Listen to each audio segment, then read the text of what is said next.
The great Brahma gods from each of the 5 pure abodes brought the news to all beings that 100,000 years from now, a perfectly enlightened Buddha would arise in the world. Those who wish to meet up with him must maintain the 5 moral precepts and constantly develop loving kindness. Humans and deities wondered who the future Buddha might be, but no answer was forthcoming until a sign appeared, making the identity of the heavenly Bodhisattva known.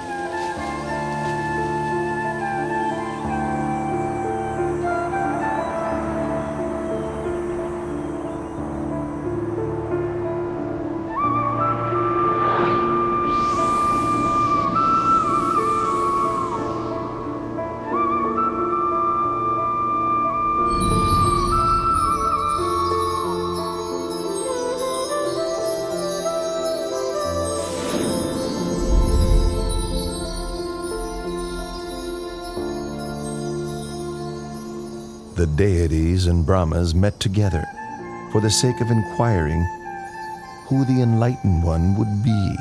At that very moment, the answer became clear, as they all saw the 5 preliminary signs appearing in Santusita Devaputa. The 5 signs which appeared were withering of the decorative celestial flowers on his body, the divine raiment becoming discolored, sweat dripping from his armpits, his complexion becoming mottled, and a feeling of weariness with the heavenly world arising within him.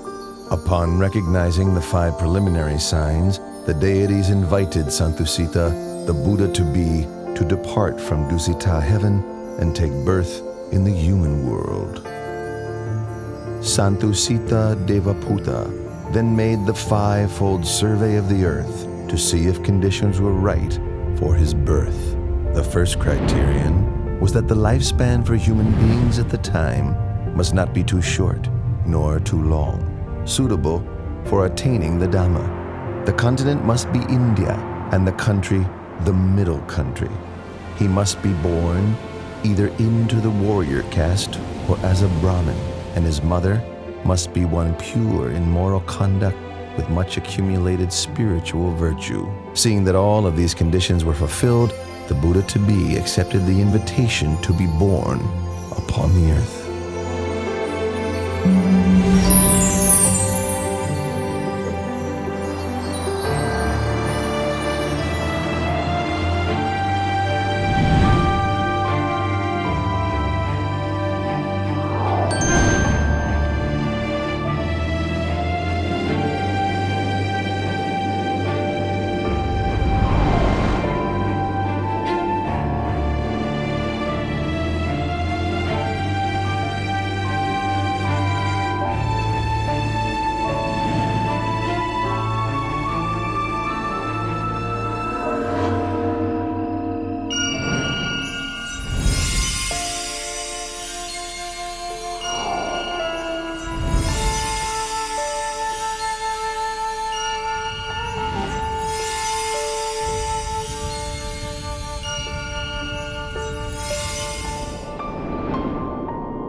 How do you Royal astrologers, interpret the Queen's dream.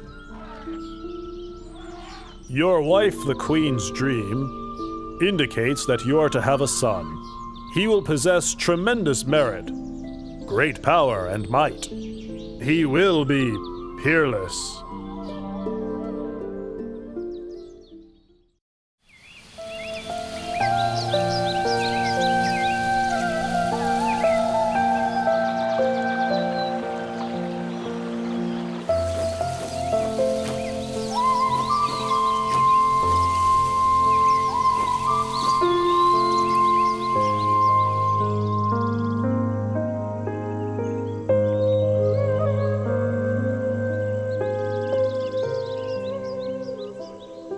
My lord, tradition calls for me to return to my family home at Dewataha to give birth. You have my permission.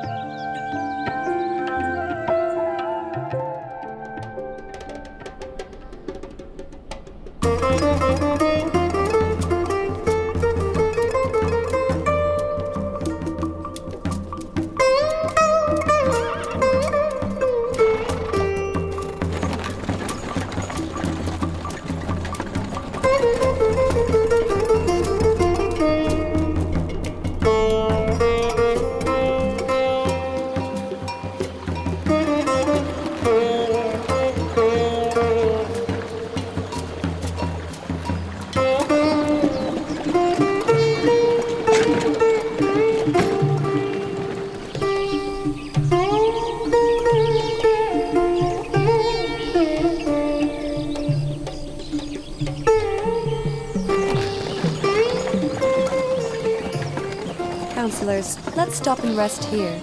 We have now completed half of our journey.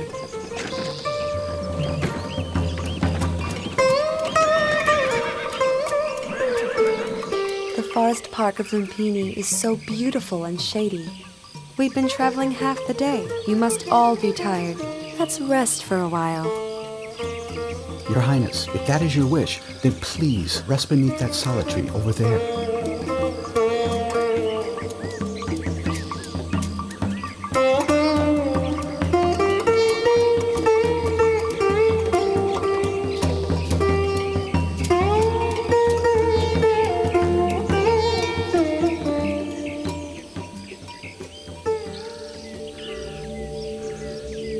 I feel as if I'm about to give birth. Quickly, join in and help. Her Majesty's time has come. Hurry, hurry!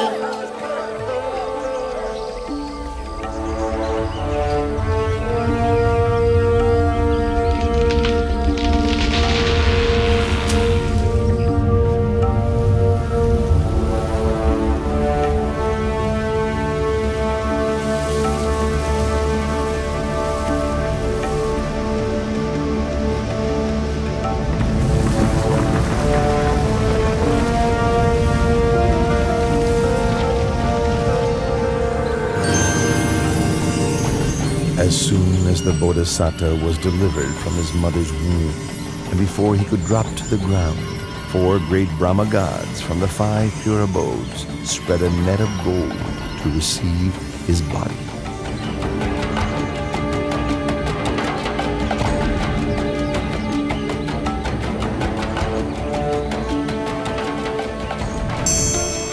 On that day, the full moon of the 6th month, the year of the Buddha's birth, equivalent to 623 BC.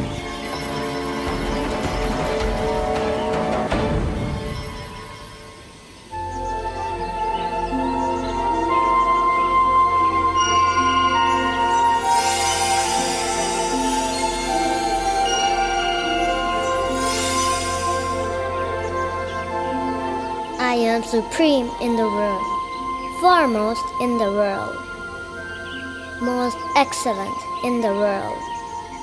This is my last birth. There will be no more birth for me.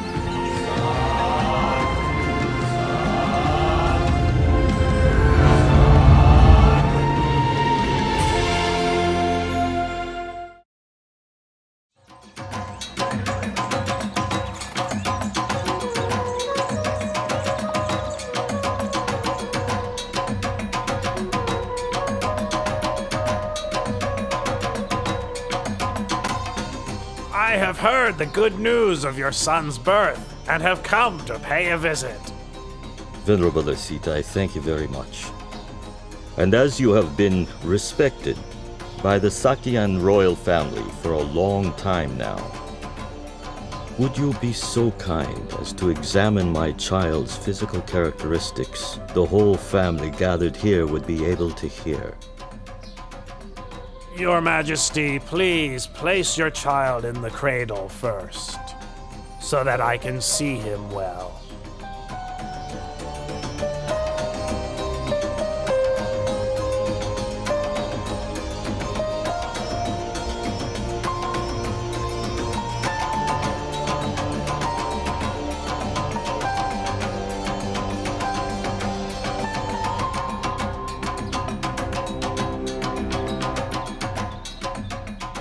This royal child exhibits all the characteristics of a great being laid down in the ancient texts.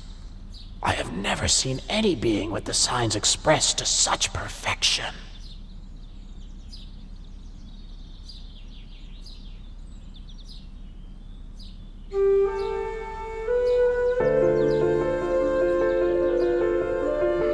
Huh? Venerable Asita!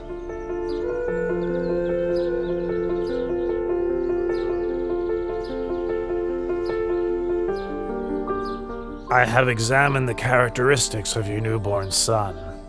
I predict that when your son has grown up, should he lead the household life, he will become a wheel-turning monarch, a great king of the world. But if he should leave, he will become a fully enlightened Buddha, supreme teacher of gods and humans. Oh, but it's such a pity. What's such a pity, Venerable Asita? It's a pity that I am too old to have the chance to live to see this great being grow up.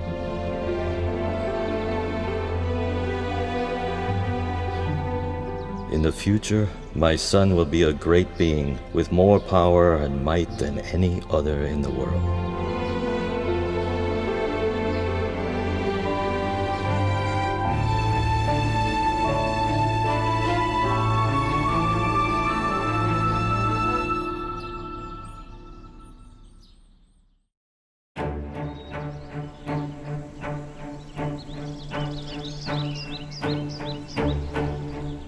From the 108 Brahmins I invited for the naming ceremony, you 8 have been selected to interpret my baby son's characteristics. You are all proficient. Please give your prediction for my son's future life.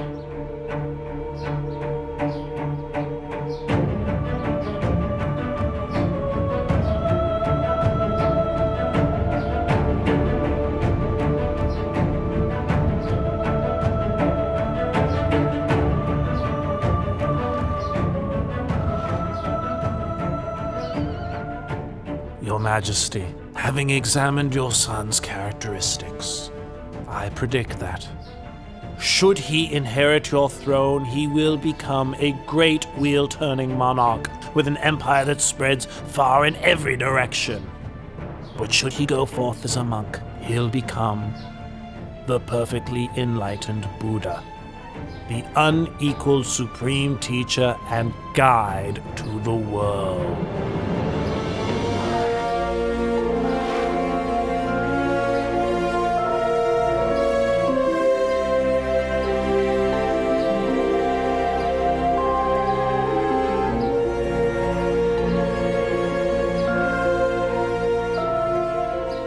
Venerable Kundanya, you are the last of the 8 Brahmins.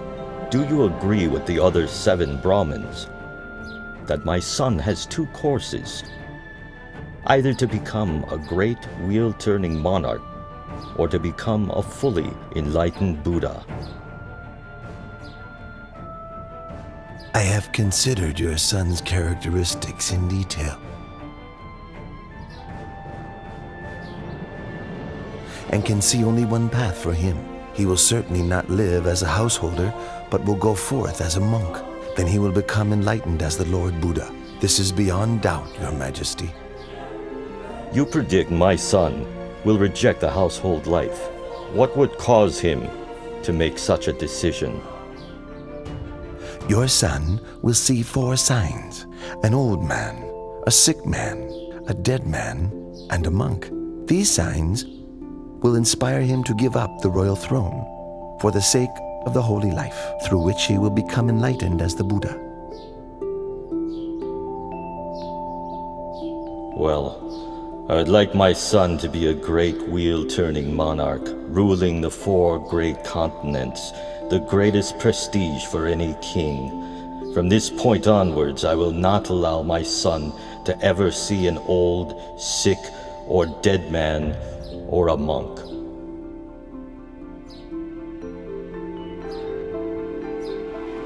Having predicted the prince's future life, the 8 Brahmins gave him the auspicious name Siddhartha, meaning he who will succeed in that which he desires. Having returned to their homes, each of the Brahmins instructed their sons that when the time comes for the new prince to leave the household life, they should go forth and follow him.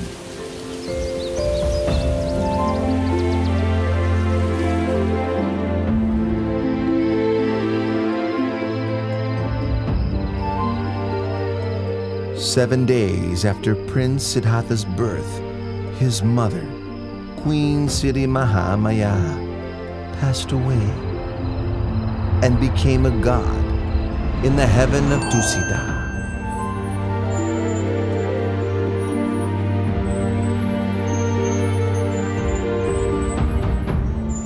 So King Suddhodana had Queen Siddhi Mahamaya's younger sister, Mahapachapati, raise Prince Siddhartha.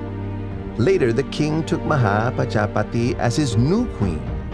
King Suddhodana and Queen Mahapachapati had a son and a daughter together, but the queen still loved and cared for Prince Siddhartha as if he were her own son.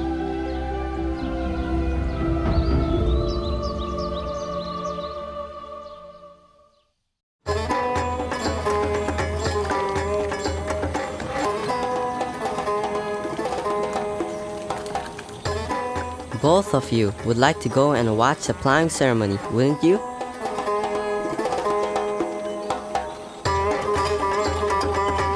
Today my father has had the city decorated in preparation for a great ceremony. It only takes place once a year. Go and watch. I will simply sit here. You needn't worry about me. With your permission, we'll go and watch for a while. As soon as the ceremony is finished, we'll be right back, Your Highness.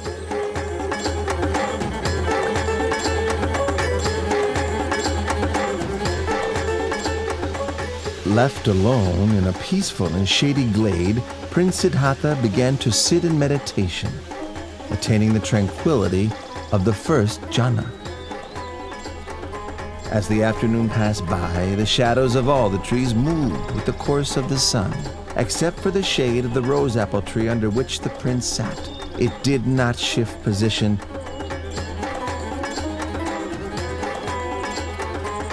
but remained steadily in place. When the companions returned and saw this wonder, they were startled and conveyed the news to the king, who went to see for himself.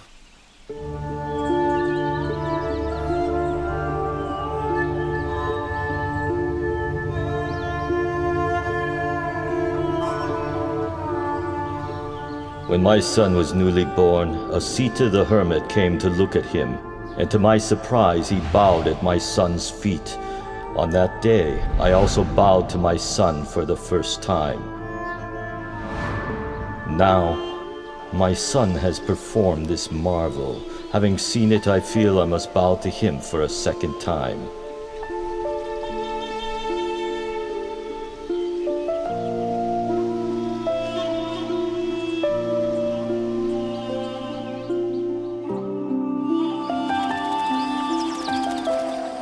When Prince Siddhartha was 7 years old, King Suddhodana had 3 ponds dug in the grounds of the palace, so that the prince could enjoy himself playing with his friend.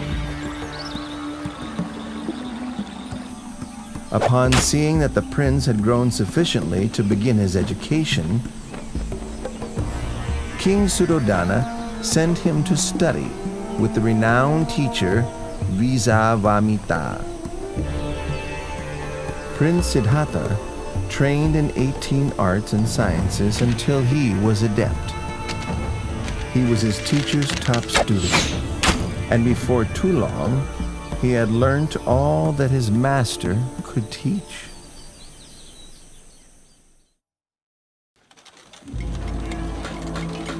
When Prince Siddhartha reached the age of 16, King Suddhodana had 3 palaces built for his son.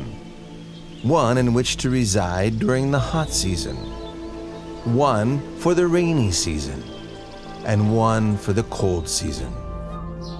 The king, wishing to prevent his son from leaving the household life, consulted with his ministers and obtained the hand of Princess Yasodhara for him in marriage.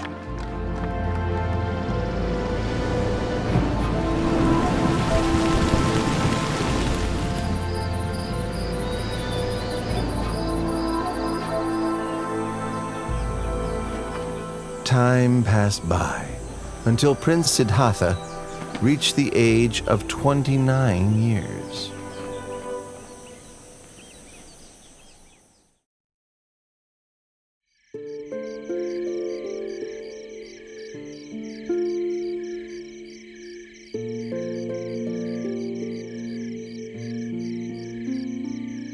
Siddhartha, there is nothing worth seeing outside of the royal palace. Since I was a child, I've not once set foot outside the great walls of this palace. I'd like to see what's outside. There's no place out there as beautiful or pleasant as right here inside our royal palace. That may be true, but I'd still like to go and see for myself. Please give me permission to go outside, Father. Well, if you really want to, I won't frustrate you, my son. I'll have a royal chariot prepared. Tomorrow morning, you may go outside. Thank you very much, Father.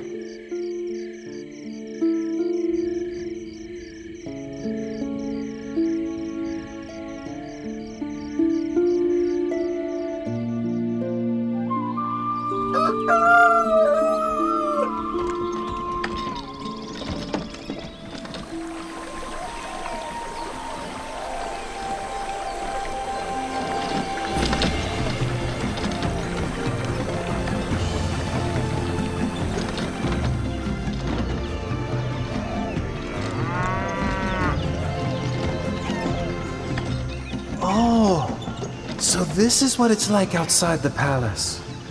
Why did my father say there's nothing worth seeing and wish for me not to go out?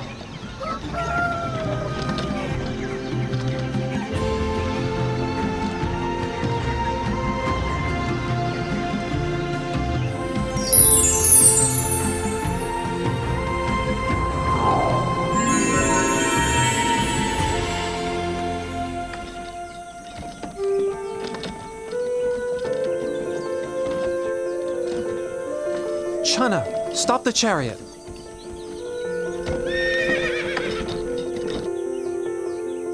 What is it, Your Highness? Look at that man over there. Why is his skin so wrinkled? And why is he having trouble walking?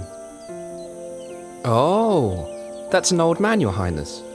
An old man? Everyone who lives for long enough will come to be like that man, Your Highness. Everyone must come to a state like that?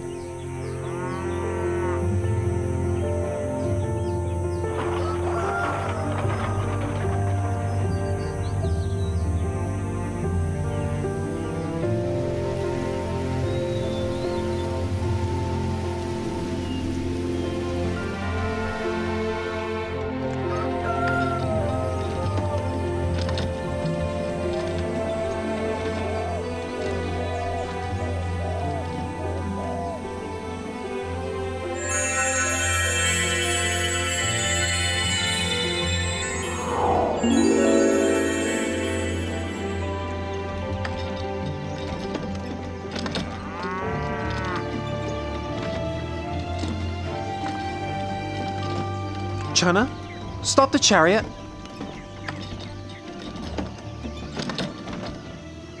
What is it, Your Highness? Why is that man sitting and shivering over there? He is sick, Your Highness. He is sick? Sickness is a natural part of life. We must all experience sickness, every one of us.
Your Highness! Your Highness!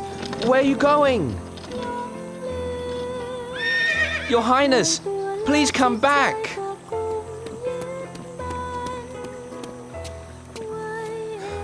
Please get back on the chariot, Your Highness.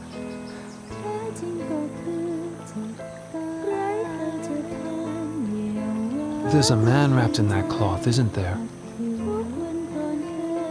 Your Highness, that's a dead man. And must we all die? Yes, Your Highness. There isn't anyone that can escape death. Even me?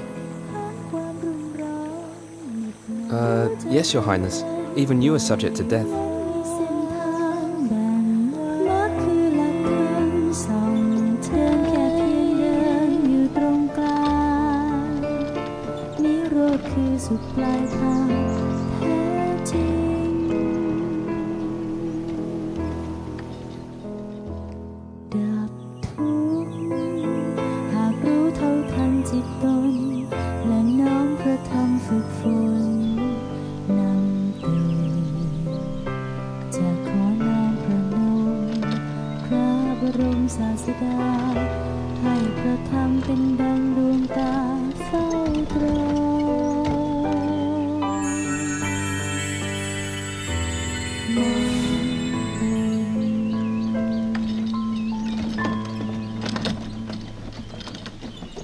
Channa, stop the chariot.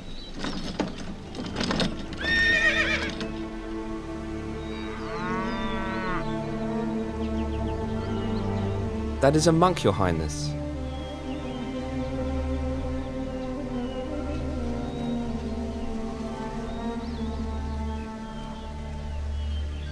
Oh, so calm and peaceful, composed and restrained, truly inspiring.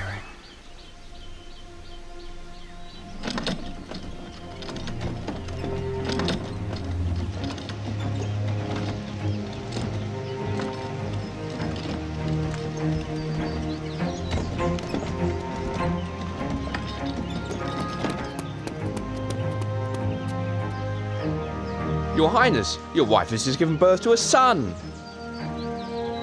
My dear child, I've just begun seeking for a path beyond suffering, and now you are born, like a snare for my heart. I will give you the name Rahula, which means fetter.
Yasodhara, you are as dear to me as my own heart. Rahula, you are everything to me. But not one of us can escape old age, sickness, and death. I must find a way for all of us to go beyond suffering, no matter how much trouble or turmoil there is in the search.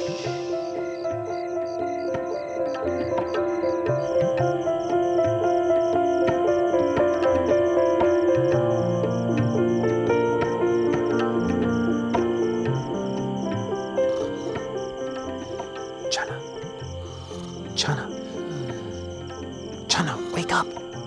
Channa, wake up! What is it? Channa, go quickly and prepare my horse, Kantaka. Don't let anybody see you. Meet me in front of the palace gate. Hurry! Yes, Your Highness.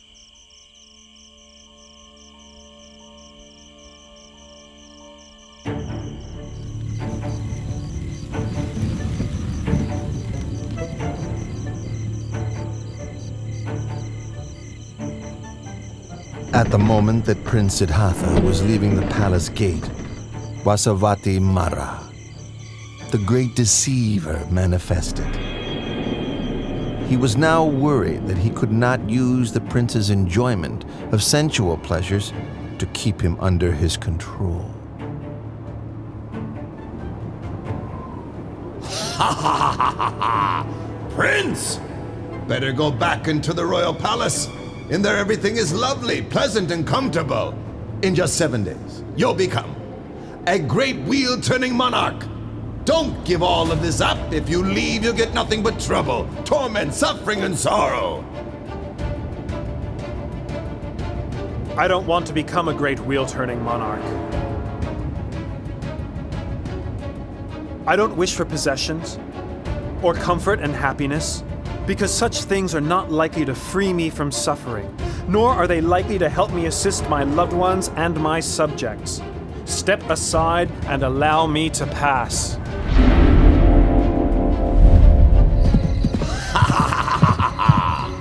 Do you think you can escape from my power? I'll be here waiting for you, you see? For a chance to overwhelm you with greed, hatred, and delusion. I'll follow you like your shadow. Let's see who will win this battle. Ha ha ha ha ha!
We've reached the river Anoma. Stop right here, Channa.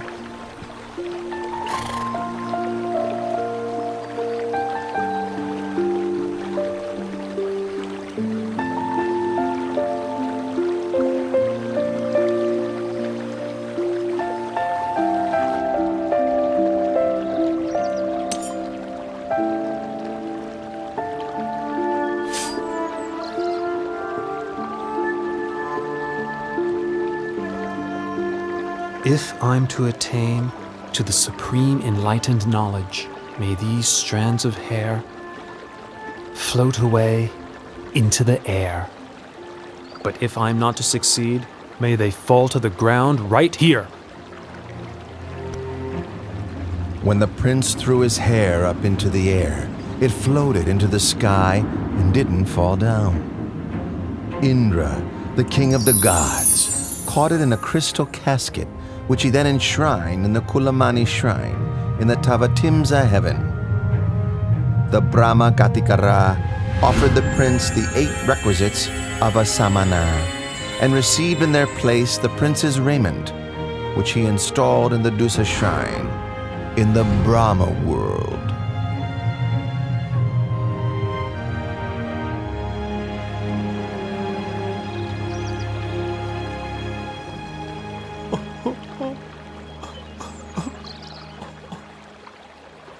Don't be sad and upset, Channa. I'm doing this in order to seek the way out of suffering for all beings. You must go back and inform my father that I will not return to the royal palace until I have attained direct knowledge of the end of suffering.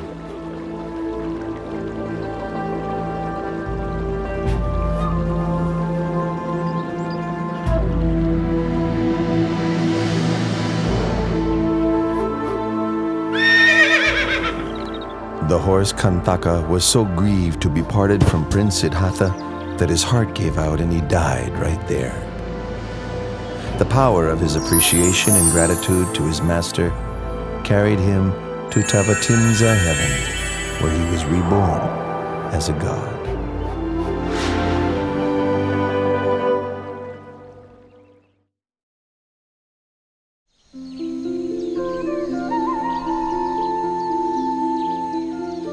Having left Channa behind, the renunciant prince walked on to a mango grove, where he stopped and resided, eating no food for a period of 7 days. On the 8th day, the renunciant prince left the mango grove to go for alms in the city of Rajagaha.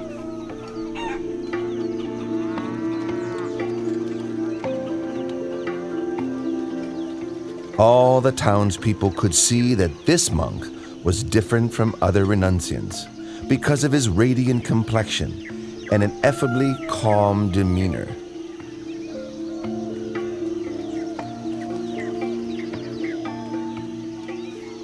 Oh, he's so handsome. What's he, a god? Wow, look at that one.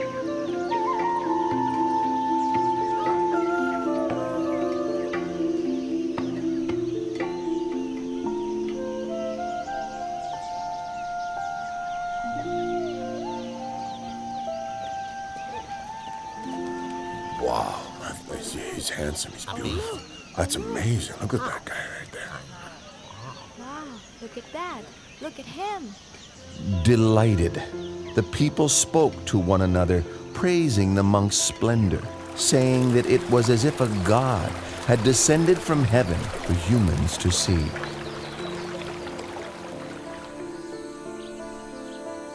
Once the renunciant had received a suitable amount of alms food, he returned to his place of rest.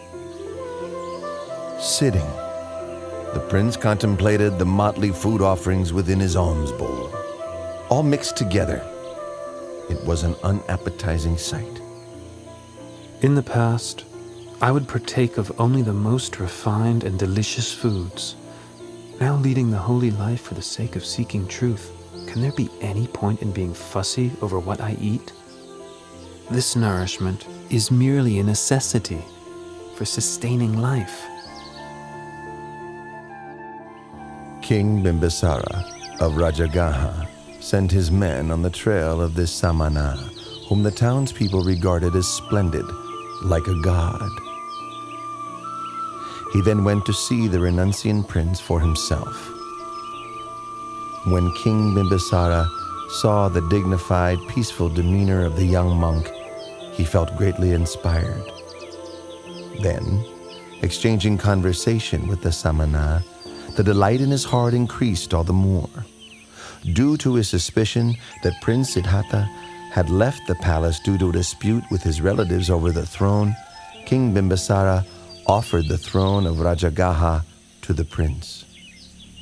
But the prince refused the king's offer, having renounced his own throne, not due to a dispute, but in order to seek the way beyond suffering.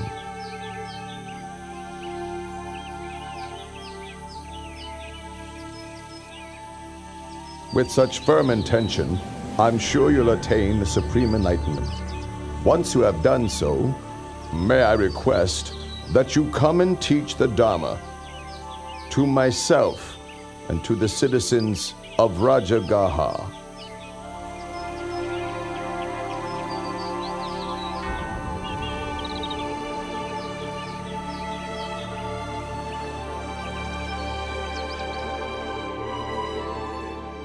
The renunciant prince traveled on to the hermitage of Alara Kalama in order to study and practice under him. In a short time, he had learned all that his master could teach, and so then he traveled on to seek Udaka Ramaputta at his hermitage. Before long, he had come to the end of this teacher's knowledge too. When he asked about attainments beyond that which he had already been taught, Udaka Ramaputta could offer no reply, but instead offered him the leadership of the community.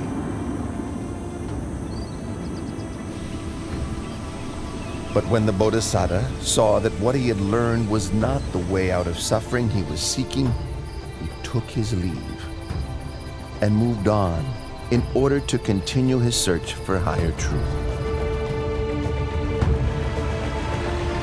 The Bodhisattva came to Uruvela at Senanigama and considered the fresh coolness of its shady forest, with orderly rows of trees and a river running through, located nearby to the village.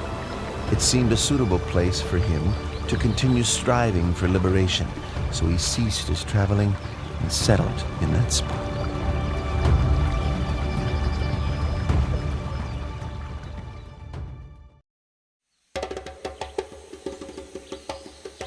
The Brahmin Gondanya was very pleased to hear the news that Prince Siddhartha had gone forth, and hurried to seek out the sons of each of the 7 other Brahmins with whom he had divined the identity of the Bodhisattva according to his physical characteristics when he was just born. He managed to gather and persuade only 4 of these sons, and then together the 5 Brahmins left the household life and set off in search of the great renunciant. The 5 Brahmins now gone forth were Gondanya, Vapa, Badia, Mahanama, and Asaji. This group of 5 together were known as the Pankavaggiya. The Pankavaggiya followed after the Bodhisattva through various places until they found him practicing ardently in the place where he had settled. They settled there with him, attending to his needs, with the hope that when he attained enlightenment, he would teach the Dhamma to them.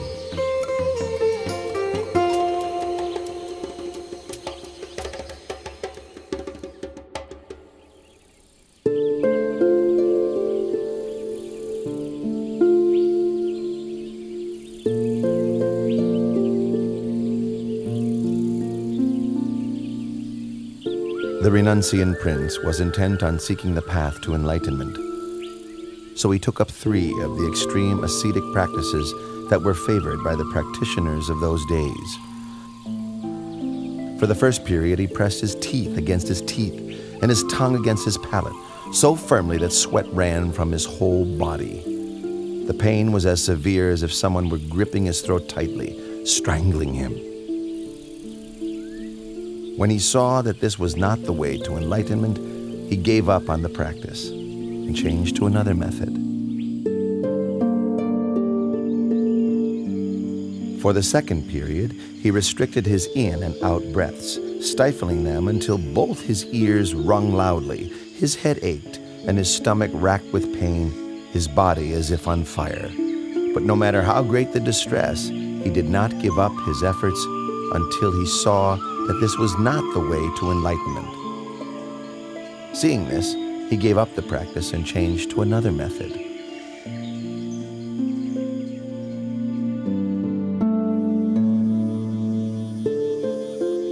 For the third period, he fasted until he was emaciated, wrinkled, his complexion discolored, his bones and sinews extruding.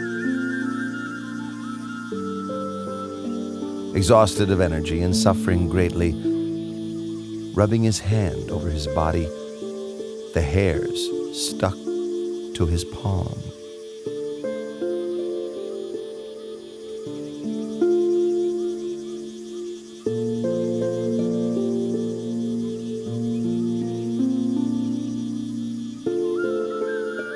I've carried out the extreme ascetic practices, pushing the body to limits which no other could exceed. Why have I not yet attained enlightenment? Or perhaps this path is not the way to liberation. The Bodhisattva is worrying and wondering about the path to realization. What's the best way to help him?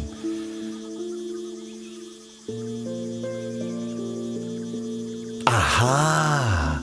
This is the way.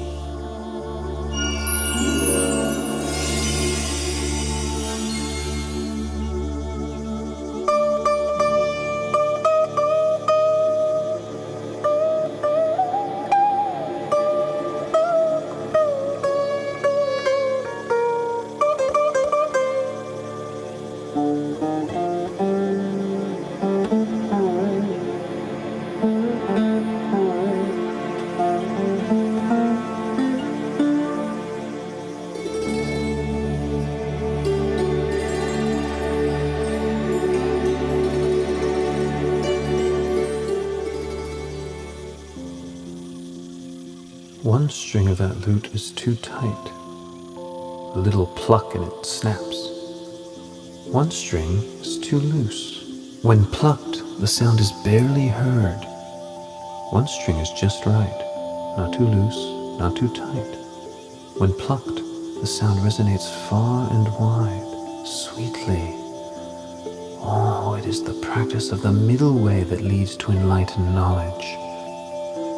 But the current state of my body surely can't support efforts in developing the mind along the middle path of practice.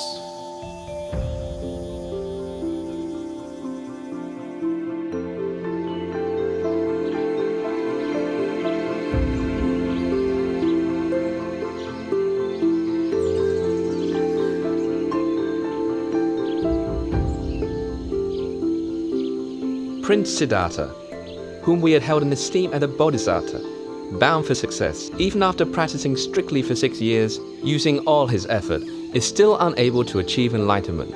Now he's relaxed his efforts. And eating proper food again. How will he ever succeed? Quite so. Venerable Kondanya, you're the most senior amongst us. What do you think we should do? Under the circumstances, there can be no use in attending to him any longer. The time has come for us to take our leave.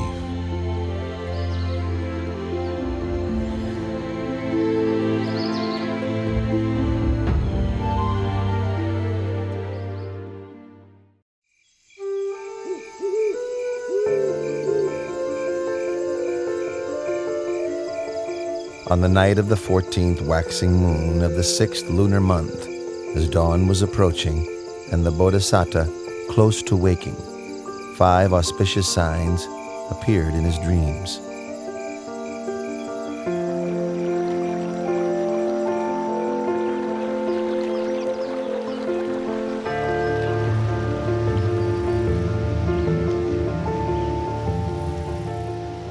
Which he interpreted as follows. 1. He would achieve enlightenment as the Buddha. 2.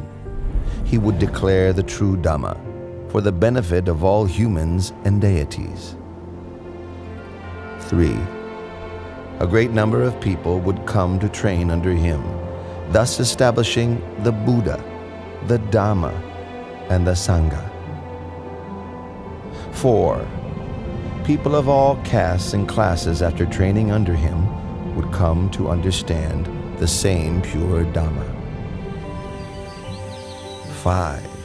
People from all over the world would bring offerings to him to express their faith and trust, but his heart would remain unstained by even the slightest attachment to such wealth.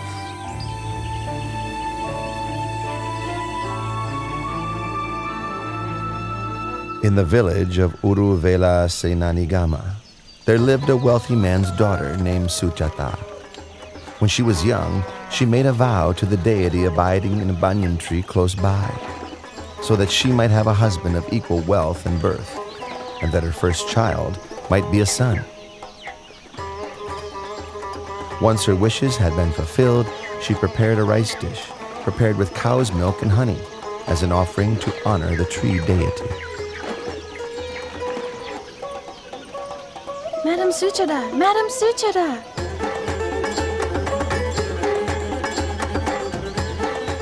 What's the matter, Puna? Why are you rushing in such an excited way?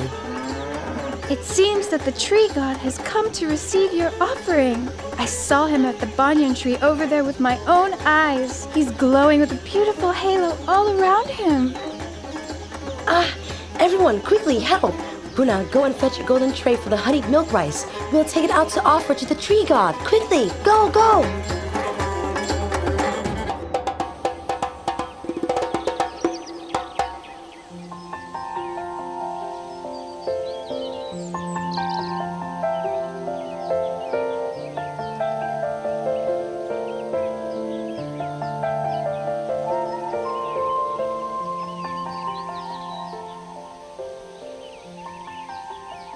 All of my wishes have been so graciously granted.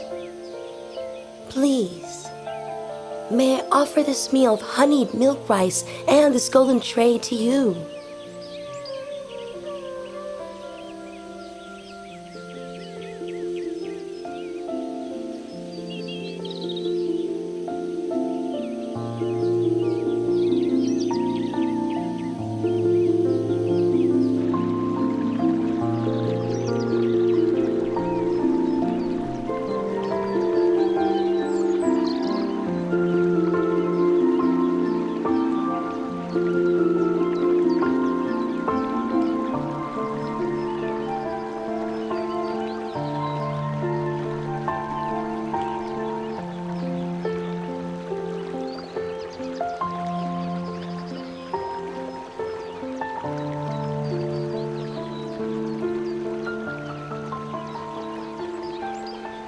I offer this prayer.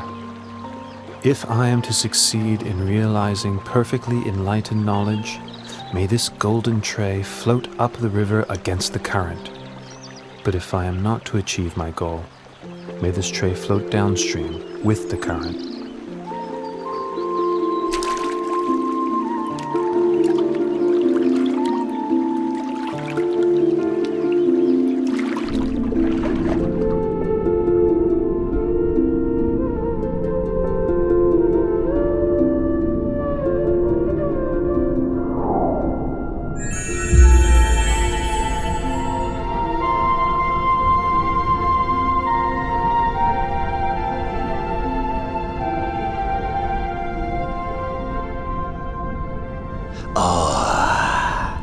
In no long time, 3 Buddhas have become enlightened here, and now one more is about to attain to the Dharma.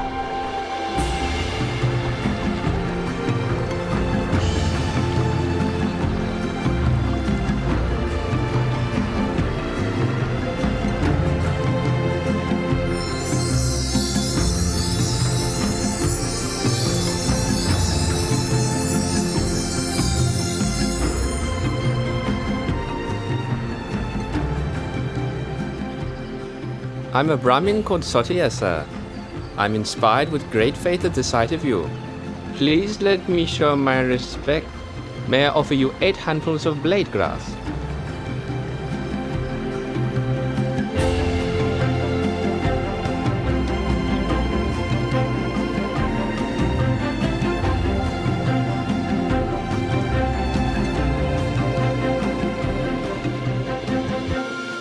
For as long as I have not yet attained to supreme enlightened knowledge, even if my blood and flesh should dry up with only skin, bone, and sinews remaining, I shall not rise from this seat.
I've been following Prince Siddhartha's every step, so as to stop him from achieving enlightenment.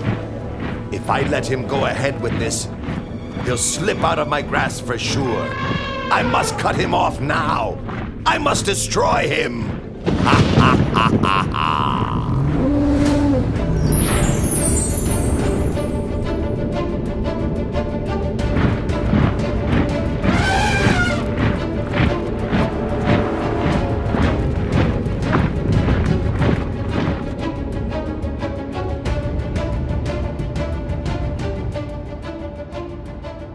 The power of the Bodhisattva's spiritual qualities and goodness, accumulated over countless lifetimes, protected him as though in invisible armor, his heart steady and peaceful, unshaken by fear.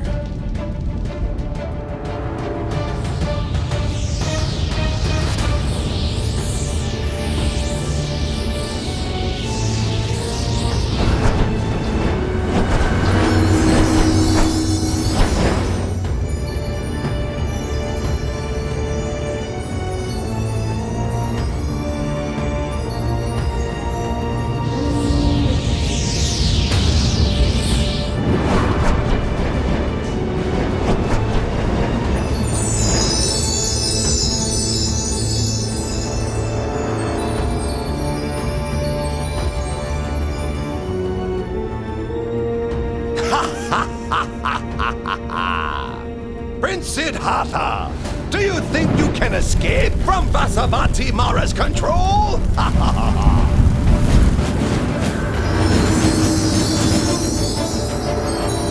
Huh?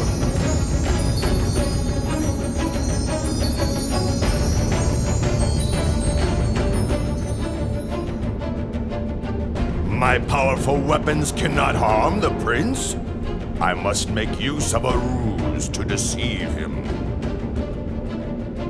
Prince Siddhartha, the seat you sit on came to be because of my own spiritual powers. My troops are my witnesses. You must get up at once. Pay attention, King of Deceivers. This seat comes to me as the fruit of my good actions, accumulated through all of my efforts in the past. Then who will bear witness to your ownership of this seat? I will bear witness.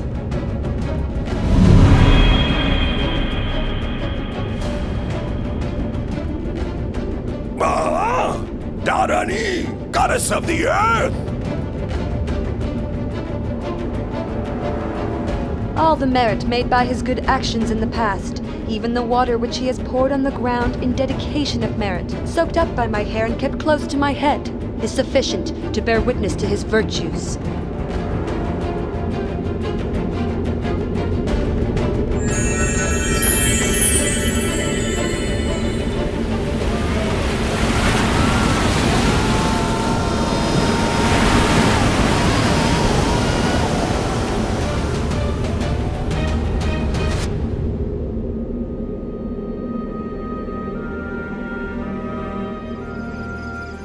After his victory over Mara and his host of deceivers, the Bodhisattva's mind was firm, focused, and concentrated.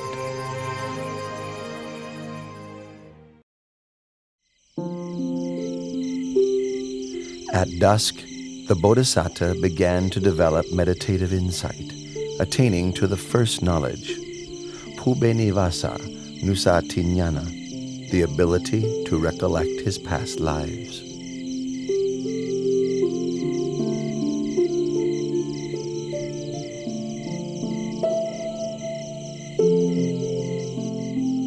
In the silence of the late night, he attained the second knowledge, Kutu Papa Tanyana, knowledge of the passing away and rebirth of beings according to the results of their actions.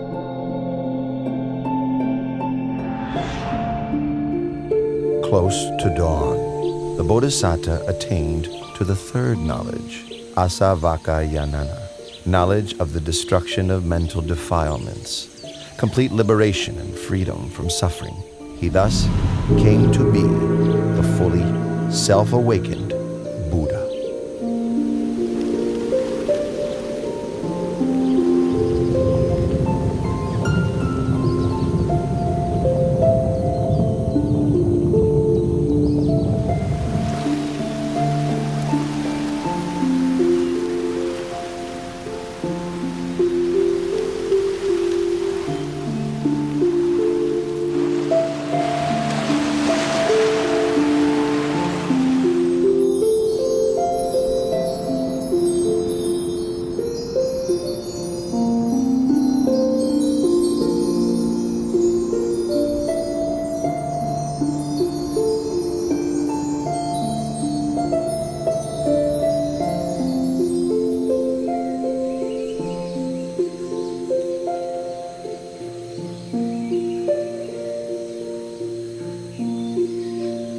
Craving, with you I've been born again and again, but now you are revealed, and your power redundant.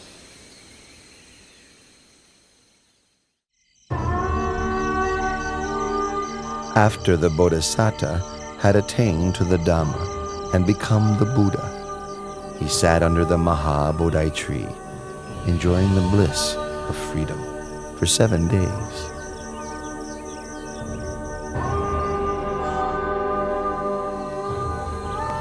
Then he went and stood in the open, gazing back at the Maha Bodhi tree and recollecting its virtues. He stood there and gazed without blinking for 7 days.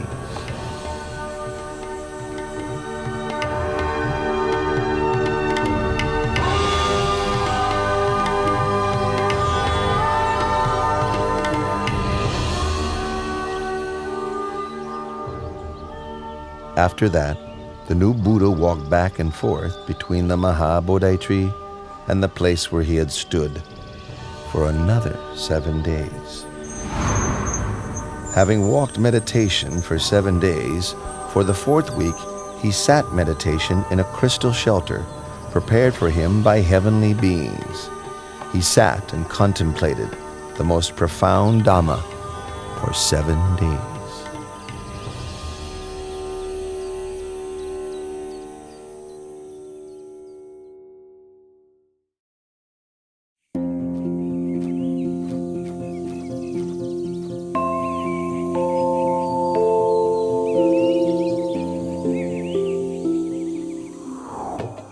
Sisters Raka, Ardi, that's the recluse Gautama who attained the Dhamma. That's right, Sister Tanha. That's him for sure.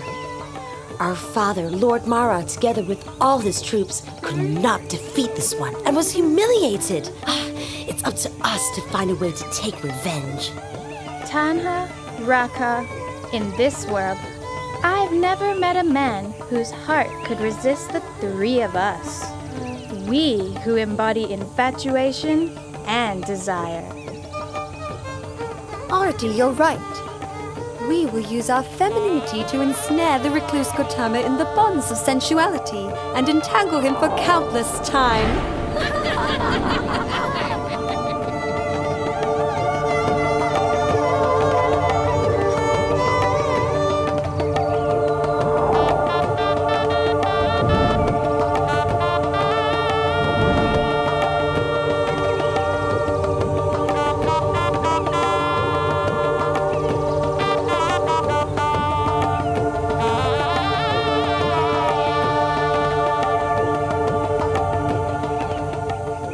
Oh Prince, oh Prince.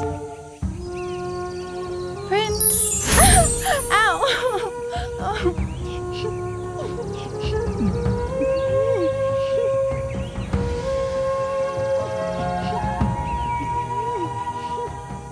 Daughters of Mara, go back. There is no way you can succeed in what you are trying to do. For I have utterly destroyed all kinds of satisfaction and infatuation.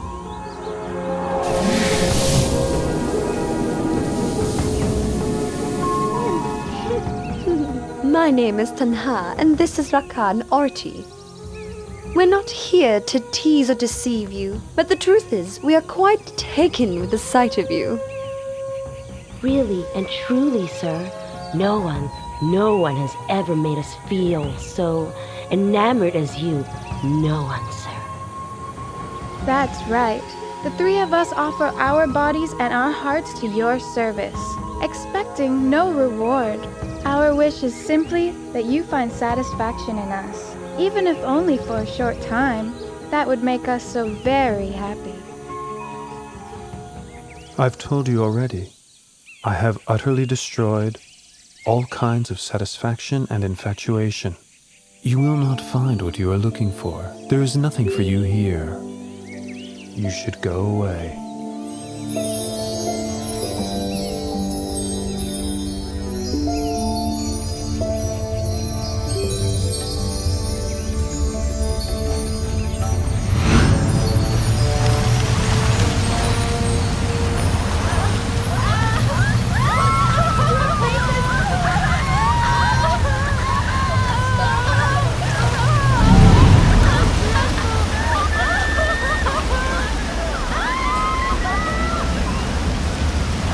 From this moment on, no one will ever again be able to wield power over the Siddhartha Gautama, the Enlightened One.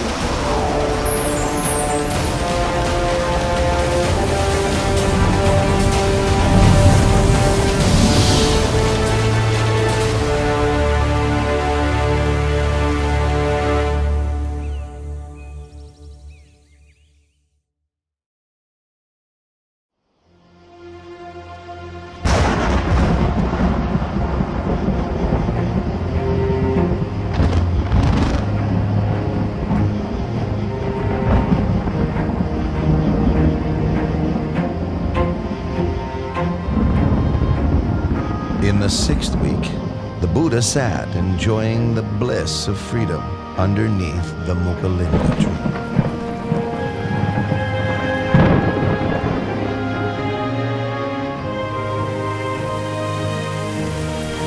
As he sat, the rain fell constantly.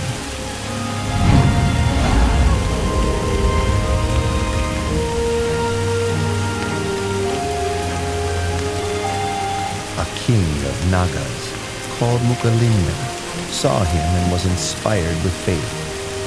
He coiled his body around the Buddha, then opened his hood over the Blessed One's head to protect him from the wind and rain.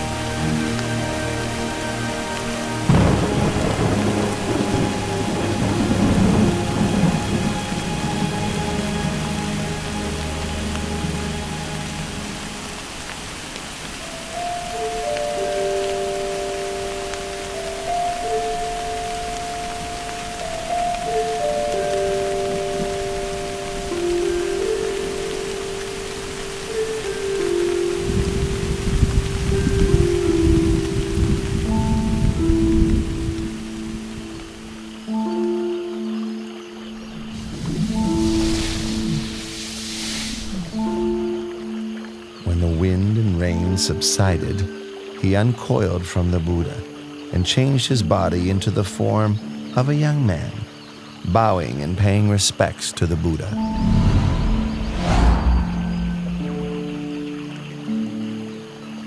I, Naga King Muchalinda, am the Buddha's servant.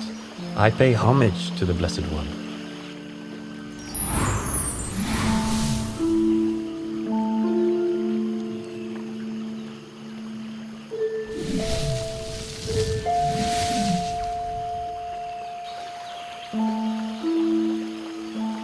Silence is happiness for the one who has seen the Dharma. Delight in the peace of seclusion, harmlessness to all beings, freedom from lust, and overcoming sensuality. These are the highest joys in the world. Eradication of conceit is the greatest happiness of all.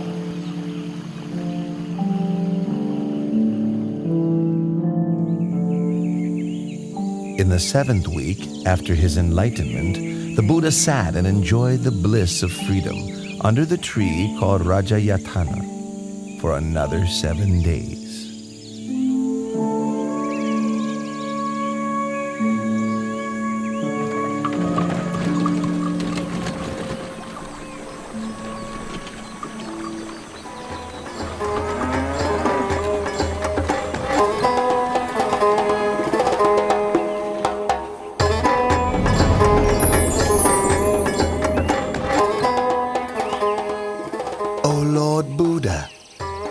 enjoyed the bliss of freedom for 7 weeks without taking any food to eat.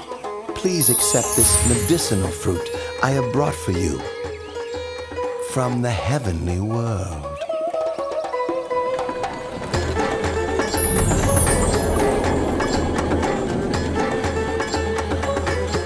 Those 2 merchant brothers made merit with me in the past. I should take this opportunity to help them meet the Buddha.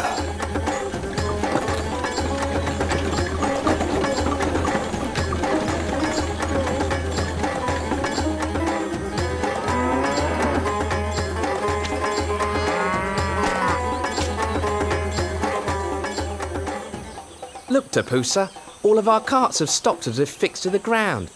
No matter how much our men work the bullocks to make them pull, the carts still won't budge. They just won't move. It's strange. Why would the... Huh? You 2 merchants, do you know that the just now enlightened, perfectly awakened Buddha is now sitting under the Rajayatana tree over there?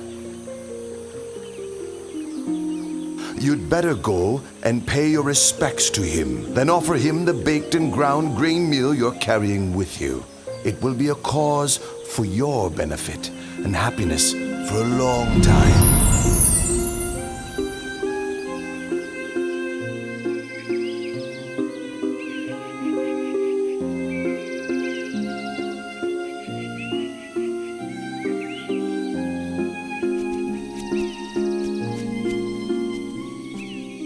Your 2 humble servants bring baked and ground grain meal to offer.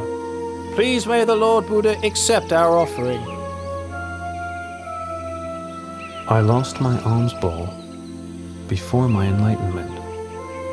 When I accepted the honeyed milk rice from Sujata, I floated the golden tray off in the stream. Now these 2 merchants are offering me a meal.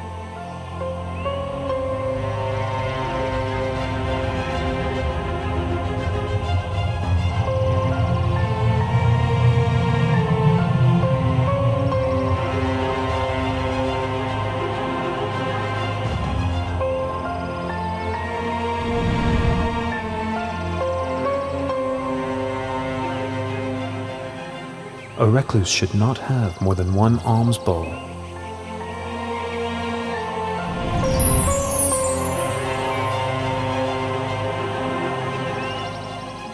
We, Tapusa and Balika, declare ourselves to be lay Buddhists. We take refuge in the Buddha and the Dharma for the rest of our lives. Your 2 humble servants, Balika and Tapusa, would like to ask you for some object that we may keep, to honour and revere.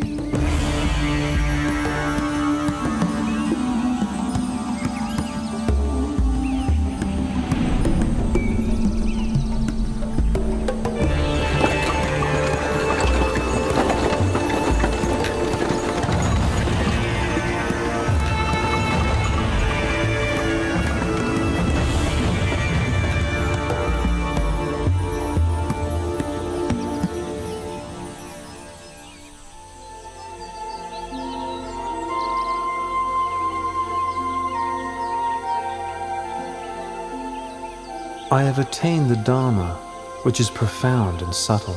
It is difficult for ordinary people to understand and practice.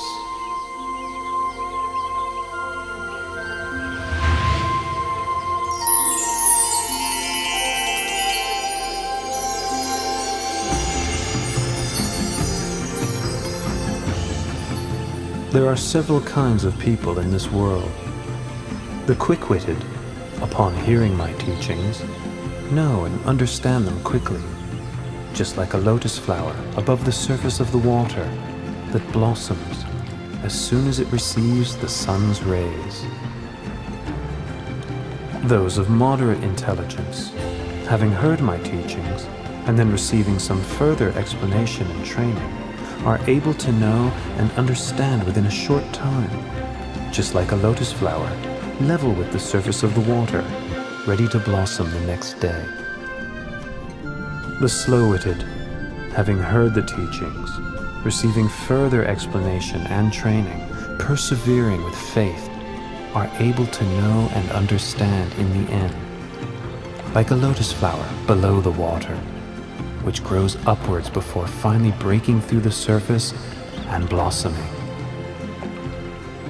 The final kind of person, no matter how many times they hear the Dhamma, are unlikely to grasp the meaning or understand, although their listening may be a cause for realization in a future existence. This type may be compared to a lotus down in the muck and mire, falling prey to fish and turtles, not rising up and blossoming. This being the case, I'll preserve my life for the sake of spreading the Dhamma.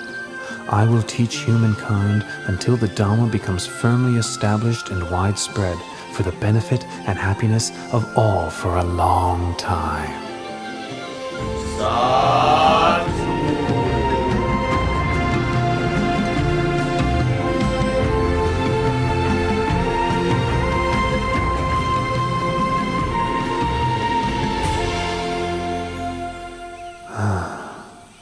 It's a pity that Alara the hermit passed away 7 days ago, and Udaka the hermit passed away just yesterday. If Alara Galama could have lived for another 7 days, and Udaka Ramaputta just one more day, they would both have surely attained enlightenment. The Buddha had known through superhuman knowledge of the passing away of Alara Kalama and Udaka Ramaputta. Then he remembered the Pankavagiya, the 5 monks who had attended him while he was practicing extreme asceticism. Each of the 5 had well-developed faculties. If they could hear the teaching, they would surely soon attain to the Dhamma.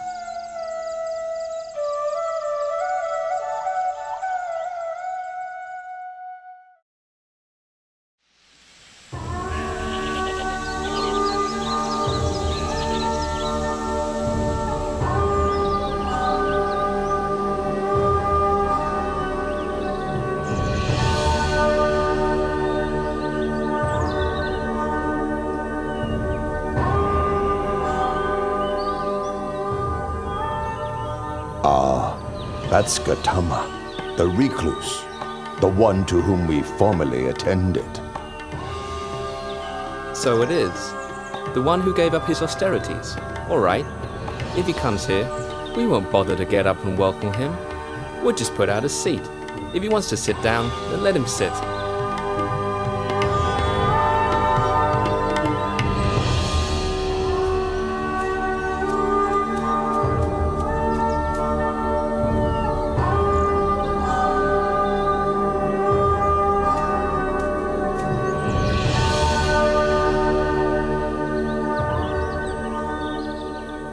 Look, we're so glad to meet with him again that we've forgotten our agreement to show no interest. Even I, myself, forgot it completely.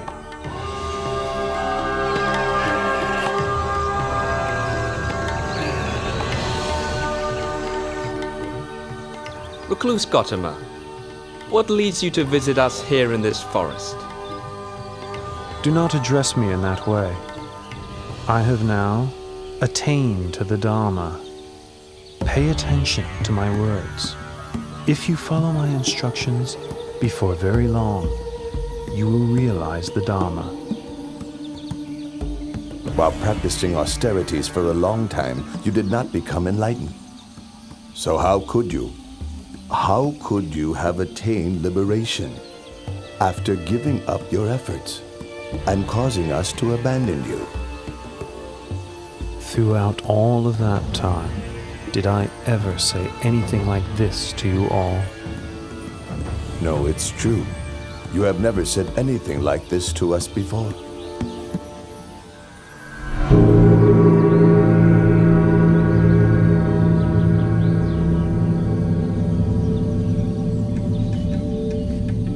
Entangling oneself in sensual indulgence, tormenting one's body with hardship and pain, these are ways a renunciant should not undertake, for they stray from the path of enlightenment. The middle way, that is the noble eightfold path, is the practice that leads to Nibbana.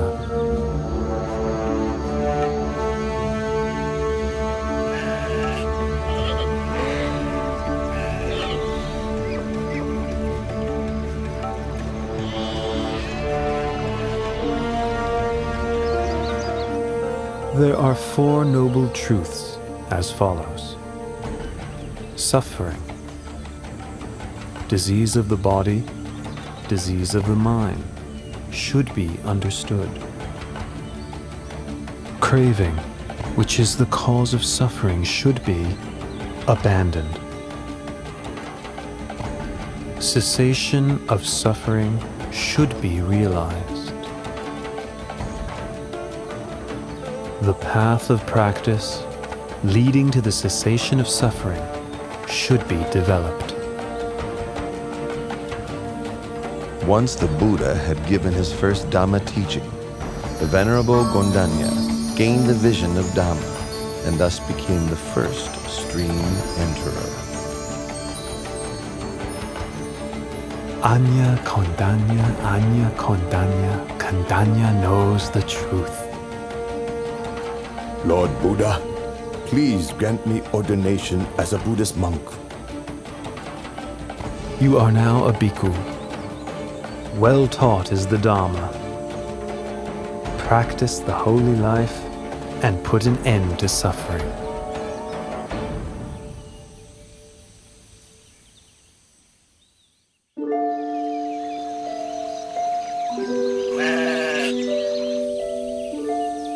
The Buddha gave ordination to Venerable Vappa on the first day of the waning moon, Venerable Badiya on the second day, Venerable Mahanama on the third, and Venerable Asachi on the fourth.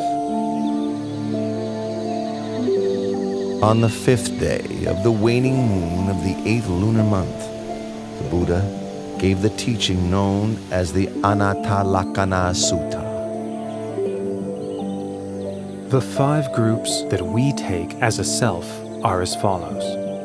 Body, feeling, pleasant, unpleasant, and neutral. Perception and memory. Mental formations. Sense consciousness, awareness of mental impressions. These 5 aggregates are not me, not him or her, not mine, not his or hers, not myself, not his or herself. All these things are impermanent and insubstantial. It is their nature to arise, persist for a while, and then pass away. After listening to the teaching, each of the Pankavaggiya attained to arahantship.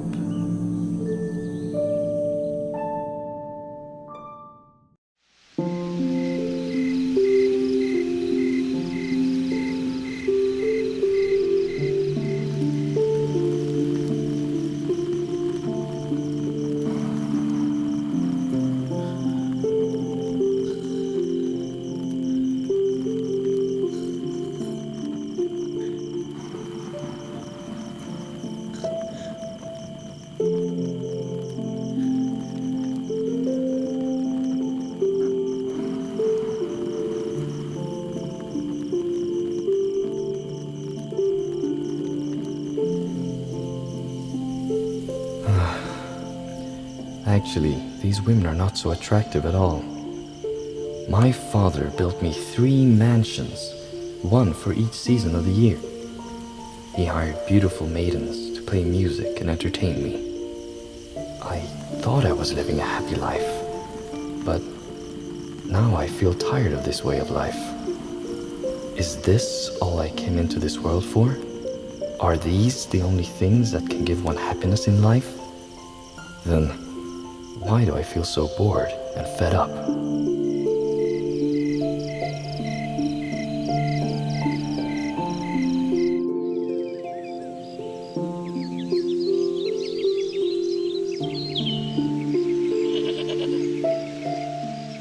How troubled I feel. How frustrated. How troubled I feel. How frustrated. It is not troubling here. It is not frustrating. Come this way, Yasa, and I will teach you the Dharma.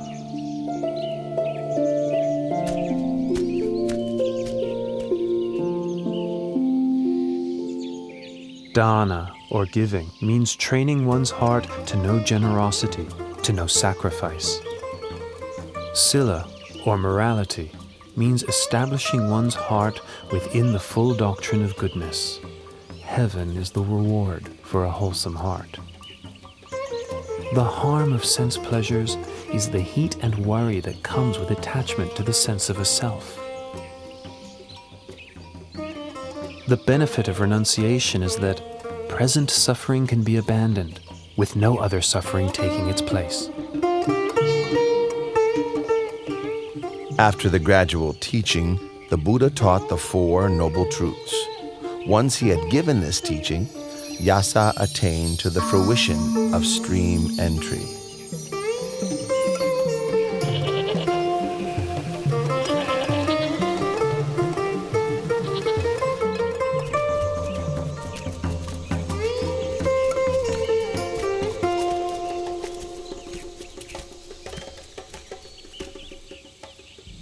Hey, these are my son Yasa's shoes. Wait here, all of you. I'll go after him myself. Here comes the father. If he meets with his son now, it may prevent him from realizing the Dharma.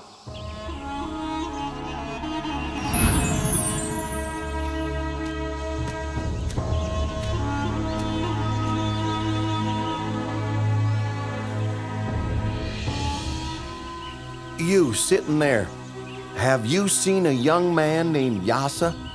He's my son. Please take a seat first, and I will teach you the Dharma. And after that, you will meet with your son.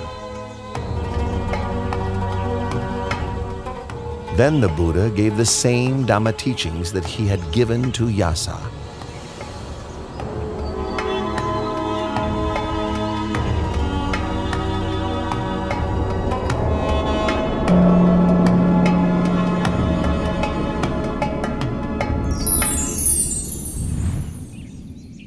Oh, the Buddha has helped gain the vision of Dhamma. I declare myself a Buddhist and take the triple gem as my refuge for the rest of my life.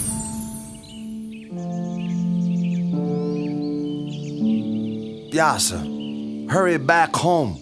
Your mother doesn't stop crying out of worry for you. Let's go back now, my son.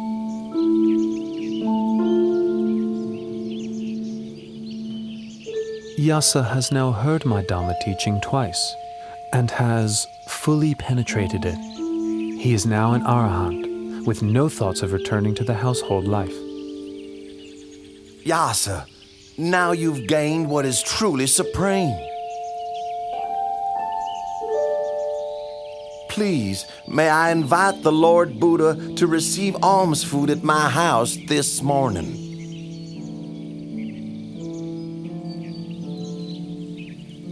Once the wealthy man had left, Yasa requested ordination as a bhikkhu.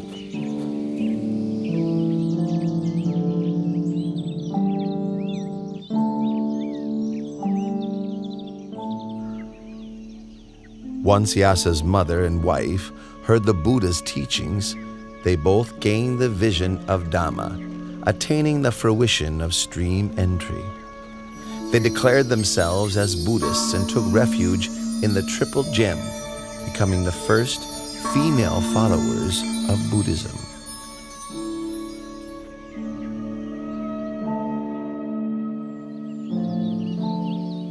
Vimala, Subahu, Punaji, and Gavampati. You were my close friends during the time when I was a layman. Now I've gone forth and do not concern myself with worldly pursuits. For what reasons are you all here? We heard you'd gone forth, and were sure you must have had good reasons to do so. and so we came to see you. Well, if that's the case, I will take you to meet the Lord Buddha, the one who has shown me the light.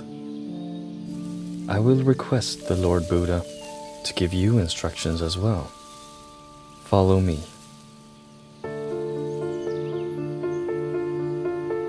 Listen, all of you.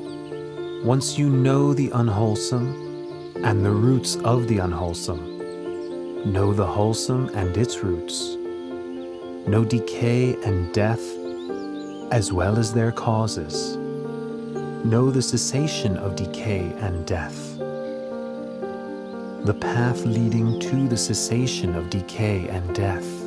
Once you know suffering and its causes, the cessation of suffering, know the path leading to the cessation of suffering, then you can be said to have the right view. The 50 of you are all friends from my home region. If you need help with something, I will do whatever I can to help you. When we heard that you had ordained as a monk, we felt inspired, and it made us want to ordain as well. Very good. I will take you to meet the Lord Buddha, but you must make the request for ordination yourselves. Listen, all of you. A bhikkhu in this Dhamma Vinaya is taught not to grasp at any state. Hearing this, he understands with wisdom. Understanding with wisdom, he attends to knowing all states as they arise, knowing feelings as they arise, pleasant feelings, unpleasant feelings, neither pleasant nor unpleasant feelings. He considers the impermanent nature of feelings. He observes the arising, persistence, and passing away of feelings. Seeing impermanence, he grows weary of feelings, weary and disinterested. He is able to let go. Meditating on letting go, not grasping or clinging to feelings, leads him to contemplation and realization of cessation.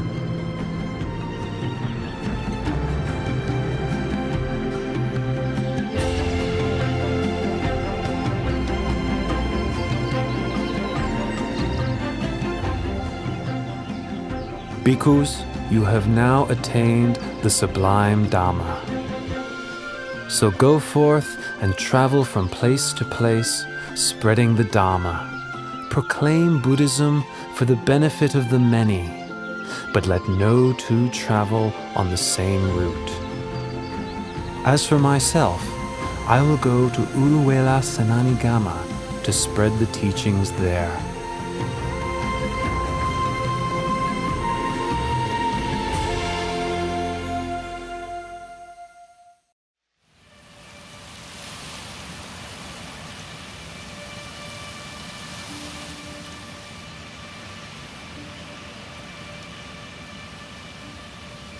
Because of that one courtesan, the 30 of us have had to go through all this trouble, forcing our way through the forest into this cotton plantation. That's right. She stole our clothes and our jewelry. We catch up with her, then... Whoa, wait. Look, there's an ascetic sitting under that tree over there. Let's ask him if he saw her pass by.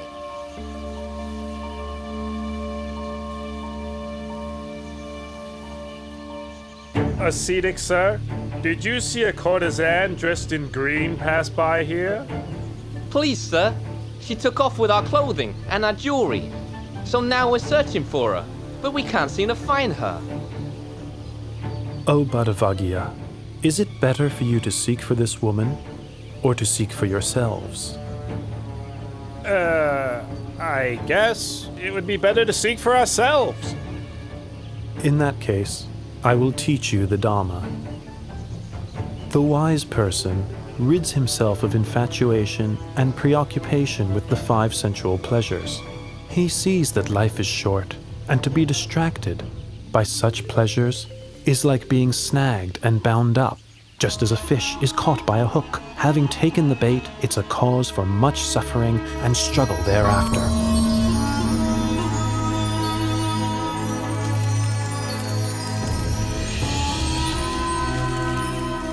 Badavagya, you have now all been ordained as Buddhist monks. So go forth and proclaim Buddhism by spreading the Dhamma for the benefit and happiness of all.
Ascetic, sir, why are you coming into my hermitage?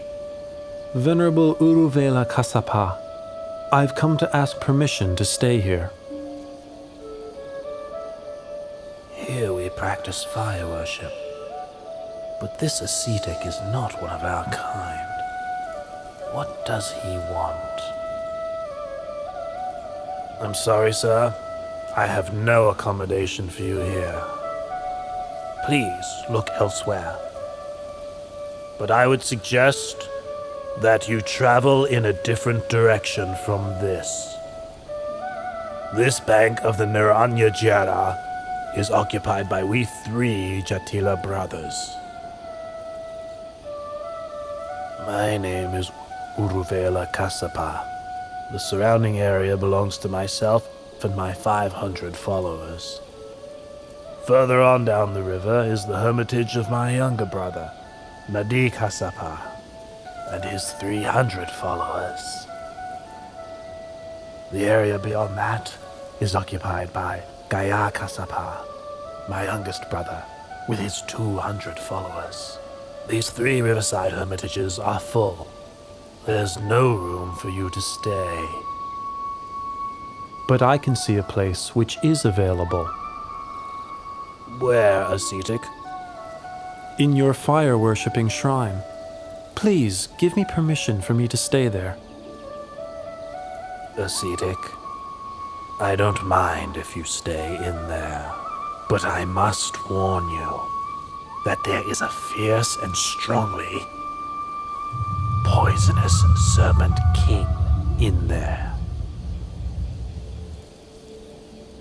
If you spend the night in there, your life will be in great danger. Uruvela Kassapa, please give me permission to stay. The Serpent King will do me no harm. If you say so, please make yourself comfortable in the fire-worshipping house.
By now, The recluse must have been burned up by the fire of the Serpent King.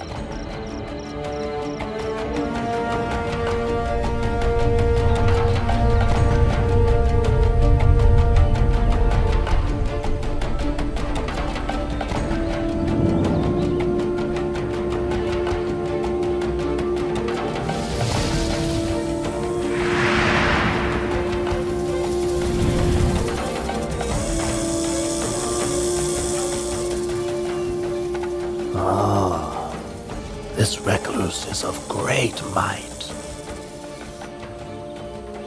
But despite his power, he's still not yet an Arahant like me.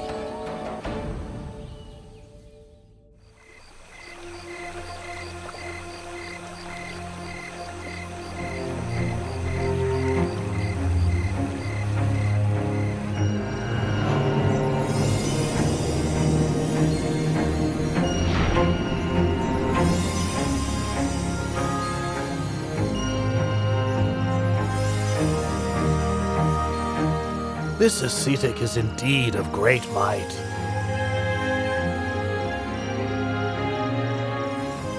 The gods of every heaven realm take turns to come each night to hear his teachings.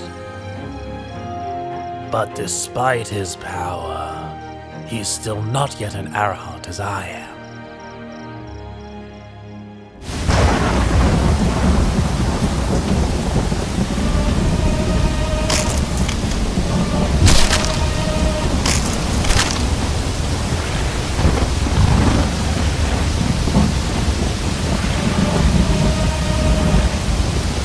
There's been a tumultuous rain, and it has flooded the whole area. Surely the ascetic has been washed away or drowned. Master, sir! Master, look over there!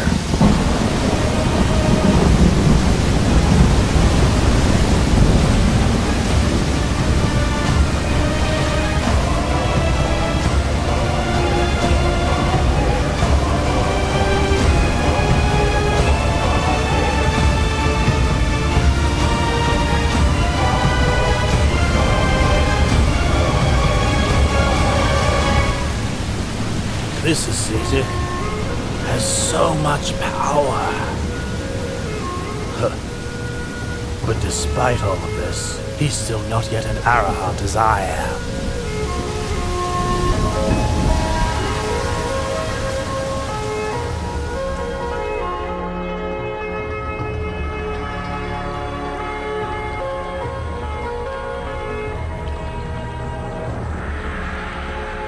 This fire worshipper is so proud and conceited. He insists he's an Arahant. How stubborn he is. Uruela Kasapa, your way of practice does not lead you to the path and fruit. So why do you consider yourself an Arahant? Having deceived yourself, you deceive others. If you could give up your pride and practice according to my teachings, in no long time you would truly be an Arahant. Oh, I realize my fault.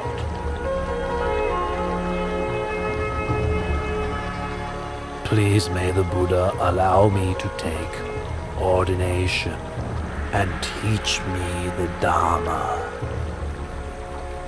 You are the master of a great hermitage with many followers. You should make this known to all of them.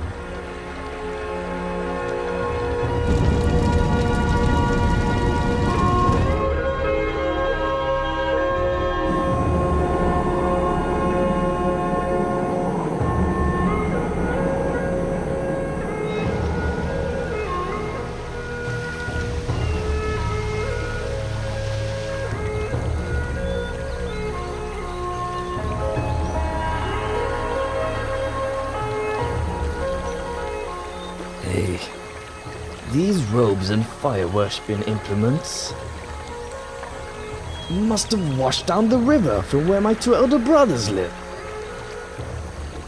Something must have happened to them.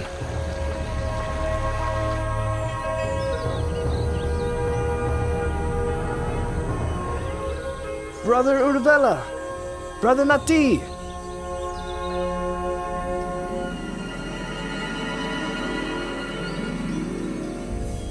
Oh, Gaia, your two elder brothers have found the right way of the Dharma.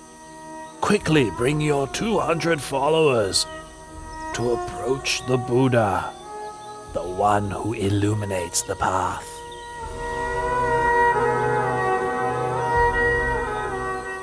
O bhikkhus, all things are burning. Contact with the eyes, ears, nose, tongue, body, and mind are burning.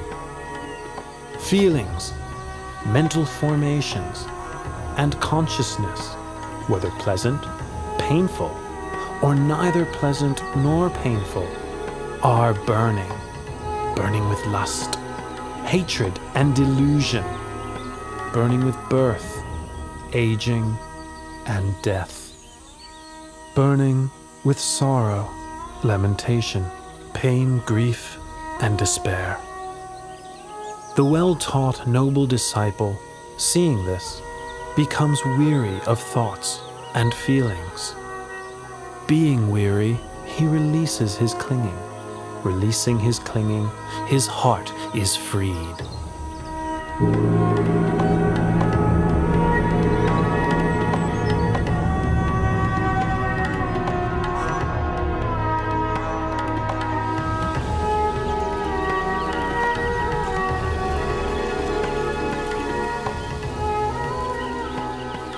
Oh, the Buddha has come to stay right here. When I was a young prince, I made 5 wishes. 1. May I be crowned king of the Magadha state. 2. May the Buddha come to my land. 3. May I have an audience with the Buddha. 4. May the Buddha teach me the Dhamma. And 5. May I realize his teachings. It seems that all of my wishes are about to be fulfilled. Follow me. We're going to seek out the Buddha and ask for his teaching.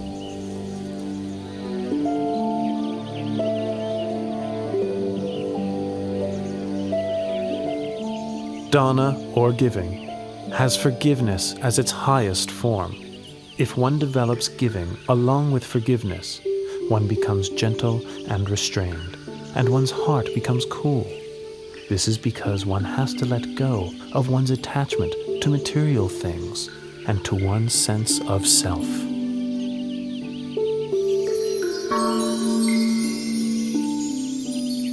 And now, all of my wishes have been fulfilled.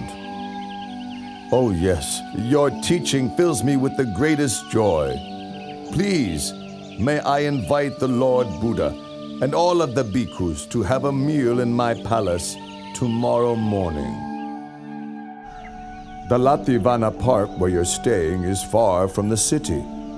It is not convenient for the faithful lay people to visit. Please, may I offer the Veluvana Park to you. The Veluvana Park is cool, shady, and very large. Not far from the city, but still quiet and peaceful. Please, give me your permission to build a monastery for you here.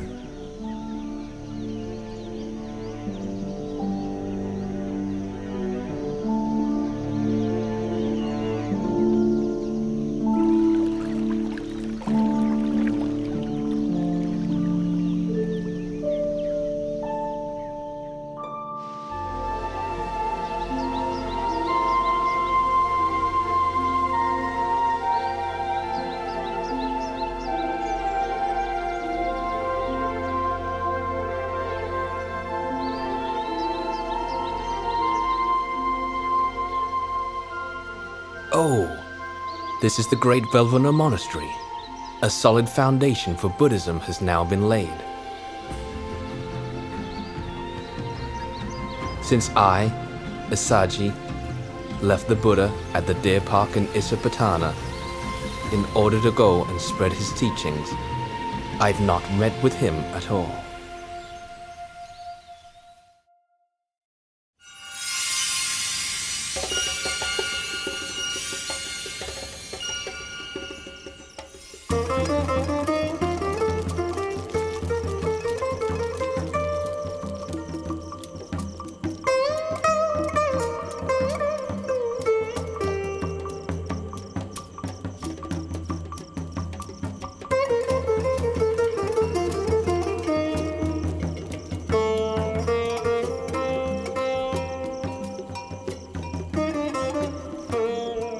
Upatissa, you're not enjoying the play, are you?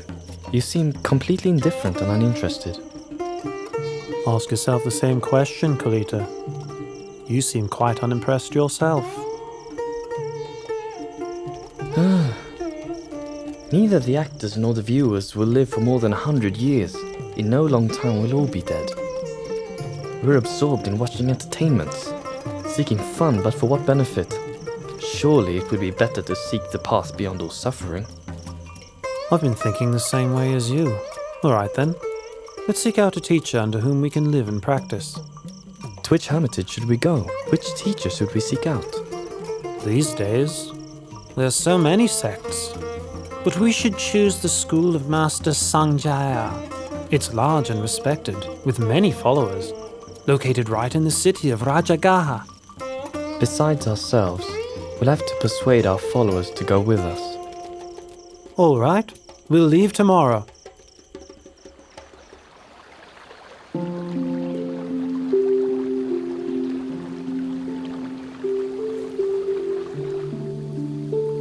The two of us have trained under Master Sanjaya until he has nothing more to teach us.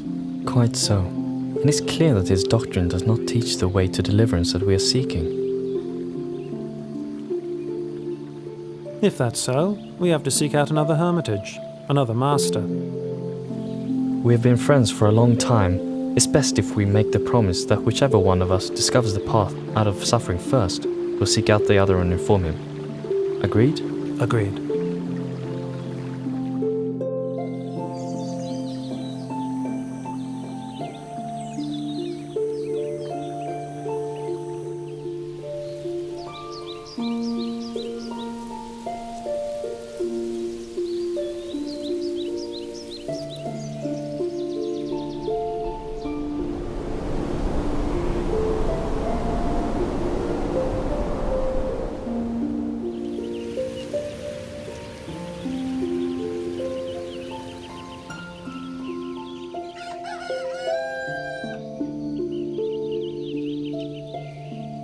This renunciant walks with such inspiring mindfulness and composure.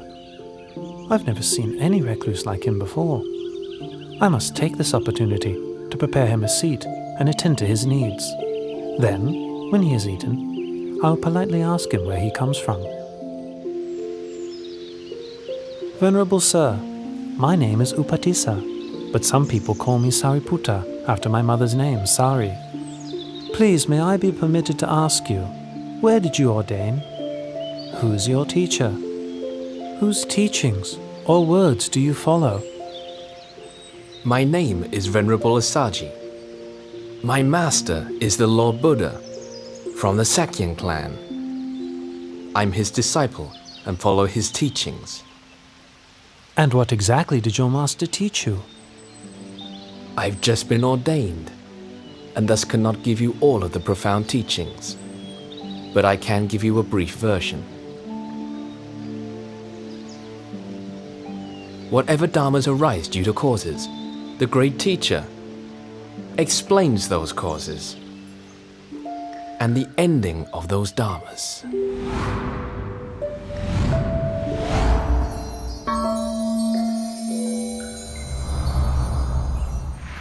Oh, Upatissa, you repeat to me such short teachings that you heard, and it's enough for me to see the Dharma. Quickly, let's go and persuade Master Sanjaya to seek out Venerable Asaji's teacher.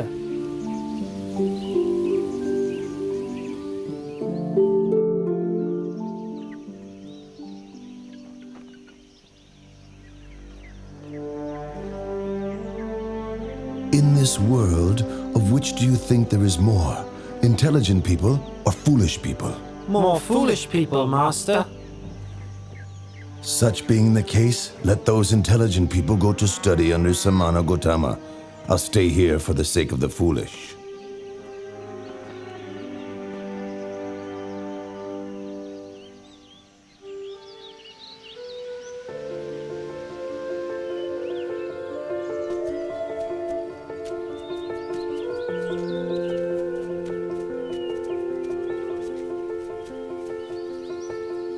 Bhikkhus, those two friends walking in here together are to be my pair of foremost disciples.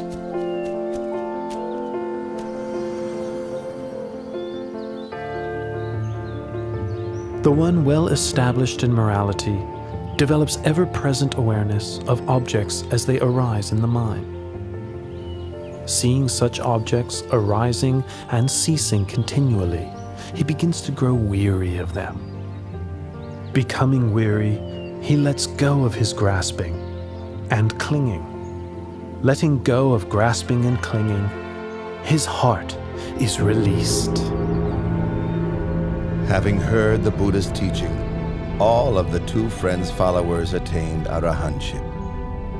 But Upatissa and Kolita themselves, with their great accumulation of spiritual qualities and wisdom, were disposed to a slower but more profound realization of the Dhamma, and therefore did not yet become fully enlightened. The two of you are now ordained as monks. I give you the names which will be an honor to your mothers as follows: Venerable Sariputta and Venerable Moggallana.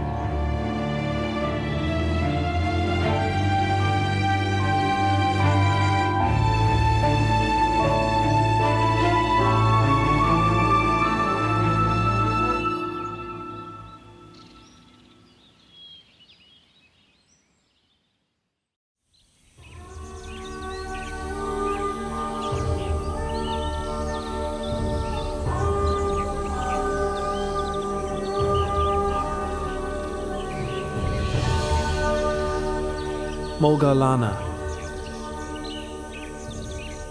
Employ the methods for overcoming drowsiness that I taught you. Moggallana. Feeling, whether pleasant, unpleasant, or neutral, is impermanent. It is of the nature to arise and cease. Being impermanent, it makes for suffering. Being impermanent, it is transitory and insubstantial, unreal, aniccham, dukkam, anatta.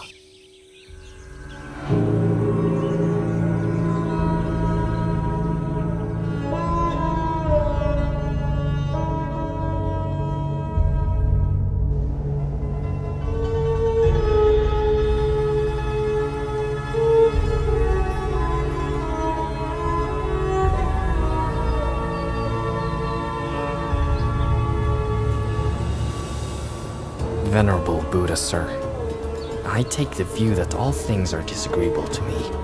I do not delight in anything. That being the case, you should not delight in your view, should you? Diganaka.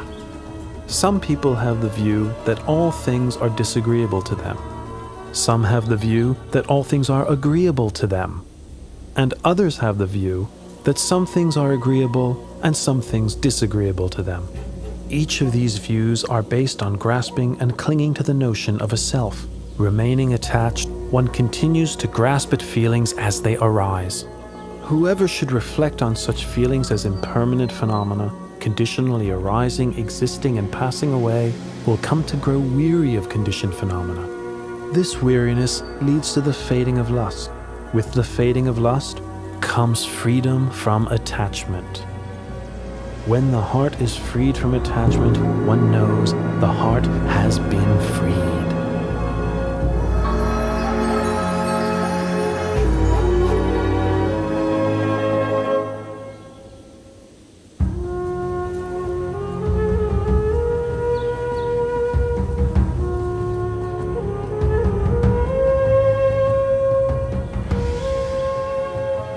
Hearing the Buddha's teaching uprights that which was overturned, reveals that which was hidden, shows the way to one who was lost, shines a light in the darkness.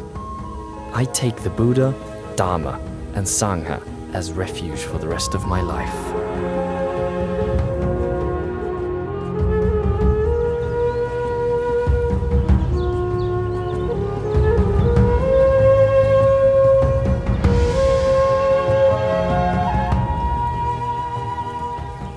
Venerable Sariputta was now the Buddha's right-hand disciple, foremost in wisdom. Venerable Moggallana was the Buddha's left-hand disciple, foremost in psychic powers. Both became great supports to the Buddha as he continued to spread his teachings to people far and wide.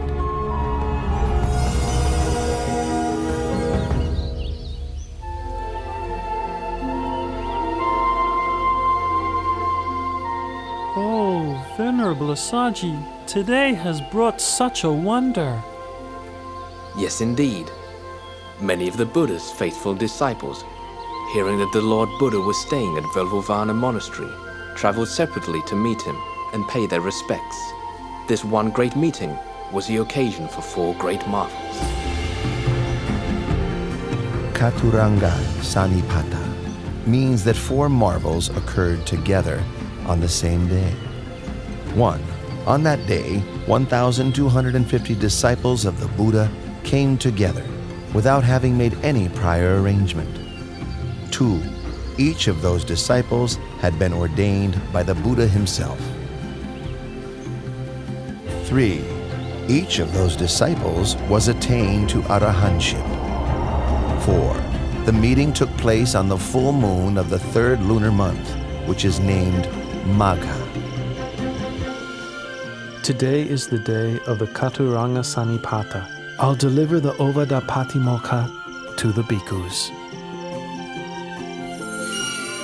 To refrain from all evil, to do good to one's utmost, and to purify one's mind.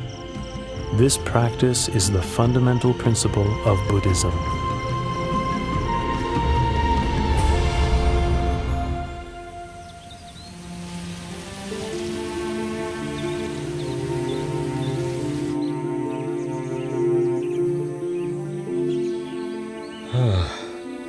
Kalodaihi, my senior counselor, ever since I first heard that my son had attained enlightenment and become the Buddha, I've been wishing to meet him.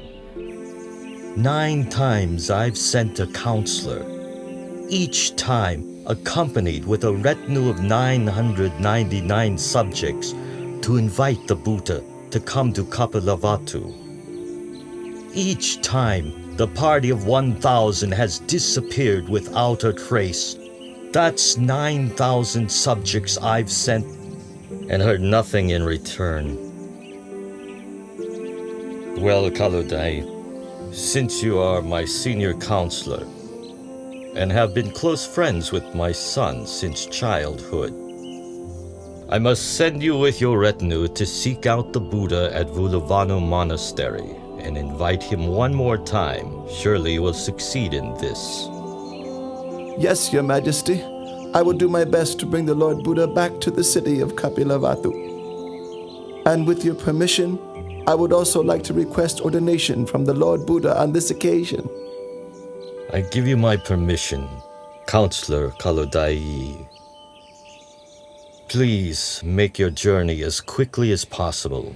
I'll be waiting to hear news from you.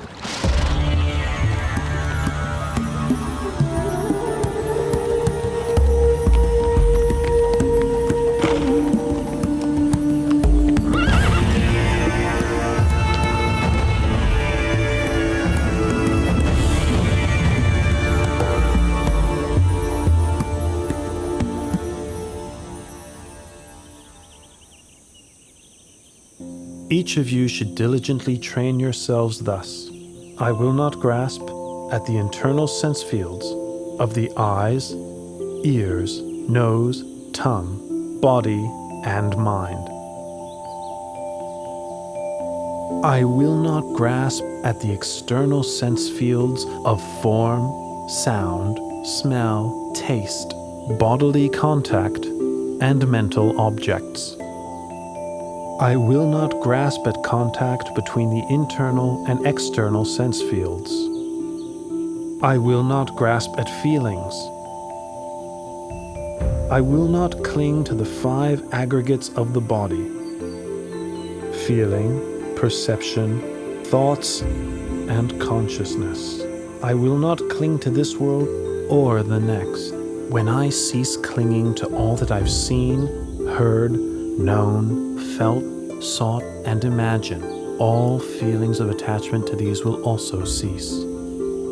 Listen, all of you. A person's heart may be purified through consistently applied efforts in practice, through wisdom, through Dharma, and through morality, not by means of one's class, family, or property. Lord Buddha, summer begins tomorrow. All the farmers have harvested their crops. The path to the city of Kapilavatthu is open and suitable for travel. Your father has a strong wish to meet with you and your disciples. Please, out of compassion, travel to the city of Kapilavatthu and teach Dharma to your father. Please teach Dharma to your relatives there.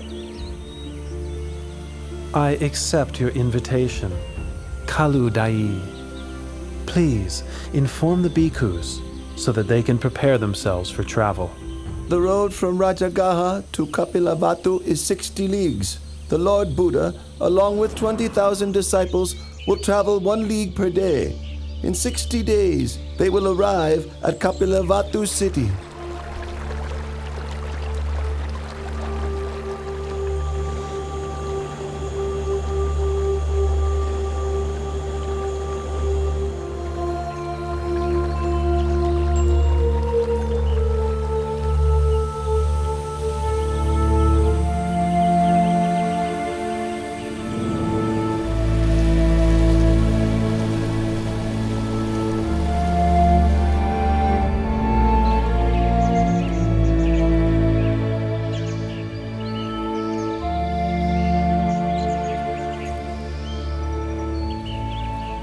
My relatives chose this banyan grove to build Nigrota Monastery as an offering to the Buddha. It's been 60 days since Venerable Kaludai sent news of the Buddha's departure from Rajagaha city. My relatives are waiting here to greet him. The Lord Buddha and 20,000 bhikkhus have arrived, Your Highness!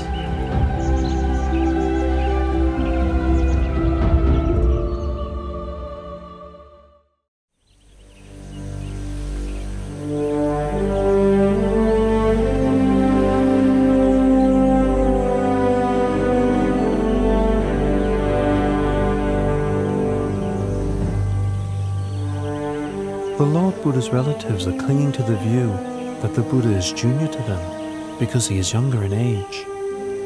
They've positioned their young princes in front of themselves so that they won't have to pay their respects.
When my son was newly born, and the Sita the hermit bowed to him, at that time I also paid homage for the first time.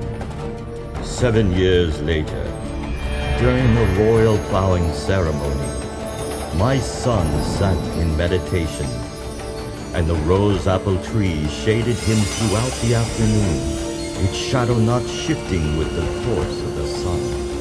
Witnessing this, I paid respects to my son for the second time. Now on this occasion, a truly wonderful marvel has appeared.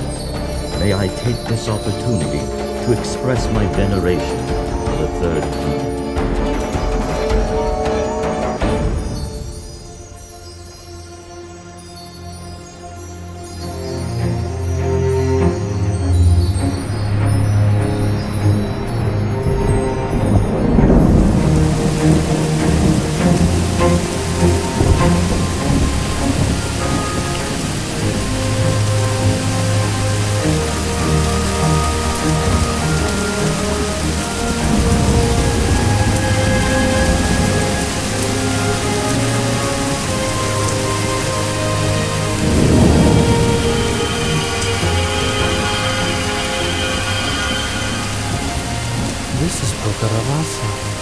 The red rain. Unlike ordinary rain, it soaks only those who wish to be soaked by it. For those who wish to remain dry, every drop will roll right off, just like water drops roll off of a lentil field.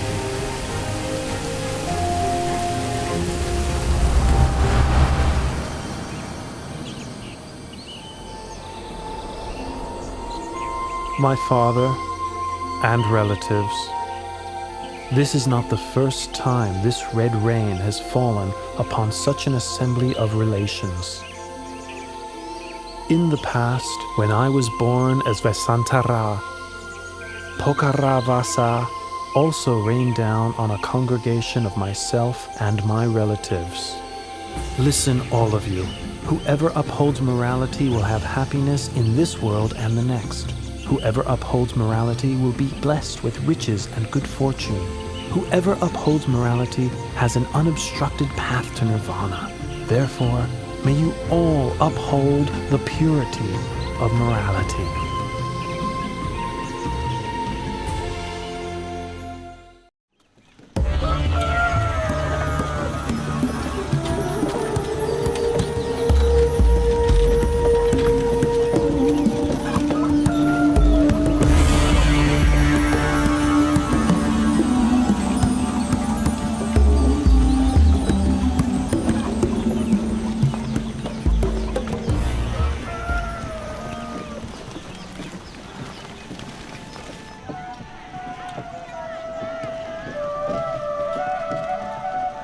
My son, why do you bring shame to me by going around collecting alms of rice and food in this manner? You are of royal lineage, an heir to my throne. Or are you of the opinion that I cannot afford to provide you or your disciples with enough food myself? Father, at the moment of my enlightenment, I departed from the Shakyan royal family lineage and was established in the lineage of awakened Buddhas. My going for alms round is in accordance with the tradition of all Buddhas. The Venerable Sangha also practiced this Buddhist convention. Father, please pay attention to this teaching.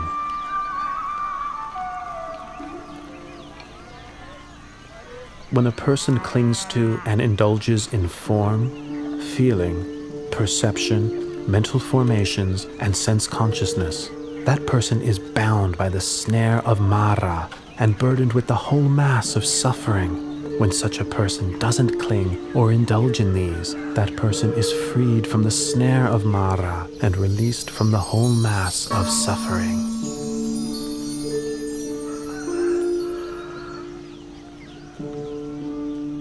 Please, may I invite you and all your disciples to receive alms food in the royal palace tomorrow morning.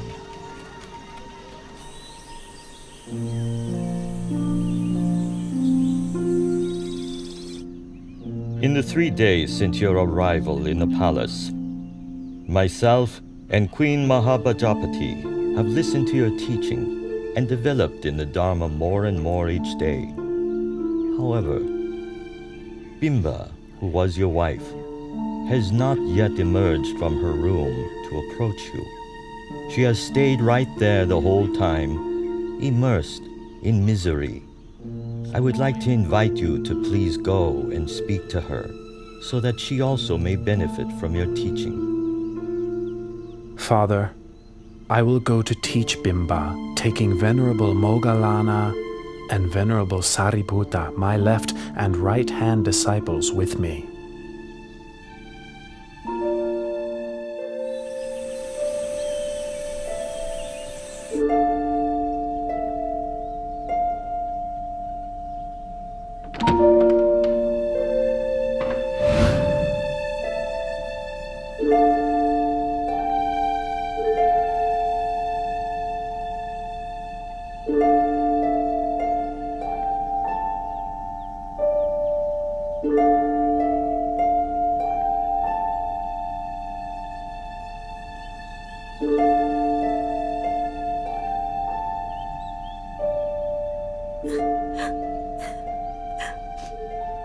Why have you been so unkind to me, your wife? When you left for the holy life, you left in silence. Did I do something wrong to make you leave that way? If I did something wrong, then what was the fault of Rahula, born that very day, that you had to leave him bereft of a father? Bimba, don't be so melancholy. What I did was to help you and all beings, that you might have a chance to know the way out of suffering. Bimba, we were born in this world for making merit together, as we have for many lifetimes. Now is the time to reflect on those births and lifetimes according to the truth as follows. I am of the nature to age. I have not gone beyond aging. I am of the nature to sicken. I have not gone beyond sickness. I am of the nature to die. I have not gone beyond dying. All that is mine, beloved and pleasing, will become otherwise, will become separated from me. I am the owner of my karma, heir to my karma, born of my karma, abide supported by my karma. Whatever karma I shall do, for good or for ill, of that I will be the heir.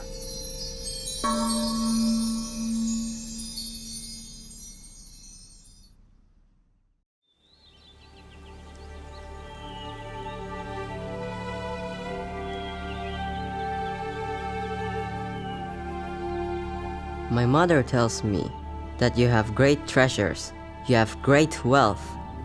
But since ordaining, you have no desire for royal wealth. As your royal successor, I wish to request my inheritance, which is mine by right. External treasures bind one to the round of death and rebirth on the wheel of samsara. Better to give the noble treasure, that is, the most excellent internal treasure, instead of worldly wealth. Rahula, I have the most excellent noble treasure to offer you. Sariputta, release Rahula from worldly suffering and bestow him with noble treasure by ordaining him a samanera.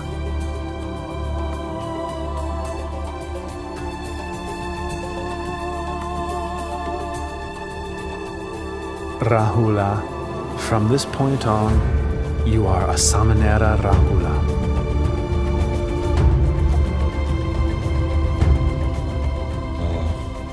When Siddhartha left the palace and sought Buddhahood, I expected that Nanda would remain to inherit the throne. But then the Buddha took Nanda off to ordain. That left only my grandson, Rahula, who might succeed me. Then the Buddha ordained Rahula as well. If I don't do something, soon the whole Shakya clan may go forth.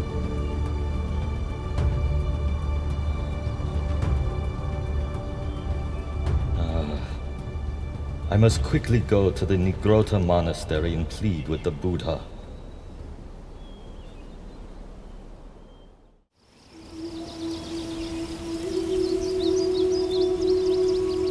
Please, Lord Buddha, from this point on, should any householder's son wish to ordain, in the Buddha's dispensation, if his parents don't give their consent, please don't give the ordination. Father, I agree to your request.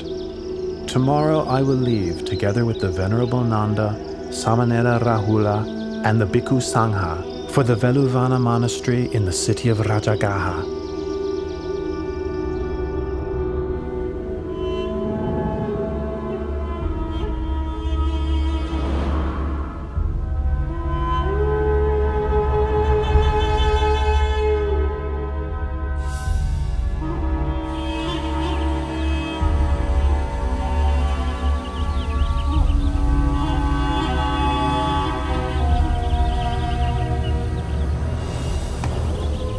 Nanda.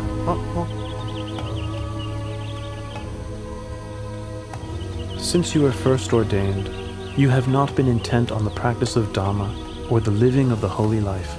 All your thoughts are of returning to the household life. My heart is constantly yearning for my wife, Janapada Kalyani. There's not a moment spent when I don't think of her. Nanda, come with me, and I'll show you things that you've never seen before.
Nanda, those are Apasara goddesses in heaven.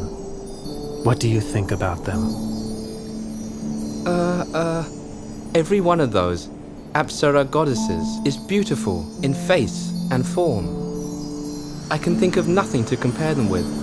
Even my wife, Janapada Kalyani, has not half their beauty. Nanda, can you see that what you thought before to be exceedingly beautiful now pales in comparison to greater beauty? Yes, Lord Buddha, I can see.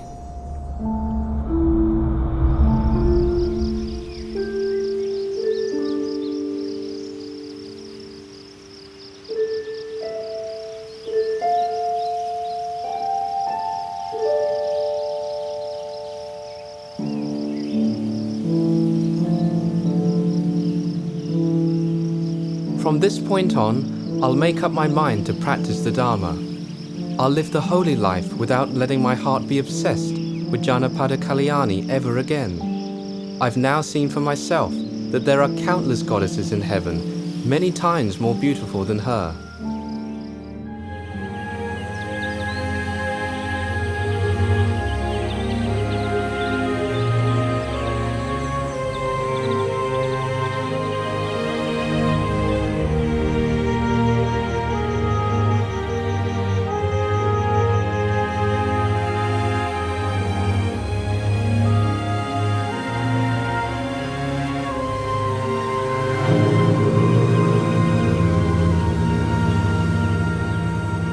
Nothing can ensnare a man's heart more tightly than a woman. Nothing can ensnare a woman's heart more tightly than a man. In truth, love is like a noose which binds one to obsession and infatuation. It brings one to birth and death in the world again and again, dragging one down into a mass of suffering. That's right, Nanda. There is no pleasure equal to the peace that can be found within one's own heart. For as long as humans rush around seeking external distractions, they will never meet with genuine happiness. Nanda, when you release your clinging and view the whole world as empty, your heart will be free, open, expansive, radiant, and joyful.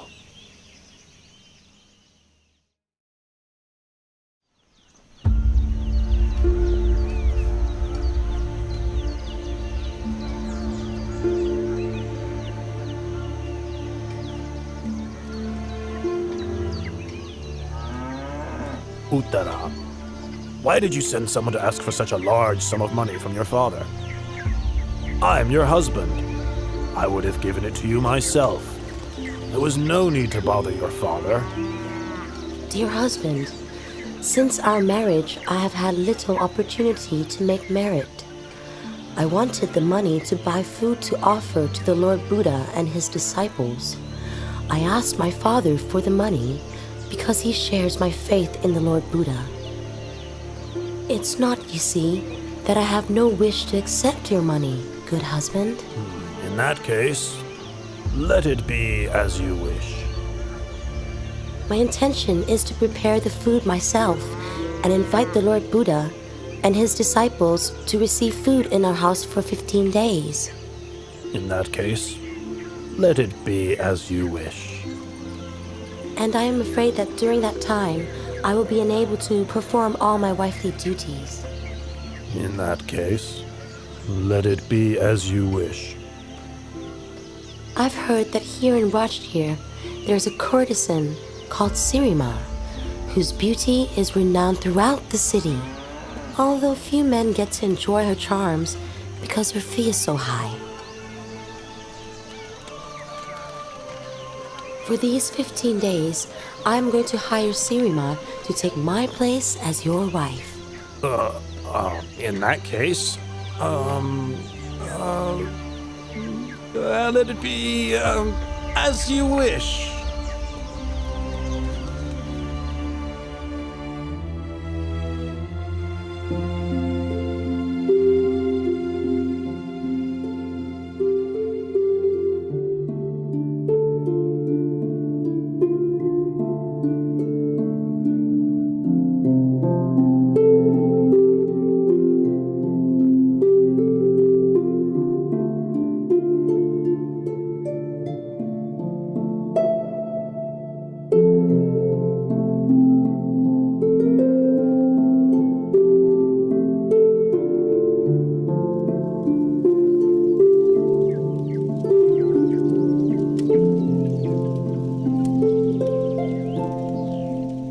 Uttara, are you exhausted?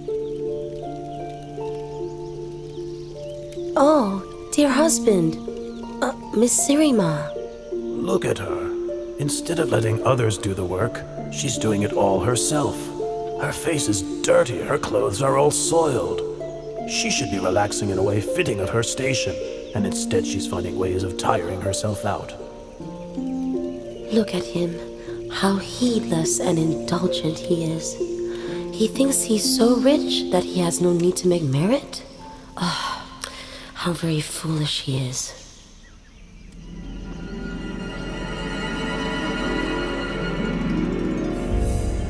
Look at Uttara. She's looking at me with a smile of contempt.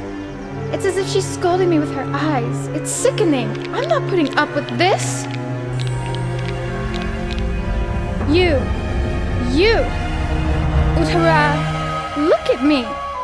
You want to fight? Well, you're gonna get what you want.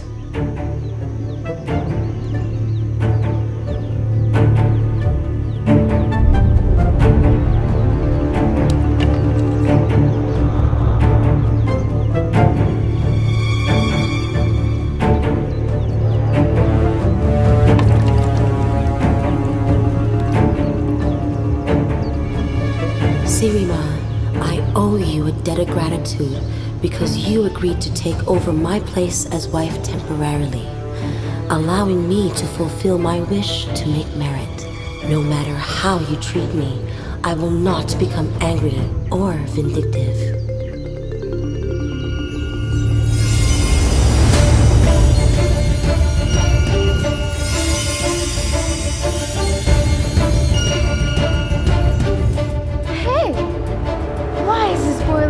Unable to hurt her. Hey! This prostitute is dared to attack our employer! Come on! Let's get her! Yeah, let's get her! Come on, guys, let's go! All of you, don't hurt her. Sirima is like a friend to whom I owe a debt of gratitude. I am not angry with her.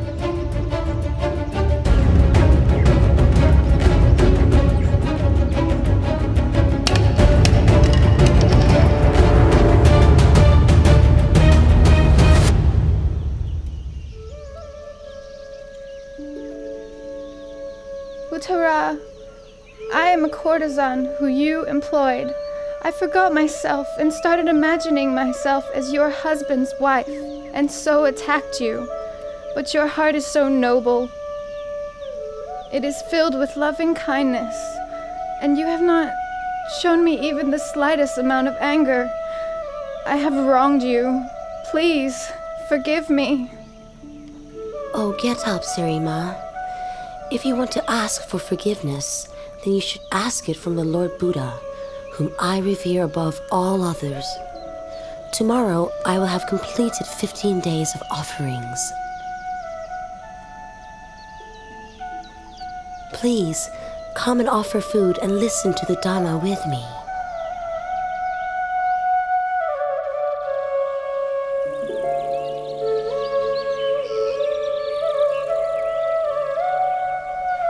A person should overcome anger with non-anger, overcome evil with goodness, overcome stinginess with generosity, overcome careless speech with words of truth. Those engrossed in worldly enjoyments, indulging in sense pleasures, intoxicated by wealth, social standing, extravagance, praise, rank, prestige, and power, cannot see the noble beauty of truth.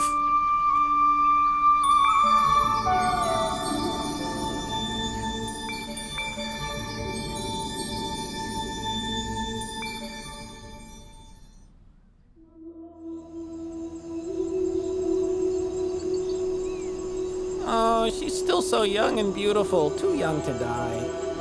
The day this woman listened to a talk from the Buddha, she gave up her life as a courtesan and turned to making merit every day. But life is uncertain, and now, not much later on, she's dead. Let's get down to work. It's already time to cremate the body. Hey, wait a minute. We can't cremate her yet. Well, why not? The Buddha has requested King Bimbisara to order us to keep the body for 3 days. For 3 days! Oh, whatever for?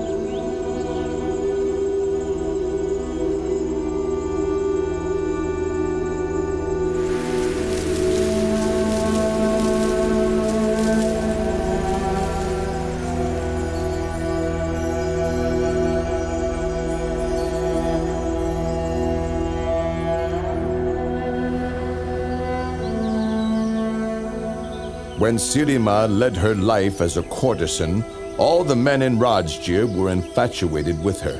Everyone wanted to sleep with her. Now she is dead. I would like to sell her to the highest price. I will start at the price she charged for her body during her lifetime. 1,000 kahapanas. Who wants to start the bidding? Ow! Sirima's been dead for 3 days. Her corpse is starting to decay. The fluids are flowing out of her body. The smell of the corpse fills the whole cemetery. Somebody would have to be crazy to buy the body. Hey! King Bimbisara is reducing the price to 900 kahapanas. 800! Ha ha! 800 kapanas for a rotten 700! Half the original price, and still no one is making a move? 100 kahapanas. If nobody is going to buy this corpse, then I will give it away for free.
It is the nature of all conditions to arise, persist for a while, and then pass away.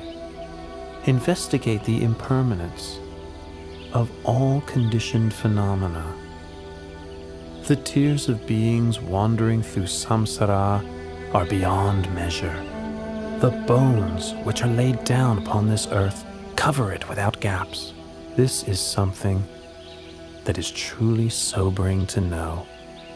One who is still attached to forms, sounds, tastes, odors, and physical sensations cannot find liberation from this world.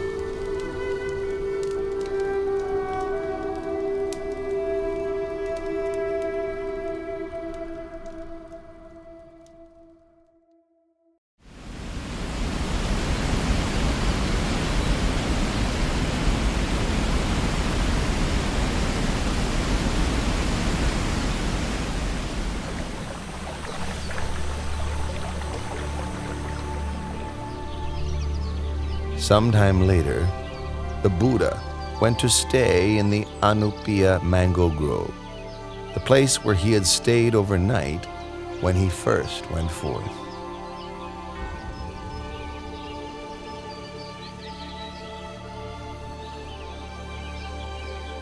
Five Sakayan princes, Prince Badiya, Prince Anuradha, Prince Ananda, Prince Bagu, and Prince Kimbila, along with Kolian Prince Devadatta, and a barber named Upali, approached the Buddha and asked for ordination. The Buddha ordained Upali the barber first, followed by each of the 6 princes respectively.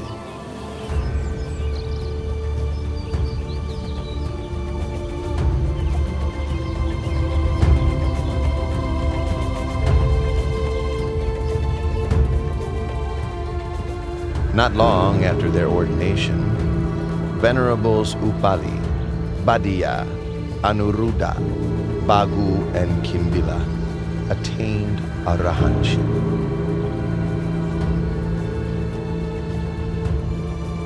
Venerable Ananda, receiving instruction from Venerable Punamantaniputta, attained the fruition of stream entry.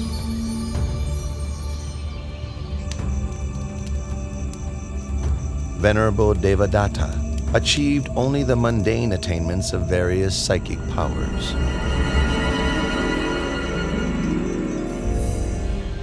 Later, the Sangha requested of Venerable Ananda that he act as the Buddha's personal attendant.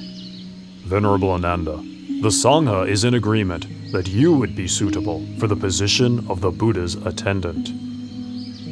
What are your feelings toward this?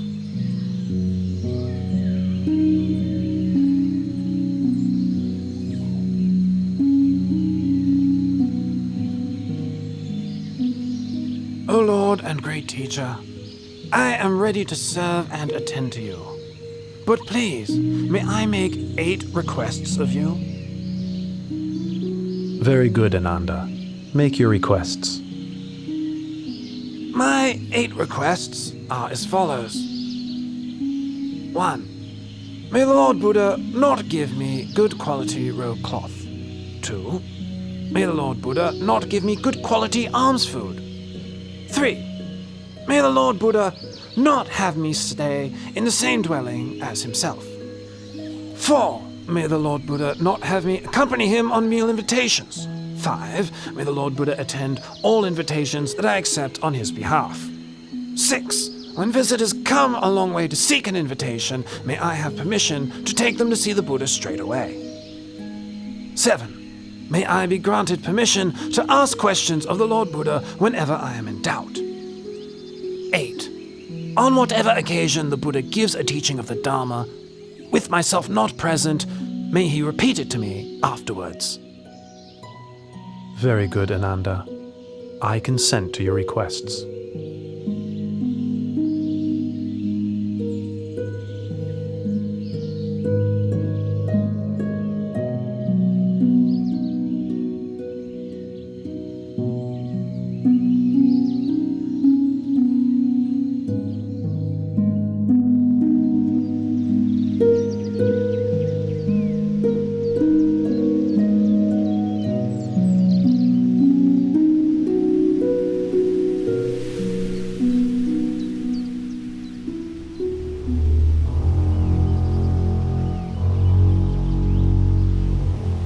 I am from the royal clan.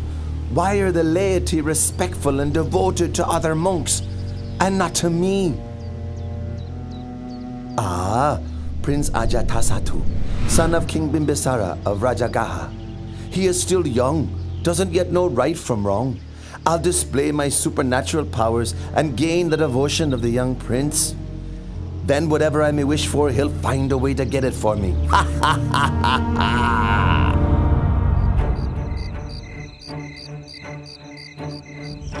Sir! Sir!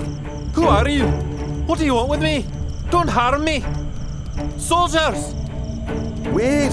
Prince Ajatasattu, don't be frightened. Venerable sir, how do you know me? Oh, Prince, look at me!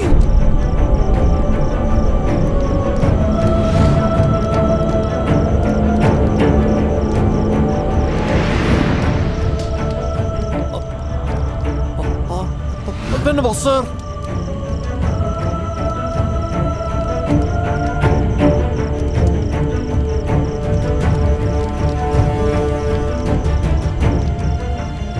My name is Venerable Devadatta. I wish you no harm. I am here to help you. To help me? To help me with what? You will know when that time comes. Farewell for now. Just a moment.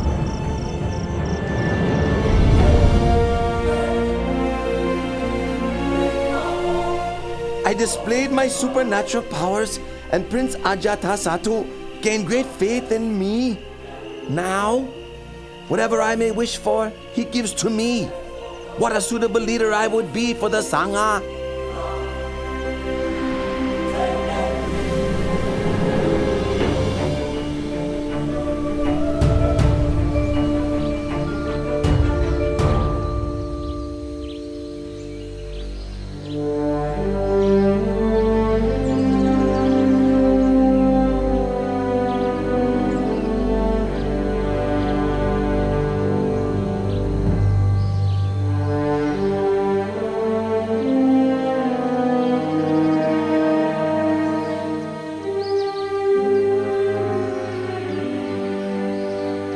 Lord, you are now getting very old. It's time for you to lay your duties down. I request the burden of leading the Sangha. Please make the matter known to all the bhikkhus. From now on, I'll take over your teaching responsibilities.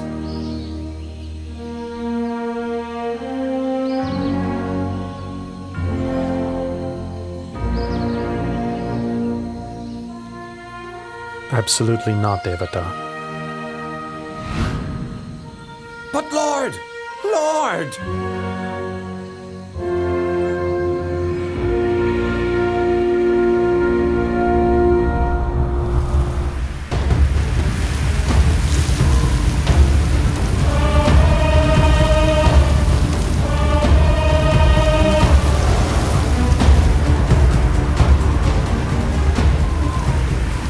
The Buddha humiliated me in front of all the monks.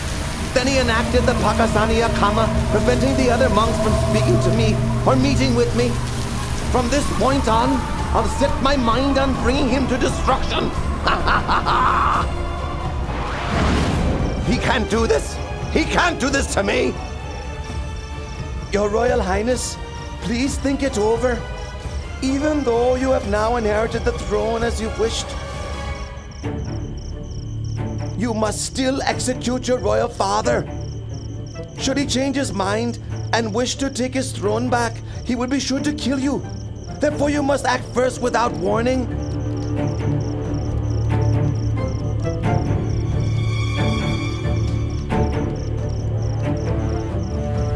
That could be arranged. I'll keep him imprisoned until his life comes to an end. It's your decision, Your Royal Highness.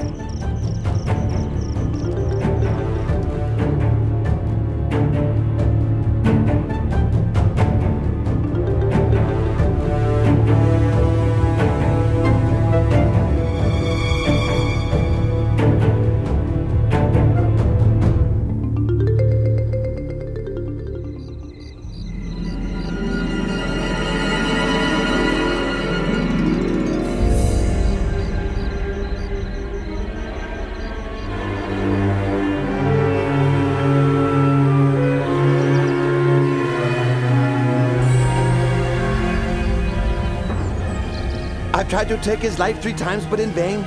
It's time to try my last resort. I have to pretend to be strict in Dhamma Vinaya, so that all the bhikkhus will become my disciples.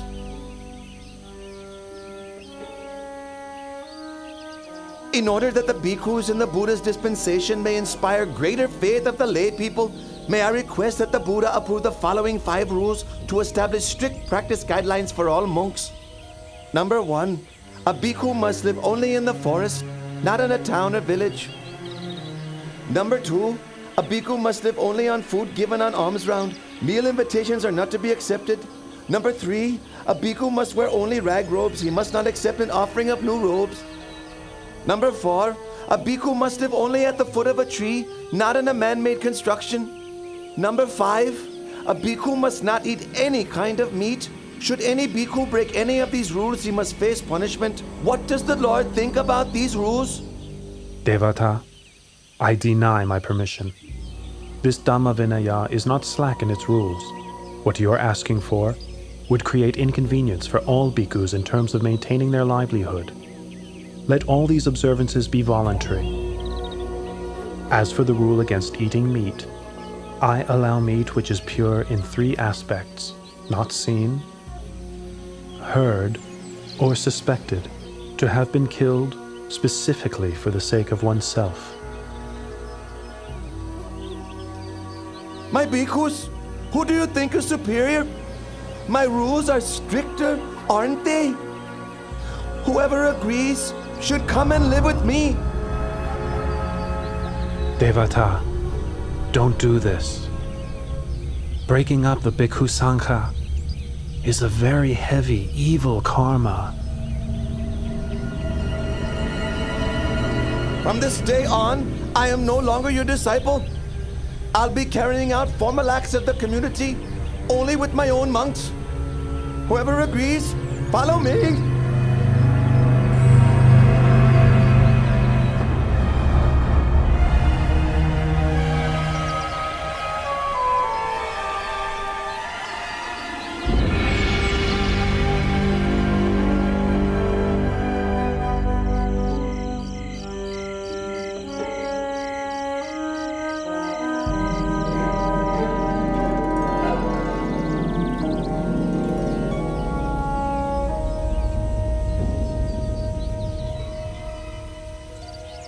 Devadatta, can't you see that you're not a suitable leader for the Bhikkhu Sangha? Gokalika, what are you saying? What am I saying? What am I saying?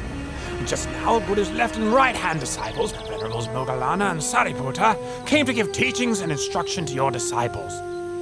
Having listened, almost all of your disciples followed the two Venerables back to Jetavana Monastery. Only a few of your most foolish and ignorant followers remain. Gokalika, it's impossible! It's impossible! Impossible. Impossible. Is that all the strict forest monk can say? Gokalika, you! You're a fake. You're wearing the yellow robe only for the sake of gain and honor. You are boastful and conceited even to the point of competing with the Lord Buddha. I have no wish to stay with you any longer. Gokalika! Come back here now! Gokalika!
I've been seriously ill with no improvement for a long time. It must be because of my offensive and injurious behavior towards the Buddha. But in return, the Buddha has nothing but loving kindness toward me, expressing not even the slightest ill will or resentment. Now, coming to the end of my life, I'd like to seek out the Lord Buddha in order to ask for his forgiveness. Monks, be quick and take me to Jetavana Monastery.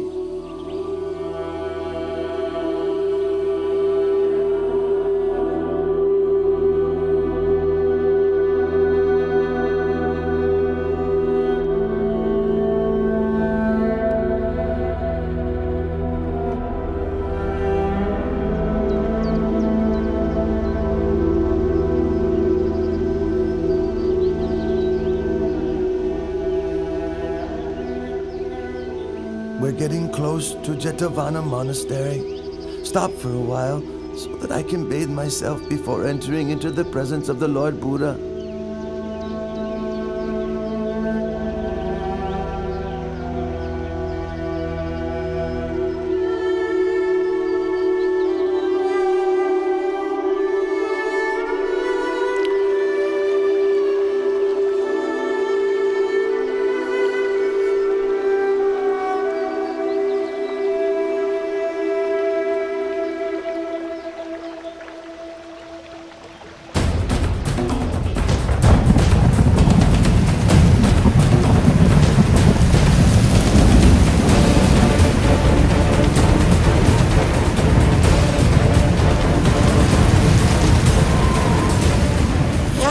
Please!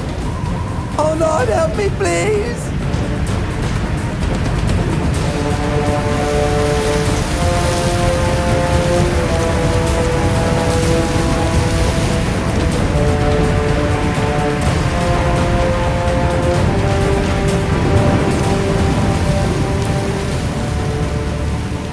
Oh, Blessed One, knower of worlds purified in knowledge and conduct, Great One, teacher of gods and humans, I leave my chin bone as an offering to the Buddha, and I take the Lord Buddha as my refuge forever.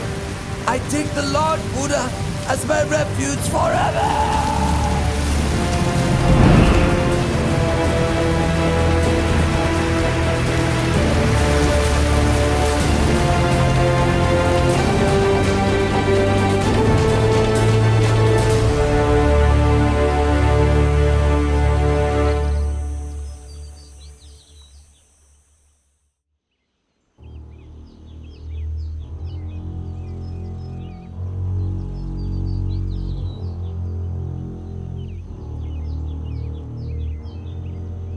Venerable Devadatta has performed gravely serious evil karma.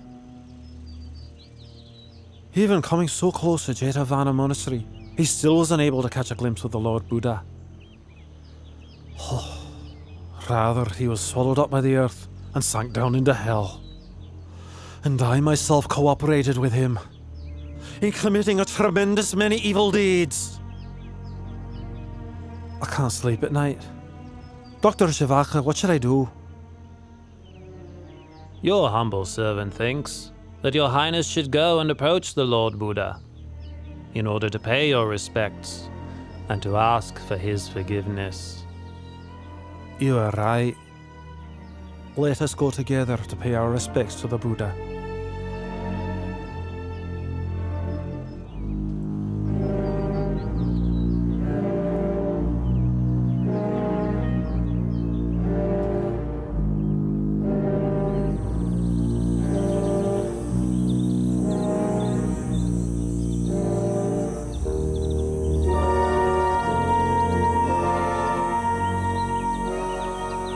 O Lord, I was duped into believing what Venerable Devadatta said. I thereby committed gravely serious wrong actions which affected the Buddha. I now realize my mistake. Please, may I beg your pardon? Please forgive me. I promise I will never do unwholesome deeds like that again. Your Majesty, it is a timeless law that in this world, hatred can only ever be appeased by non-hatred. One who associates with fools is doomed to sorrow for a long time. One who is perfect in morality shines like a bright flame. One with mindfulness is happy and grows in the Dhamma at every moment. If a king rules with Dhamma, all his citizens will be happy. Bhikkhus, all conditioned things are of the nature to arise, persist for a while, and then pass away. Therefore, we should consider such things as impermanent, uncertain, unreliable. The tears of beings who wander from birth to death on the wheel of samsara are countless. Their corpses pile up to cover every inch of the earth. It's such an enormous pity, and worthy of sadness. Those who cling to attachment to the forms, sounds, smells, tastes, and touches of this world have not the slightest chance of ever going beyond it.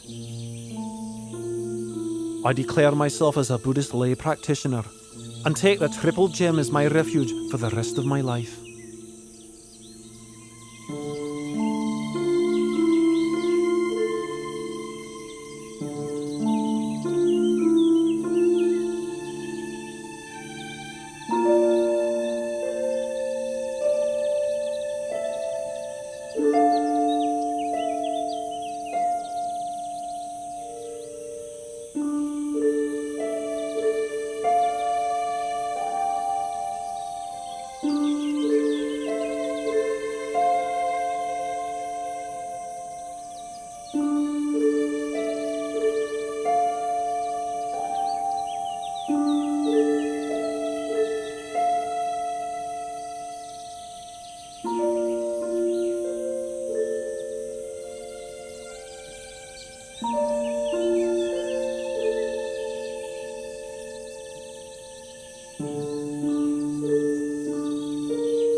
The king has no alternative but to receive the heavy results of his terrible deed, murdering his own father.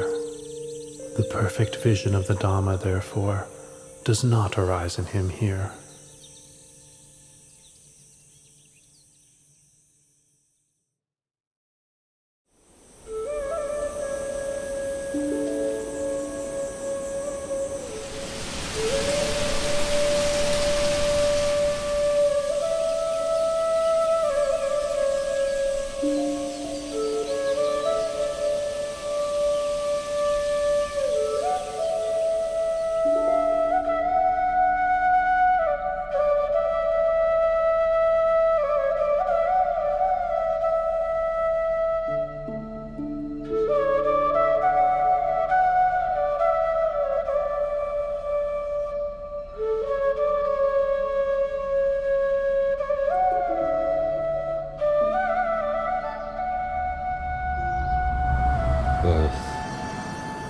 aging, sickness, death.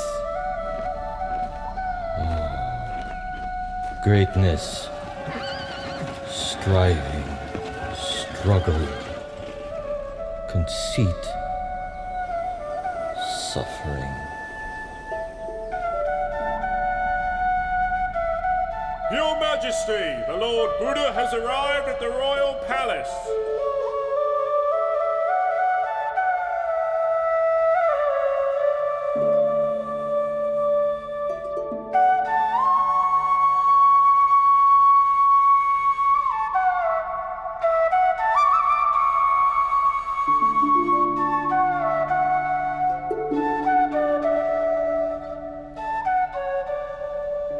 Oh Lord, I think my life is ending. I can't bear this suffering very much longer. O Father, please do not worry. All conditioned things arise according to their nature. Having come into being, they persist for a while. Having persisted, it is their nature to pass away. It is only suffering arising, existing and ceasing, nothing other than suffering. There's no woman, no man, no us, no them.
Throughout the last 7 days, Lord Buddha, you have taught me the Dharma day and night.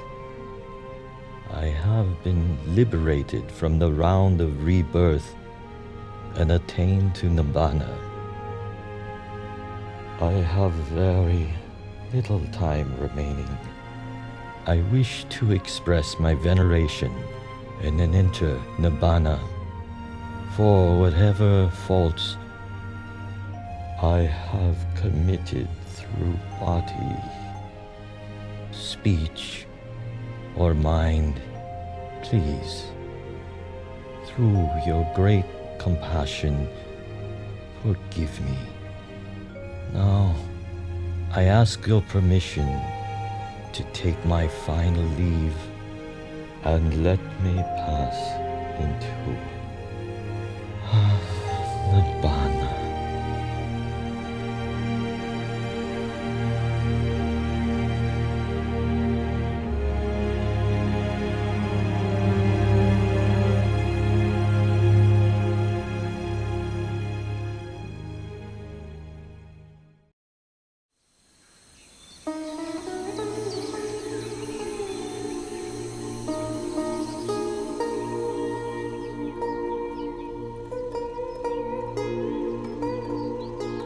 asked for ordination from the Lord Buddha 3 times, but he has not yet given his permission.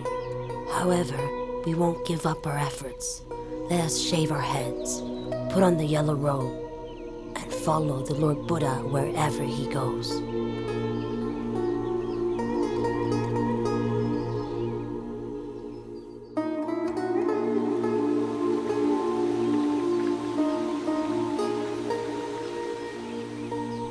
O Lord, if women were allowed to ordain in the Buddha's dispensation, could they attain to the level of arahantship?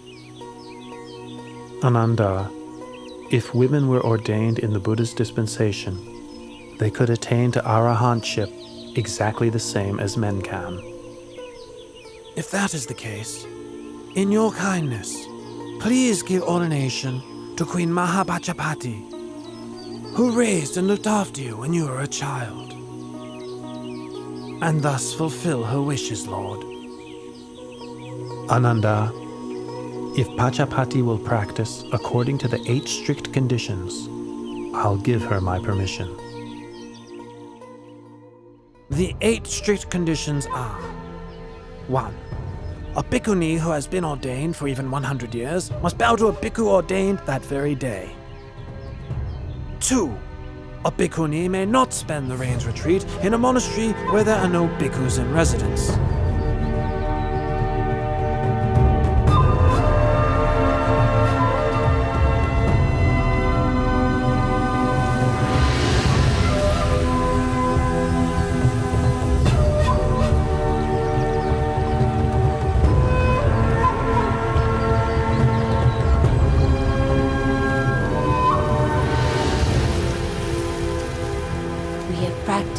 8 strict conditions for the period of 2 rains retreats. Please, may the Buddha consider our ordination. I permit your ordination.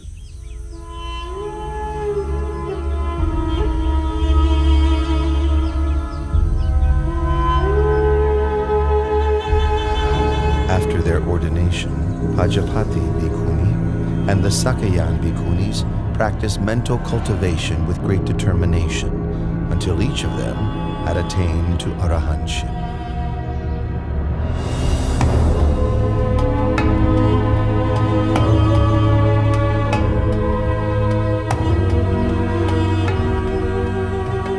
Now King Mahanama of the Sakyan clan has inherited the throne of Kapilavatthu. It goes to show how unstable and impermanent even kingship is in this world. Prince Siddhartha, my husband, relinquished the royal throne without a second thought when he went forth. My relatives, my son, and even Queen Mahapajapati Gautami have followed after him and ordained. That being the case, it is best for me also to relinquish material comforts and ordain in the Buddha's Dhamma Vinaya.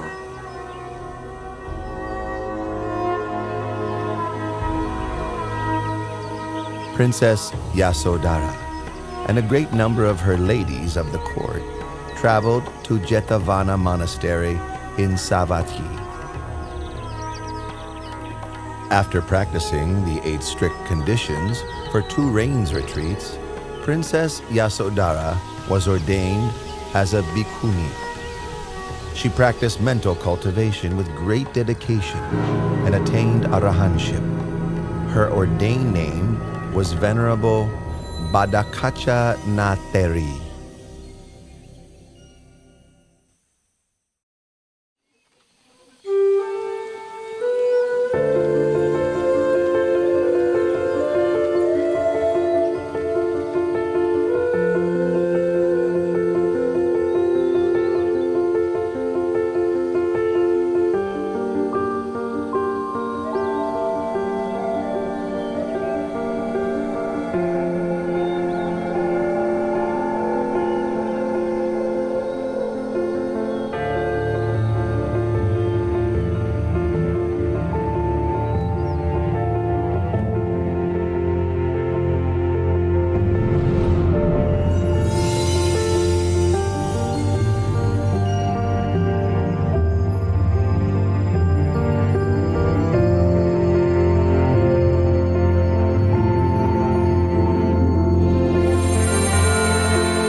Having performed the twin marvel, the Buddha arose from his crystal seat and stepped forward with his right foot. He placed it on the summit of Mount Yugandhara. Then he stepped forward with his left foot, placing it on the summit of Mount Sumeru, upon which Tavatimsa heaven is located.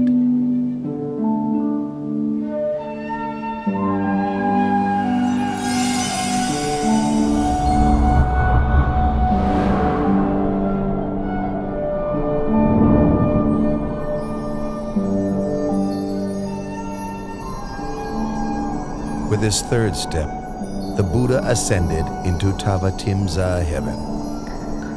He seated himself upon the Pandukambala stone, the seat of Lord Indra, the god of Tavatimsa heaven. His purpose was to teach the Dhamma to his mother, in accordance with the tradition of past Buddhas. Delighted, Lord Indra and the host of Tavatimsa heaven gathered before the Buddha to hear his discourse. Tell me, have you seen my mother? O Lord, your mother was reborn, Santusita Devaputa, in the higher realm of Tusita. I will quickly go and invite your mother down.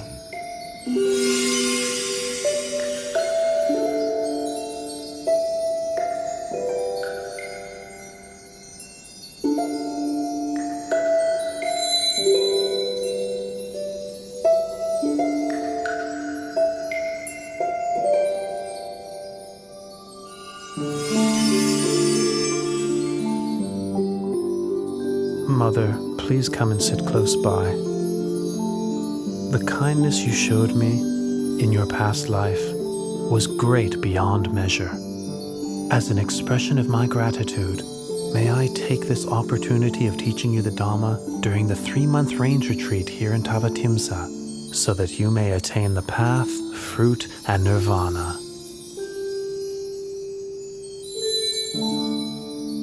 Mother, please listen. Ignorance and craving lead a person to rebirth.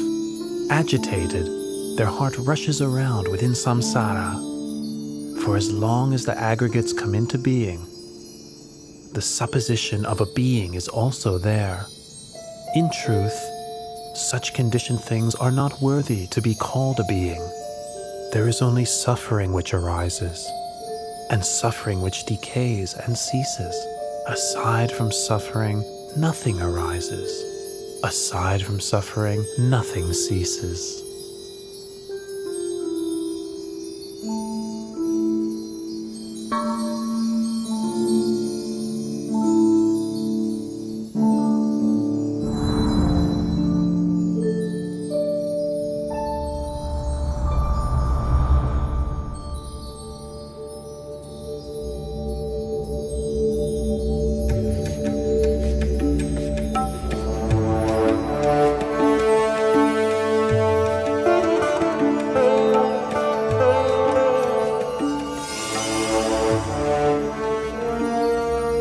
Lord Buddha, you have ascended to Tavatimsa heaven and taught the Abhidhamma to your mother for the full 3 months duration of the range retreat.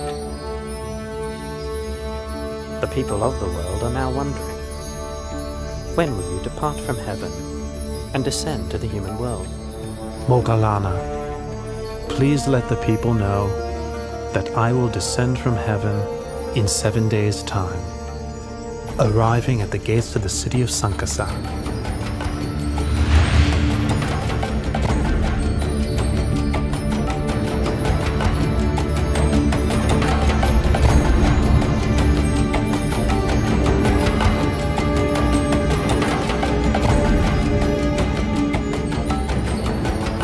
This is the last day of the rains retreat. I will create 3 heavenly staircases for the Lord Buddha's descent from the heavenly world.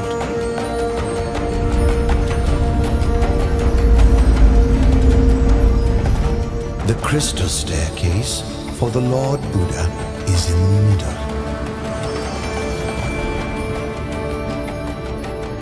The golden staircase on the right is for myself and the other deities. The silver staircase on the left is for Sahampati Brahma and his host of Brahmas.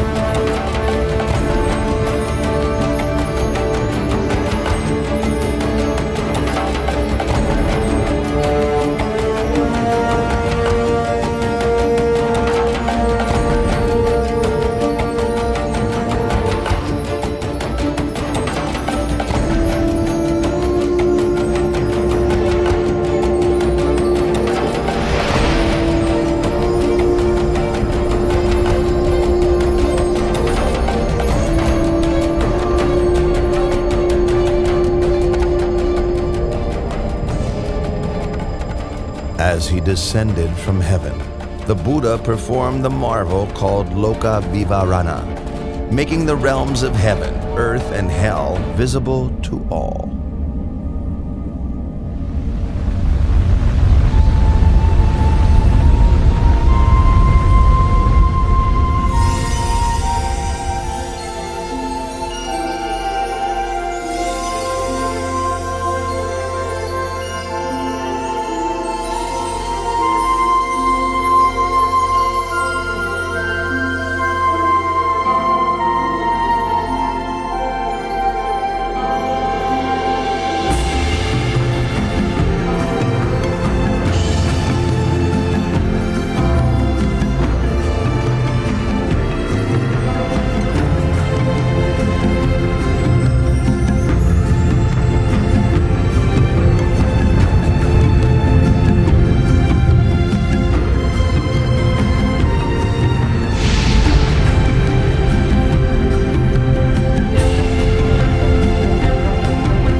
Having revealed this amazing sight, he stepped down to earth at the gates of the city of Sankasa.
Oh, this renunciant has a very noble appearance.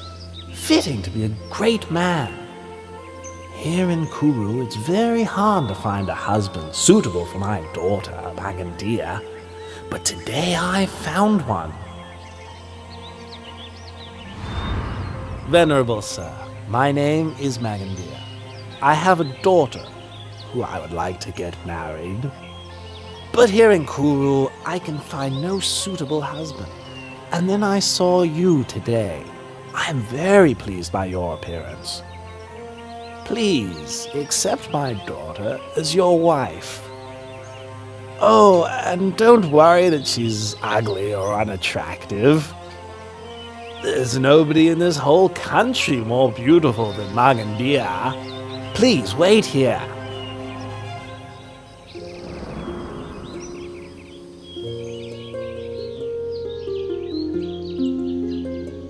Oh, my dear child, Magandia.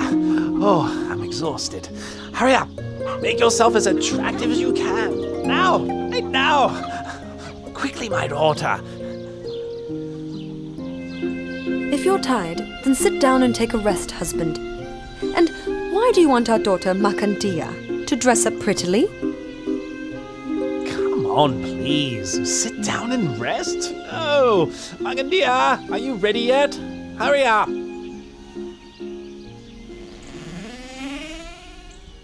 I'm ready, Father. Right. Go quickly. I've met him. Met who? I've met him. Hey, where's he gone? What's this all about? You've brought me all this way and I still don't know what you're talking about. I've met our daughter's future husband. That's what I'm talking about. I told him to wait for me here, but he's disappeared. Ah, there, you see? His footprints are still there. You're knowledgeable in the texts dealing with the interpretation of footprints. Have a look at them.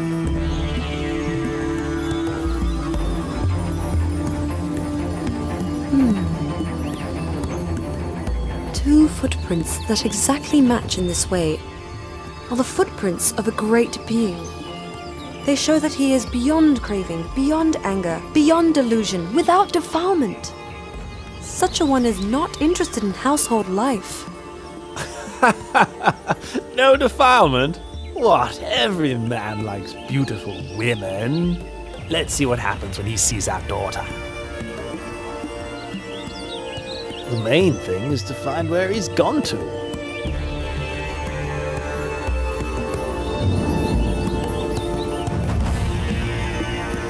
Oh, over there! I found him!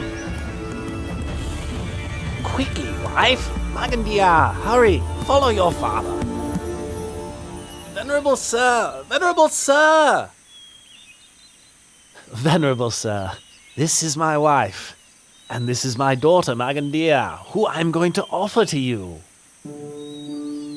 Brahmins, I rejected sensual pleasure on the day of my enlightenment.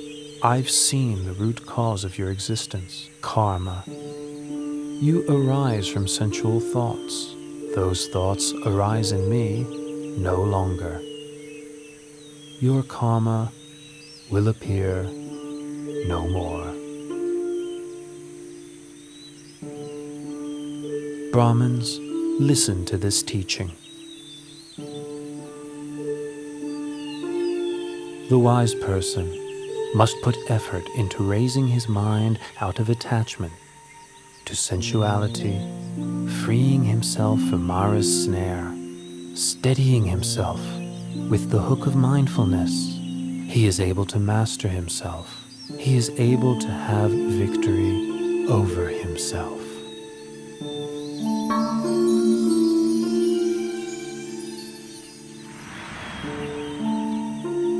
Your teachings have illuminated the path ahead for us both.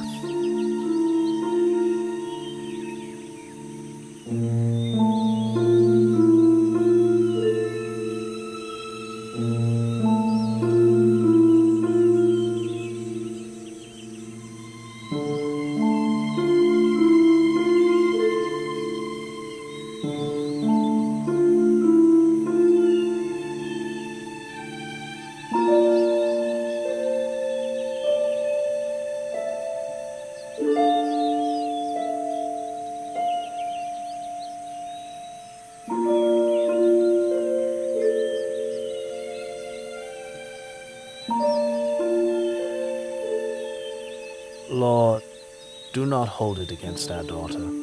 Magandia is still very young. We ask permission to go to my younger brother, to give him all my wealth, and ask him to take over as guardian of our daughter. As for my wife and me, we will ask permission to join the monastic order, so that we may, in time, realize enlightenment.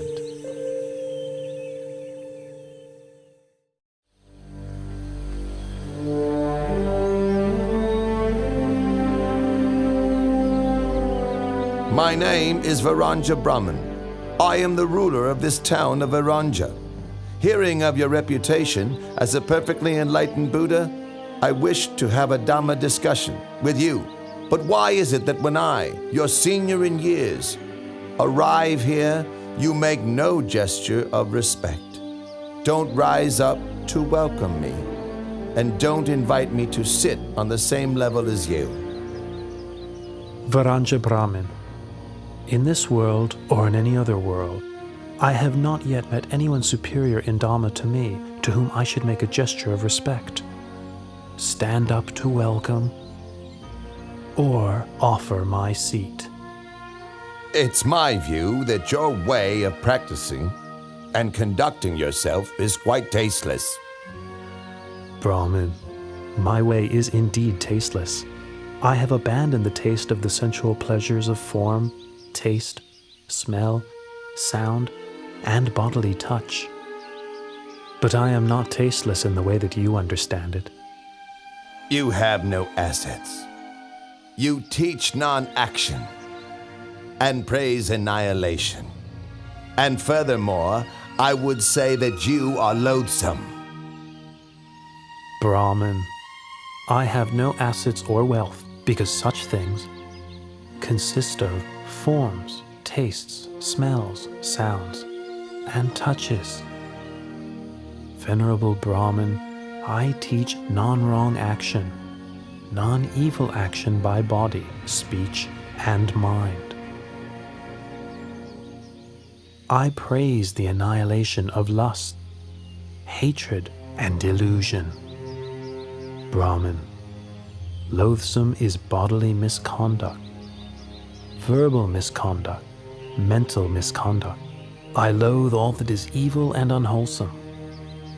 But I am not at all loathsome in the way that you believe. You teach eradication, destruction. You teach non-arising and non-birth.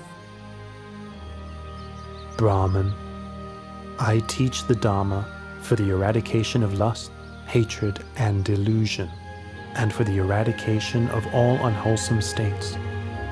I teach the destruction of bodily misconduct, verbal misconduct, and mental misconduct, because these are things which are worthy of destruction. I have attained the state of non-arising and non-birth by abandoning the causes of birth and becoming. I speak only the truth in response to your comments. The truth is not as you understand it to be. Pay attention, Venerable Varanja Brahmin, and I will teach you the Dhamma.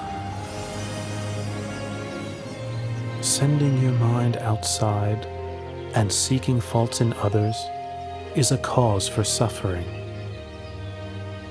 Reflecting internally, developing awareness of one's own mind, is the path. Nirodha, the end of suffering, is its fruit.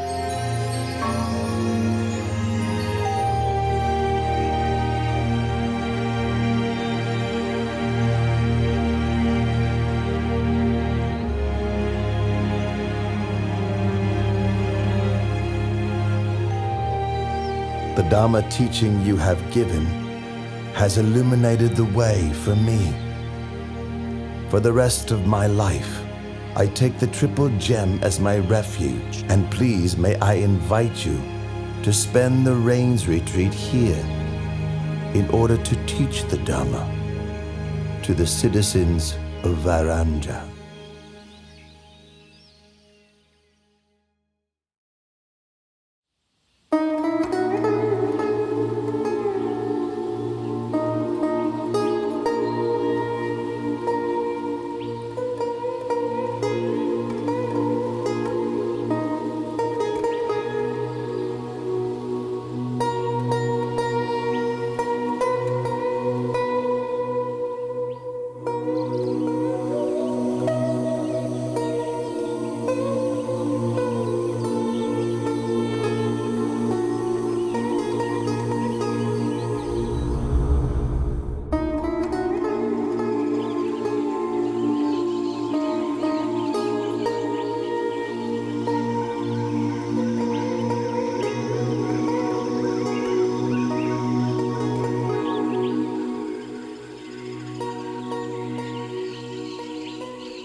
Come out where I can see you right now. Otherwise...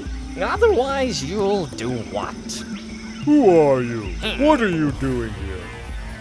I should be the one asking you the same question. I am the Lord of Monkeys, and I have been living in Rocky Tavana Forest for a long time. And you, what are you doing here? I am Palilayaka, the Lord of the Elephants. I got fed up with all the busyness and problems of my entourage and left to spend some time alone. Yes, your entourage sounds just every bit as irritating as mine. You say you are the Lord of the Elephants, but then why are you wandering around spying on a human? This one is not like other human beings. He bears the marks of a great man. From the moment I saw his bearing and the graceful, peaceful way he moves, I felt full of faith and inspiration.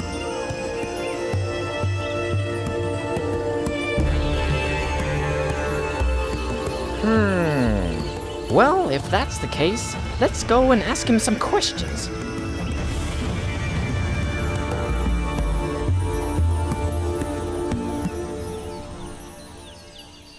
Did you know that the Lord Buddha has left the Gositarama monastery? Well, he has probably gone to give teachings in another city. Not at all. I have heard that one of the senior monks expert in the monastic discipline has had a falling out with the senior monk expert in Dhamma teaching over some small matter of the discipline. Not only that, but students of the two senior monks have sided with the teachers so that the quarrel has spread, and now there is a major conflict.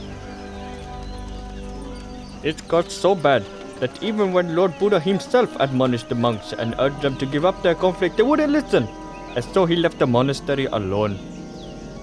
That's terrible. Those monks are really stubborn and intractable. How long will it be before we will be able to hear the teachings from the Lord Buddha again? That's the point. The monks' dispute means that all the rest of us aren't able to listen to the Lord Buddha teach. The Lord Buddha must be fed up with the disobedient monk. From now on, we shouldn't make any more food offerings to them. Oh, good idea. Let's encourage all the other lay supporters to do the same.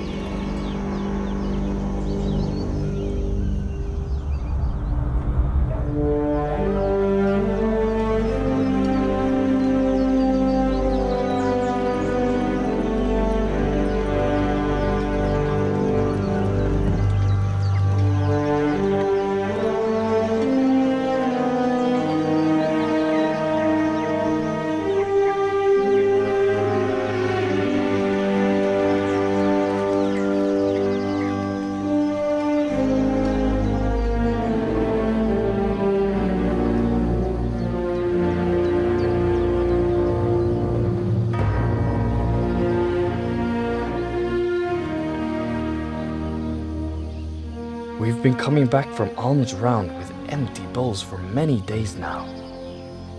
Nobody in Kosambi is filling our bowls with any food offerings anymore. If this continues, how will we survive? What will we eat? The lay people are unhappy that we are continually arguing and in conflict, and that by ignoring the Lord Buddha's admonition, we made him leave. And where has the Lord Buddha gone to reside now? Even though we've come to our senses, we have entered the rain's retreat period, and it's not possible to go off in search of him.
Venerable Ananda, I, Visakha, and my wife, along with all the wealthy families of Savatthi, have come to know that Lord Buddha is currently living alone in the forest. And so we wish to send an invitation to him, requesting that he graciously come to reside here in our city of Jetavana.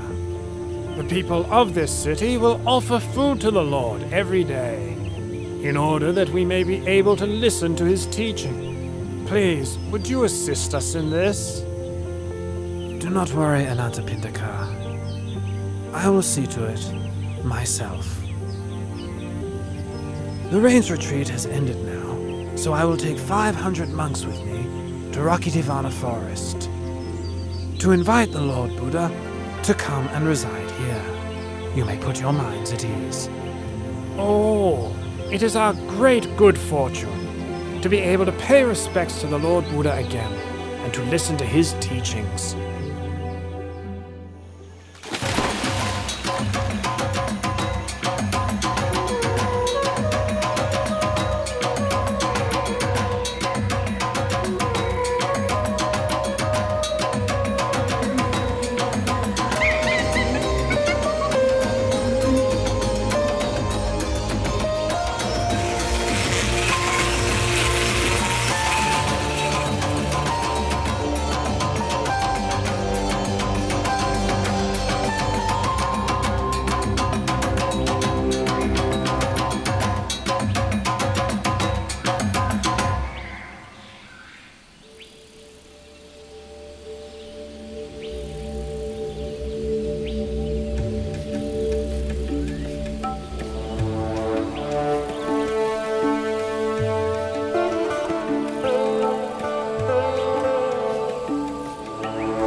Palilayaka, that is Venerable Ananda, my personal attendant, and those monks accompanying him are my disciples. Allow them to approach.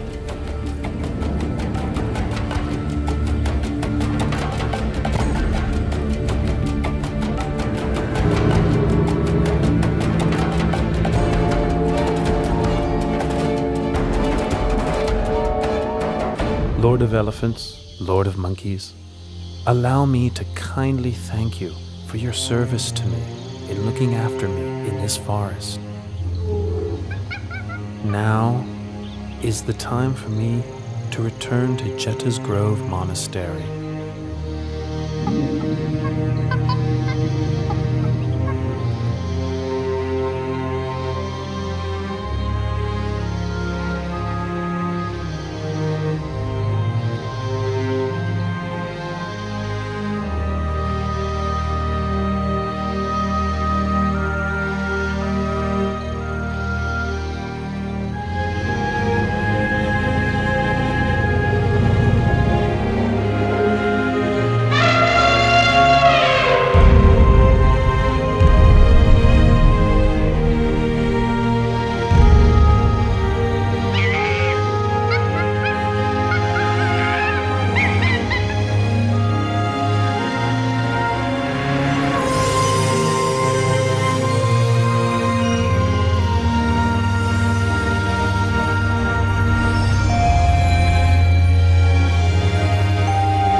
How many tens of thousands of years more must pass before another such great being appears in the world?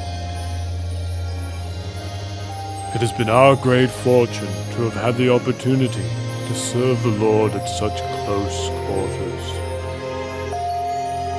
What a great shame The Lord has to leave after such a short time. It will be very unlikely that we will have such an opportunity again. We will probably never see the Lord again.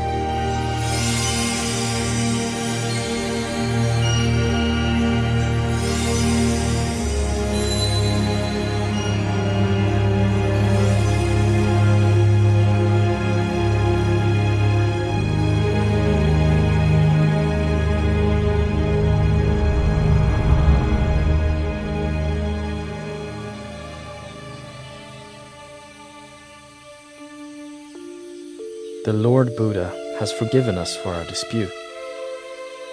It was good that we saw our fault and swiftly made our way from Kosambi to pay our respects to the Lord Buddha in Jedda's Grove. You're right. The Lord is going to give us a Dharma talk. Pay attention. Know this, monks. This flourishing or decline of this teaching is not dependent on the actions of outsiders, but depends upon the fourfold assembly of monks and nuns, laymen and laywomen. Consider the fool whose acts of body, speech, and mind cause harm to self and others. You have all entered the Sangha and have been training in the well-expounded teachings that I have given to you. Be diligent in your efforts so that you may realize the fruits of the training that you have not yet realized, that you have not as yet fully penetrated, so that you may become truly noble.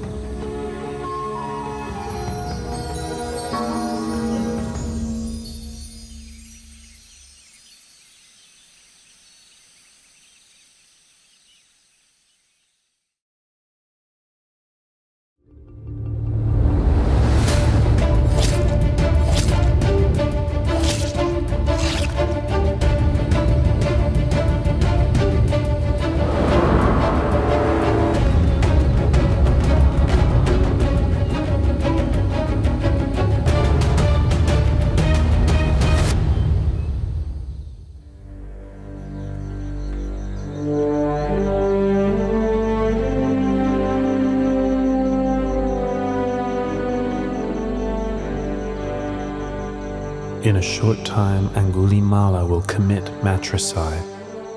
He will kill his own mother. This is a very heavy karma, which prevents one from attaining to the path, fruit, and nibbana. But this outlaw does not kill with malicious intent. He does so out of ignorance. This being the case, he should still be able to attain to the Dharma. I'll help him to escape from the deadly snare of his own foolish mistake.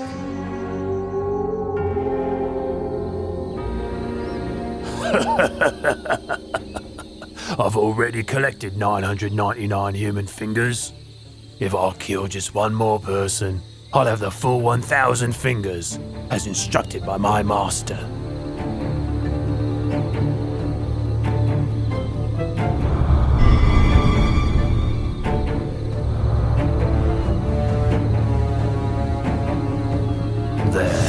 There's a recluse walking alone. He's about to meet his doom.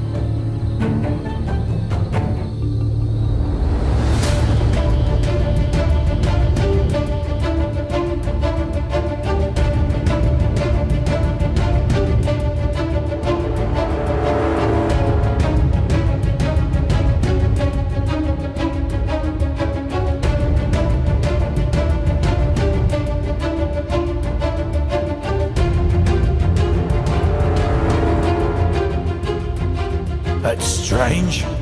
The summoner ahead just keeps on walking. But I'm running to exhaustion and still can't catch him.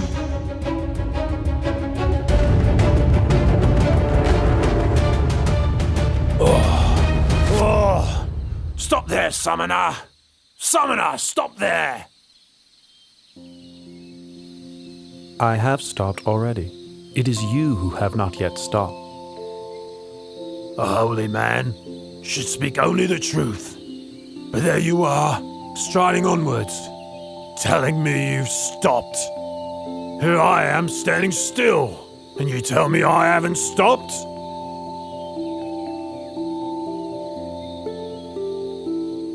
Ahimsaka, I have stopped. Stopped killing, stopped harming, stopped pursuing wrong livelihood, stopped all kinds of misconduct. It is you who have not yet stopped.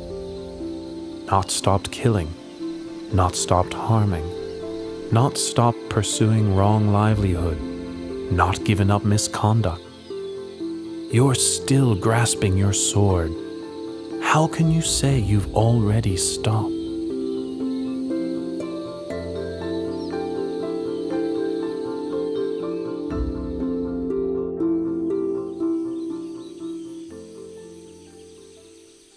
The words you have spoken are immortal and true, but never before heard, even in my master's hermitage. Ahimsaka, all things which arise are of the nature to eventually cease.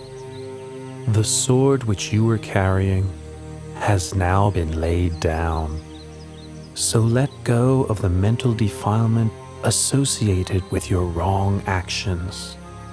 Should your heart dwell on those actions, it will soon become spoiled. Focus on recollecting your good action. Your heart will become increasingly cheerful and radiant. Be industrious in making merit, maintaining morality, and brightening your mind in every single moment.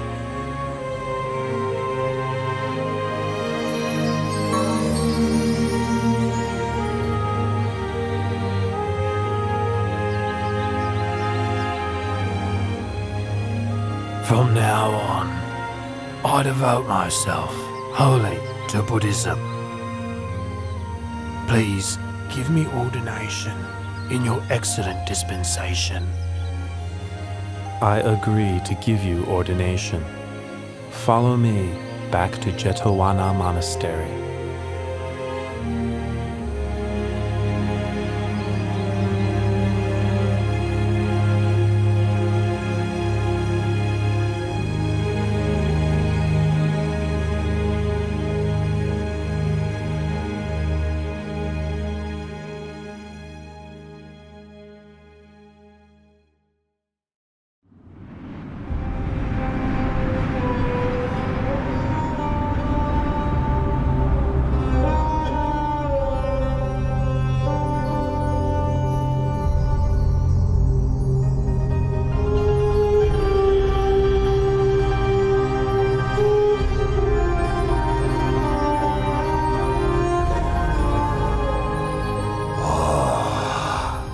These poor human beings, thinking their good and evil deeds make any difference, when in fact all things are already fixed, dependent on my will. They are so ignorant. The Brahma god Baka has the wrong view. I will help him to see the truth of things.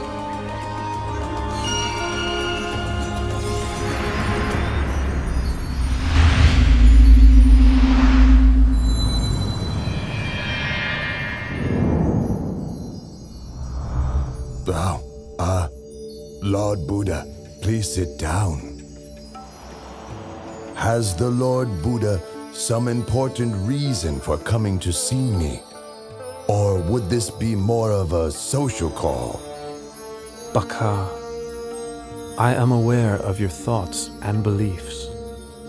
Knows my thoughts and my beliefs. Well, never mind. I've never concealed them. They are the truth. On heaven and in the human realm, everything that exists in this universe is all fixed and eternal, all created by me. There is nothing on earth or in the sky, in the sun, in the moon, and the stars of which I do not have omniscient knowledge. Nothing is hidden from me. Baka, are you sure that you are the creator and master of all things? Are you sure that you alone know all things and that nothing is hidden from you? Absolutely. In that case, why don't you use your powers to create a magic body and hide in a place you believe nobody else can find? Then I will look for you. Ha ha ha ha! Yes, sure. I can do that. Try to find me if you can.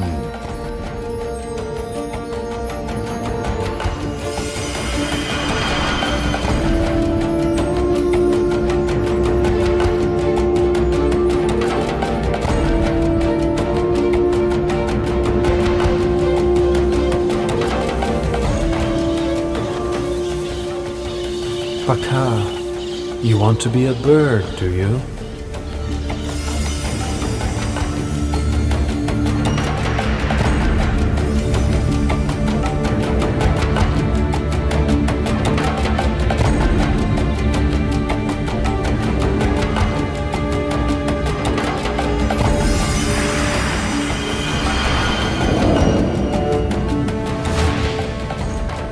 Baka, so you want to be a bee.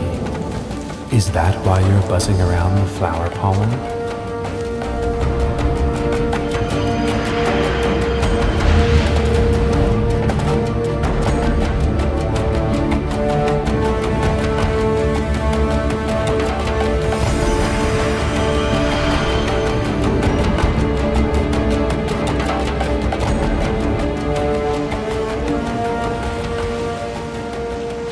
Baka, do you not want to enjoy the happiness of the Brahma realm any longer? Is that why you have made yourself so fine and mixed yourself with the sand grains on the seafloor?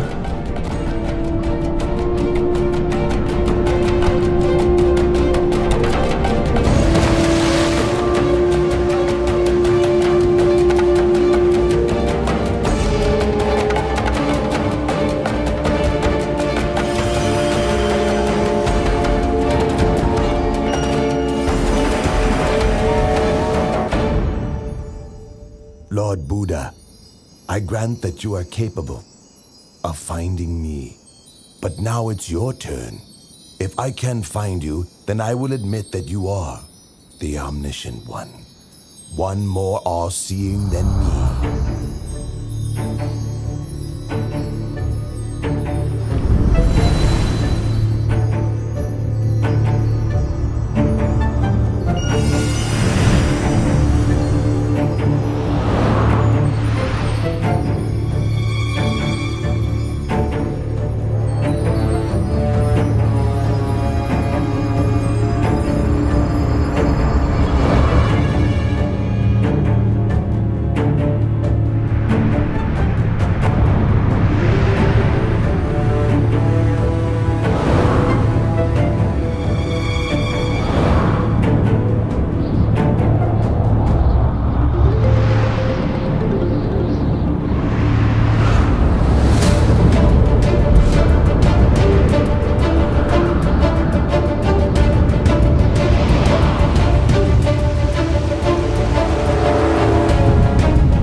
All right, I give in. Whatever world system, whatever universe you've concealed yourself in, please show yourself. Baka, I did not conceal myself in any world system or universe. All the time that you were searching for me, I was walking up and down above your head.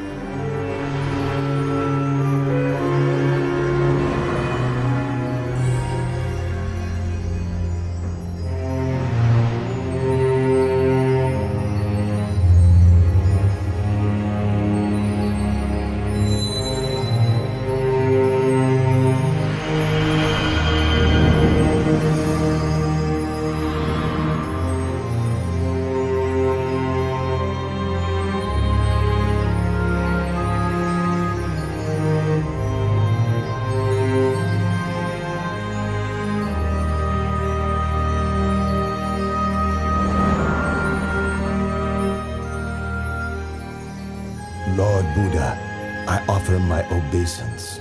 The powers that you have shown to me exceed those of all the deities and Brahma gods.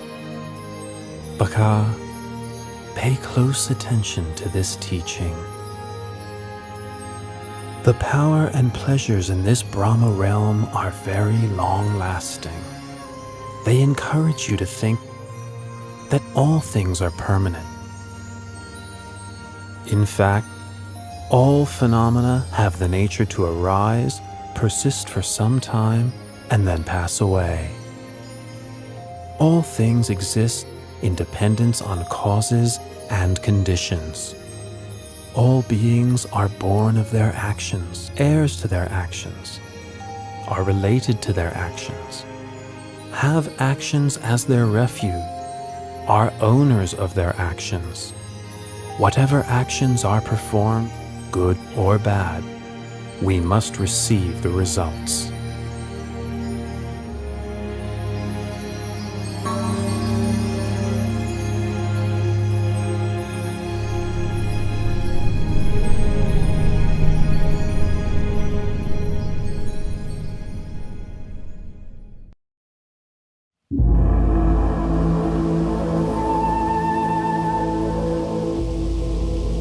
Lord, I can see you are seriously ill.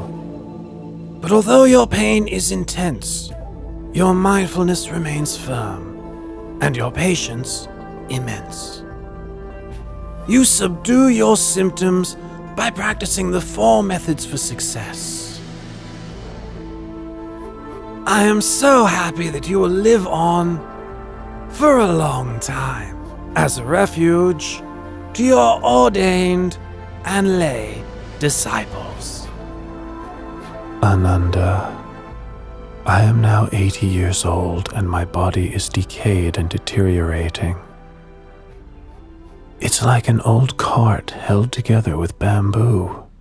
It can be used to carry a load for only a short while longer, but it's not a lasting solution.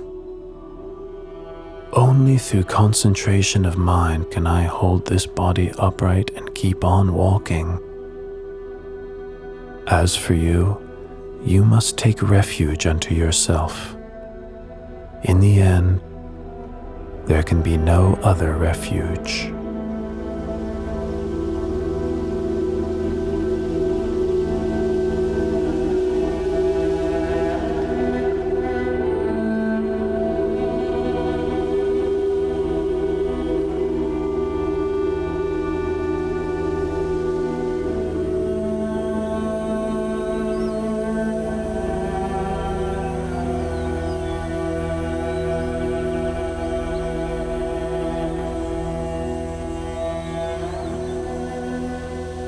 Ananda, the precincts of Baliwea Jettiya are peaceful and quiet.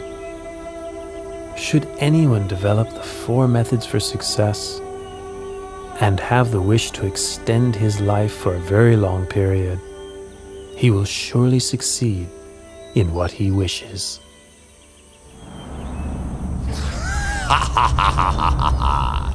The Lord Buddha has displayed the light omen to Venerable Ananda, in order that Venerable Ananda might invite him to extend his lifespan and continue teaching the Dharma for a longer time. Don't count on it! I must obstruct Venerable Ananda's heart and prevent him from understanding so that he will remain silent and appear indifferent to the light omen. Ha ha ha ha ha!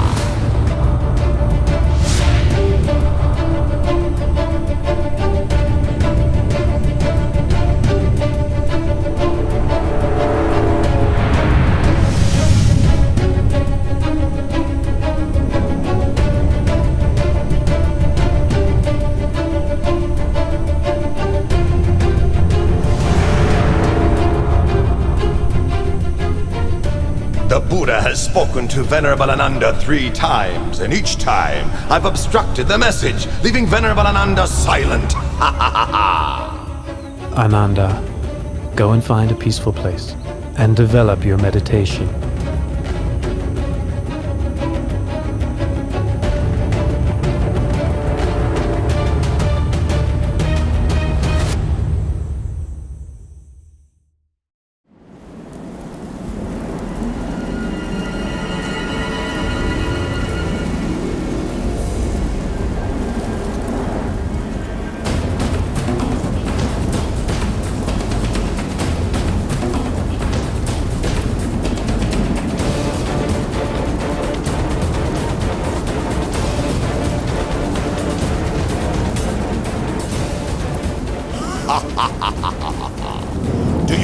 remember that after you had attained enlightenment, you said that for so long as the assembly of ordained and unordained Buddhist men and women had not yet become established in Dhamma, humans and gods had not yet attained to the path and fruit, and Buddhism had not yet spread widely in all directions, you would not yet pass into Parinibbana.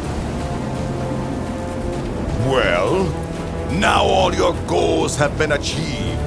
You may as well pass away this very day.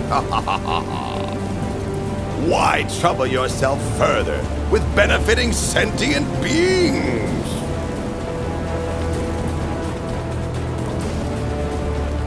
Mara, no need to get heated up with worries and speculations. In 3 months' time, I will enter Parinibbana. Be sure, then, to keep your promise.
What was the cause of that sudden, unexpected earthquake? Please tell me.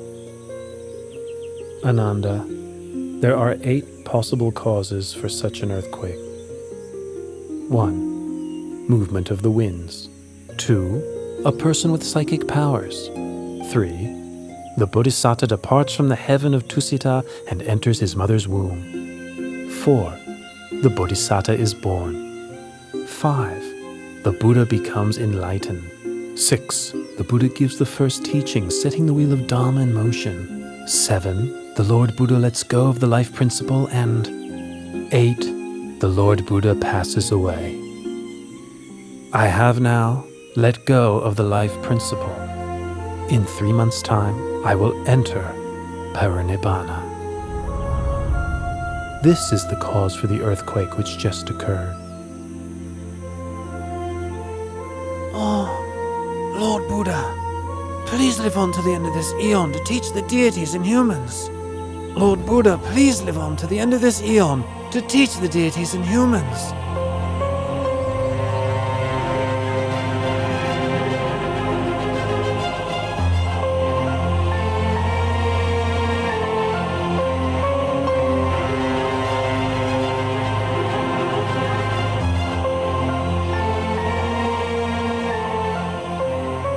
Ananda, why do you make this request of me 3 times?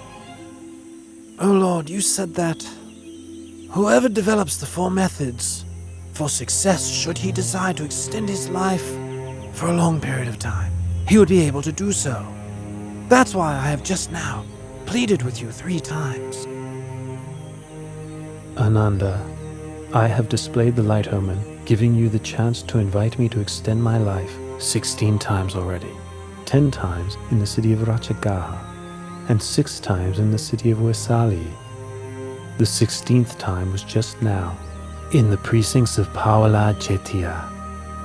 After which, I let go of the life principle. Had you made your invitation on any of these occasions, I would have turned it down only twice, and accepted the 3rd invitation. But now I have met with Mara, and resigned to dying. That which the Tathagata has let go of has undone, abandon.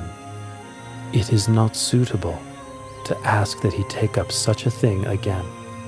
Ananda, all conditioned things have impermanence as their very nature. Having arisen, they must eventually cease. Complete cessation is the fulfillment of happiness. Nothing can be compared with it.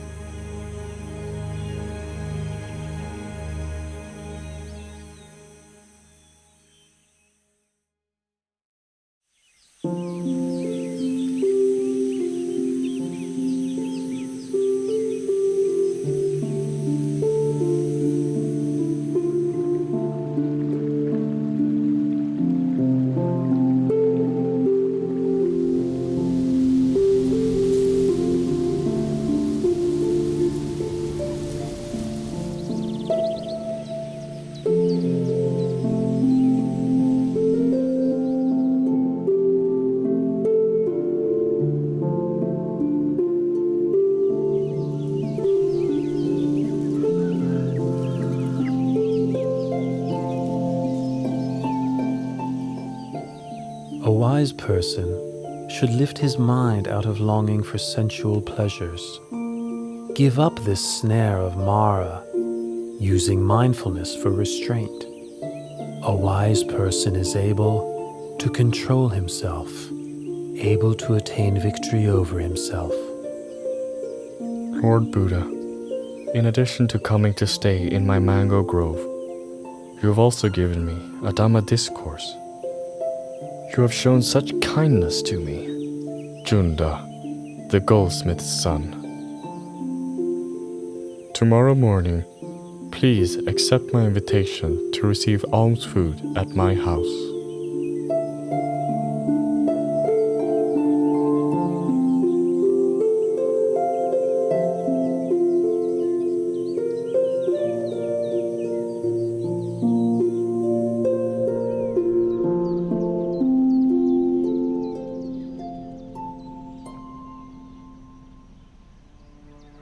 This dish is called sukaramatava. It is a fine and nutritious food. Please may the Lord accept it. Junta, this sukaramatava is food that has been prepared, especially for me, and is suitable only for me. Apart from mine, no stomach could digest it. I give you the remaining portion to please bury in the ground.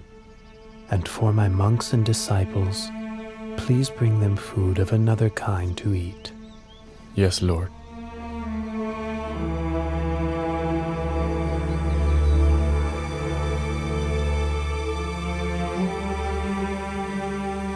Ananda, my disease is now getting worse again. We must quickly travel to the town of Kusinara. It is there that I will pass into Parinibbana.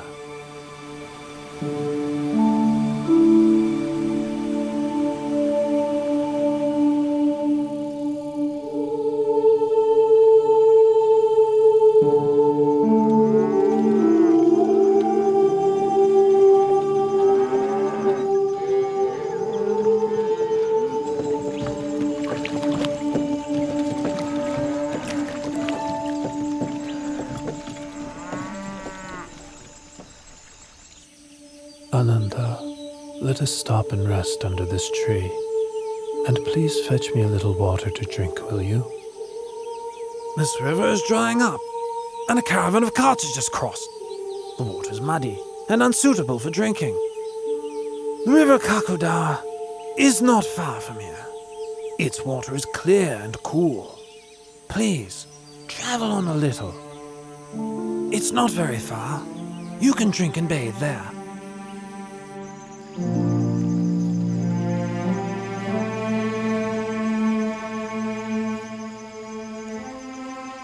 Even though I advised the Buddha that the water is muddy and murky, he still says he will drink it. Well, the Buddha must have his reasons. This is the first time the Buddha has stopped for a drink mid-journey. Previously, he has never requested water before reaching his destination.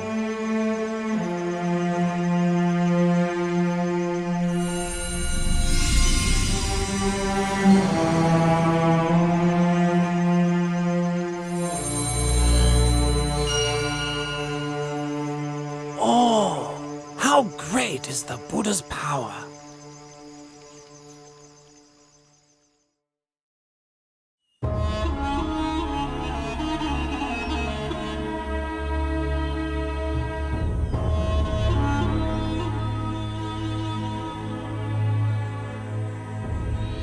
Lord Buddha, my name is Pukusa. I am a son of the king of the Mala dynasty and a disciple of the late Alara the Hermit. I am traveling from the city of Kusinara to Pava.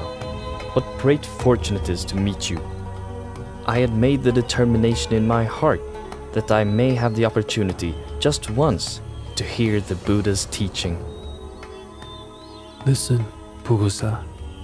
This heart is luminous, but it is obscured by incoming defilements. The uninstructed worldling isn't aware of this truth, and so doesn't train his mind. But the well-instructed noble disciple is clearly aware of this truth, and so trains his mind. Pukusa, I know of nothing which can change as rapidly as the mind. You should therefore maintain your focus on the mind. Recollect the virtues of the Buddha, Dhamma, and Sangha. Recollect your own well-practiced morality. And recall to mind those sacrifices that you have made for others. Reflect on the heavenly beings. Come to various happy states through cultivating generosity, morality, and mental development. When reflecting on these things, your heart will be free from lust, hatred, and delusion. You will therefore experience an understanding of Dhamma and the delight that comes with understanding Dhamma. The experience of delight gives rise to rapture. With the experience of rapture, the body becomes tranquil. The tranquility of the body gives rise to happiness. With happiness, the mind becomes firm and stable. This is called peace, non-suffering. The mind is ready to enter the stream of Dhamma.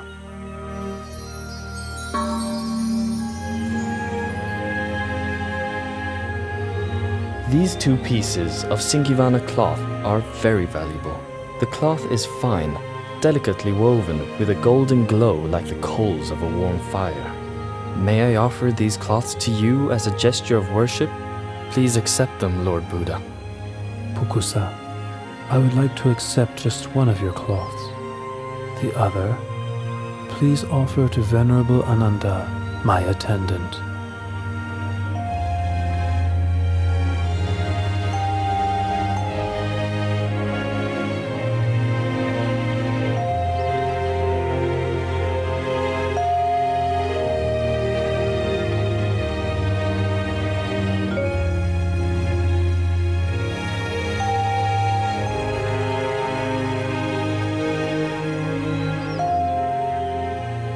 Lord, these Singivana cloths are of great value. Please accept them both, and wear one as a lower robe and one as an upper robe.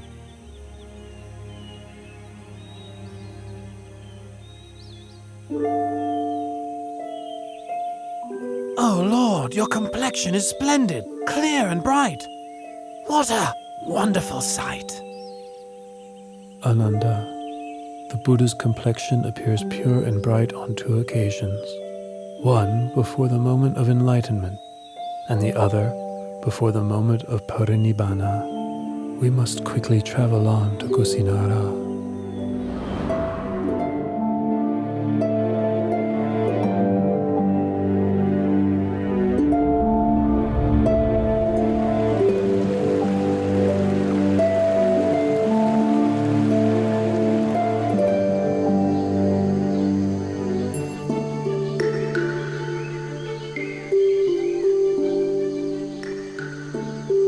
Junta gave me my last meal, but unless I make the matter clear, people may think that his alms food was the cause for my passing away.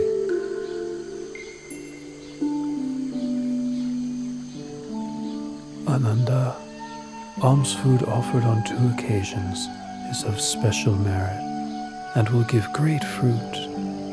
The honeyed milk rice offered by Sujata supported me at the time when I ended the mental defilements.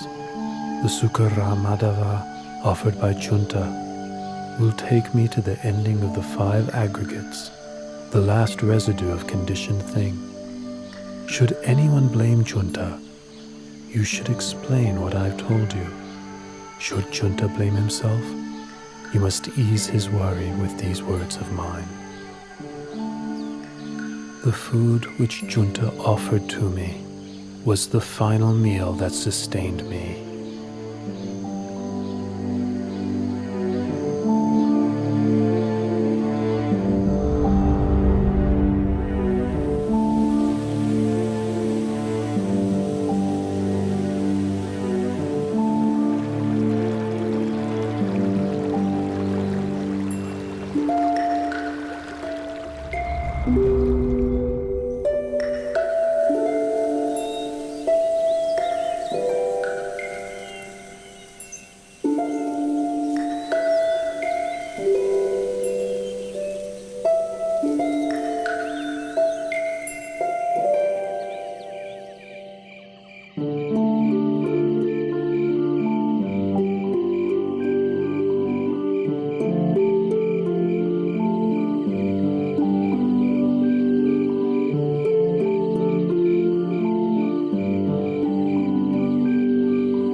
I will not rise up from this place again.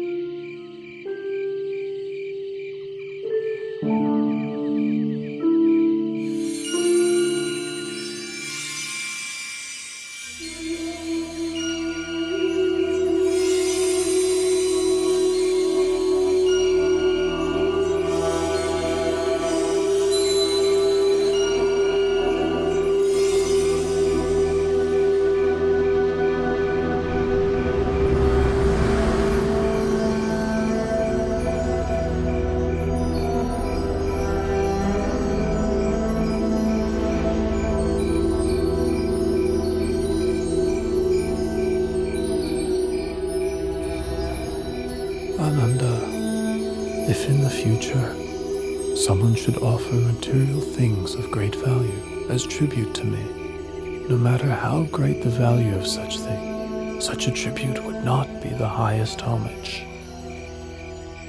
Ananda, whoever should practice according to the Dhamma which is rightly taught by me, such a person pays the highest homage. Ananda, I will pass into Parinibbana tonight. Lord Buddha, please don't pass away in a small town as Kusinara. Please travel on to a large city, such as Savatthi, Kosambi, or Varanasi. These cities have large numbers of noble, Brahmins, and householders who have great faith in you and the lessons you have given them. Ananda, do not fault Kusinara for being such a small town. In the past, it was a great capital city with tremendous wealth, abundant food, and many citizens. The sounds of singing and music were heard throughout the day and all night. Another thing, should I go to pass away elsewhere, Supada Paripajaka would not meet with me, and therefore would miss the opportunity to attain enlightenment. If I should attain to Parinibbana in another city, a great war would break out with squabbling over my bodily relics as the cause. Here in Kusinara lives Dona the Brahmin. He is capable of quelling such disputes. He will distribute the relics of my cremated body amongst the nobles who come here from many different cities. As a result, there will be no war. These are the reasons I have made the effort to reach Kusinara. In the past, great numbers of those with faith in the Dharma would travel from every direction to seek you out. listen to your teachings, and ask you questions. But from now on, all those people and myself will be deprived of the opportunity to see you and to have an audience with you. Ananda, there are 4 places which are apt for recollection of me. 1. Lumbini Park, where I was born. 2. Bodh Gaya in the state of Magadha, where I was enlightened. 3. The Deer Park at Isipatana, where I gave the first Dhamma teaching. And finally, the place of my Parinibbana Salavana Park in Kusinara, right here. Those who make pilgrimage to these 4 locations will experience disenchantment with the world and feel inspiration to follow in my footsteps. Lord Buddha, in this celibate life, one often encounters women. Some are mothers, sisters, and relatives of monks. Others are those with faith in the Triple Gem. How should a bhikkhu practice in relation to women? Ananda, a bhikkhu ought not to look at women at all. It is better this way. But if a bhikkhu must see women, how should he behave towards them? Ananda, if it's necessary to see women, they ought not to engage in conversation with them. It is better this way. If it is necessary to converse with women, how should a bhikkhu practice? In that case, a bhikkhu should have well-controlled mindfulness and sense restraint. He should have orderly speech and guard his mind from falling prey to lust or infatuation. The beautiful things of this world themselves are not sense desire, but the lust which arises in one's mind due to unwholesome intention. That is a person's sense desire. Once one has abandoned pleasure in unwholesome states, beautiful objects of this world still exist, but there is no way one can be harmed by them.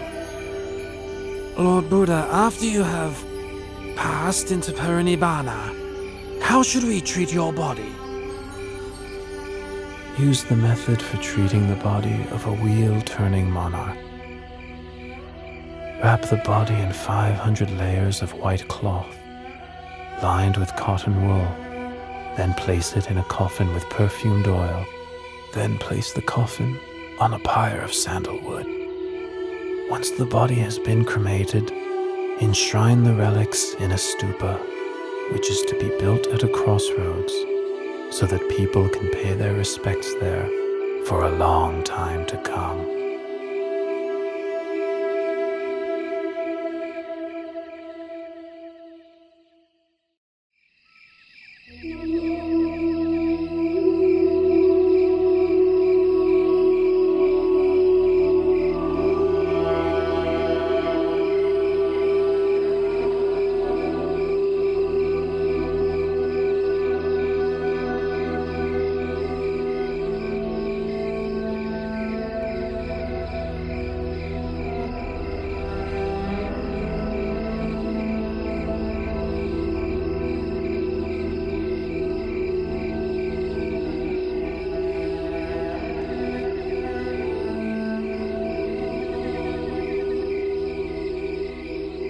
Subhata is intent on having audience with the Buddha.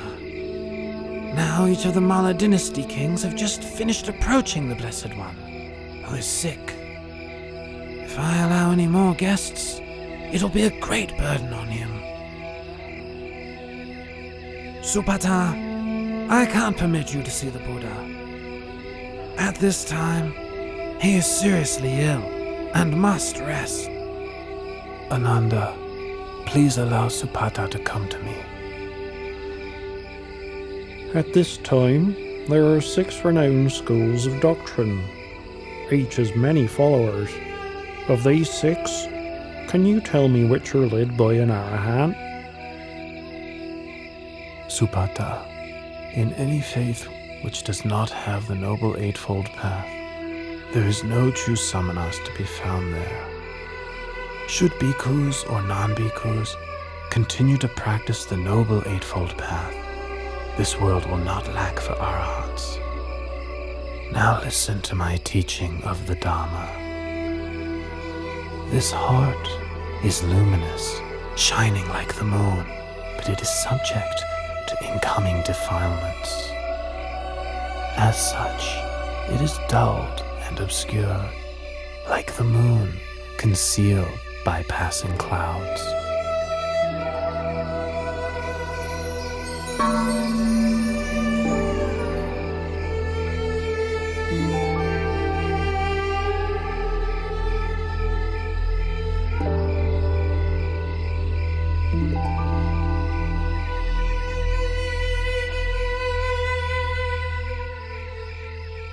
Lord Buddha, teacher of the most excellent Dharma, you make right that which I've wrongly seen for so very long. Please may I take ordination in the Buddha's dispensation? Ananda, please take on the task of ordaining Siddhartha as a bhikkhu.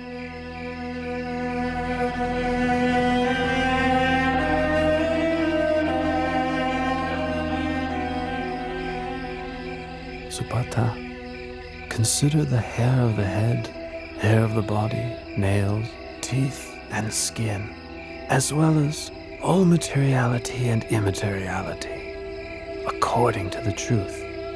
Such things are changing, decaying, impermanent, suffering and not self, not a being, not a person, not I, not mine, not myself, not him, not his, not himself.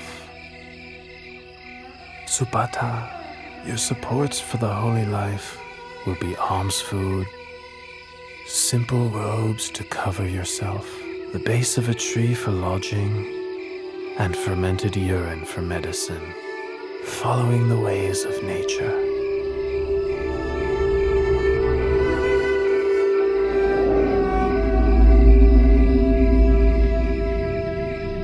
Having received instruction from the Buddha, Siddhartha went off alone and practiced contemplation until attaining to arahantship that very night.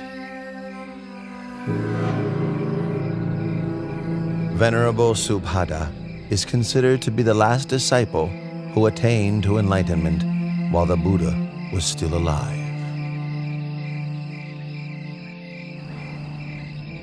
Loyal bhikkhus, when I have passed away, the 84,000 teaching of Dhamma Vinaya will be your teacher. Don't think to yourselves, now that the Buddha has passed away, we'll have no teacher. Truly the Dhamma which I have taught and the Vinaya which I have laid down will be your teacher in place of me. You must take the Dhamma Vinaya as your refuge. Don't take anything else as your refuge. Even I, the Tathagata, am only the one who points the way.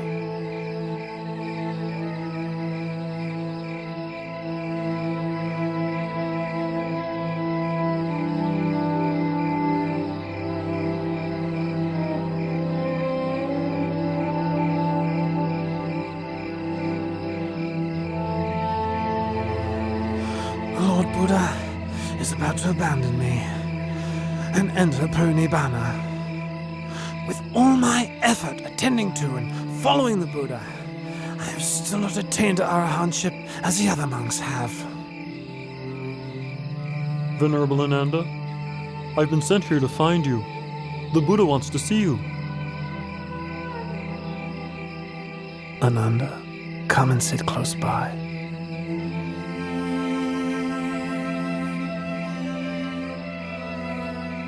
Ananda, don't be consumed by sorrow. It's natural for all conditioned things not to last. All that arises must decay, break apart, and pass away. You have traveled with and cared for me for a long time. Now you must make efforts towards your own liberation. In no long time, you will be fully enlightened.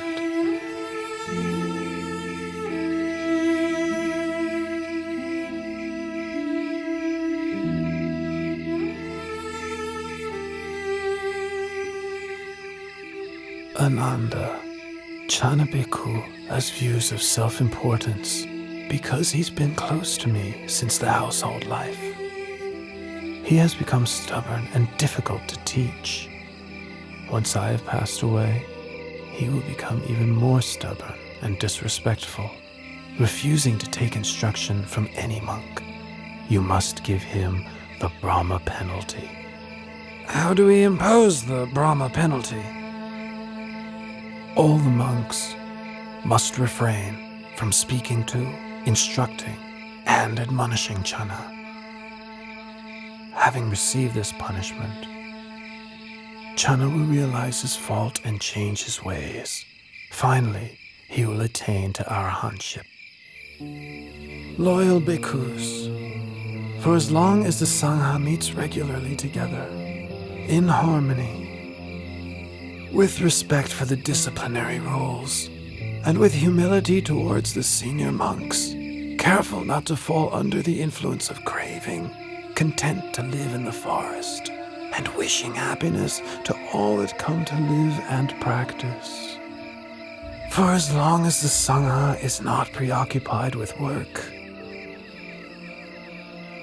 not prone to indulging in talk, not given to excessive sleeping, not socializing without good cause, not given to indulging unwholesome desires, not falling under the power of evil intentions, not consorting with bad people, not giving up effort in practice, but striving for the attainment of higher dhammas. For so long there will be no decline for the Sangha, but only development and growth.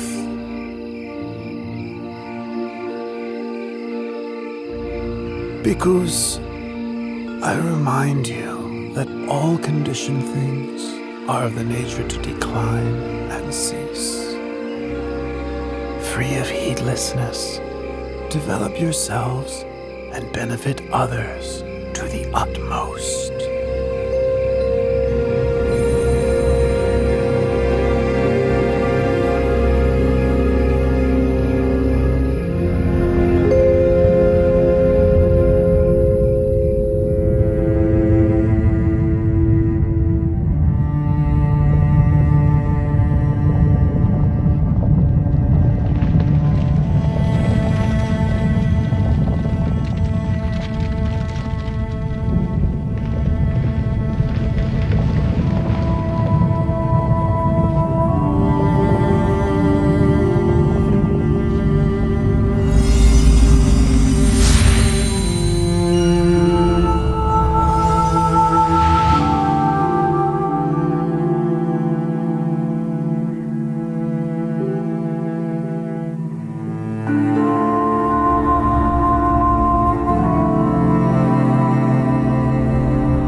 After the Lord Buddha's cremation ceremony was over, Dona the Brahmin was given the task of distributing the relics of the Buddha amongst the nobles and Brahmins who had gathered there.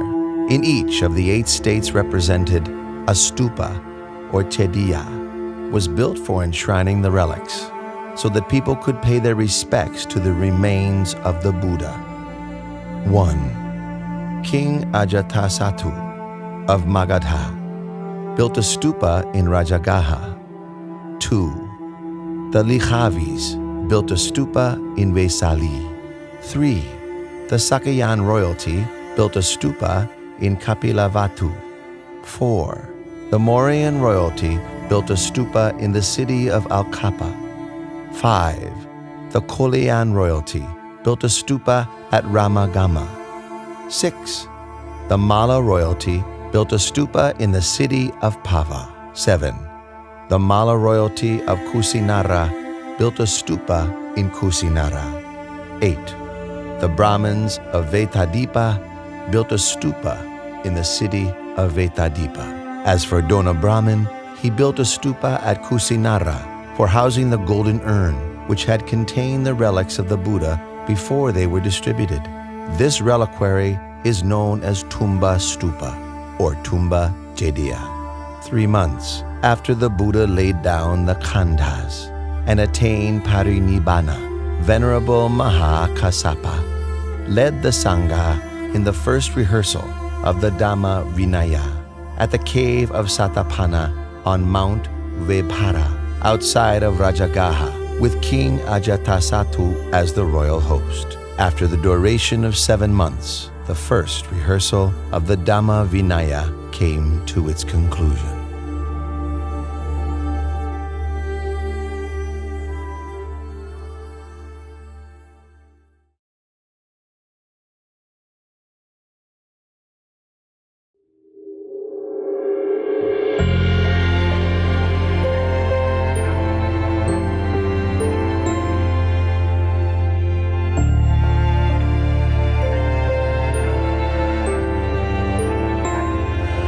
Araham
Anicca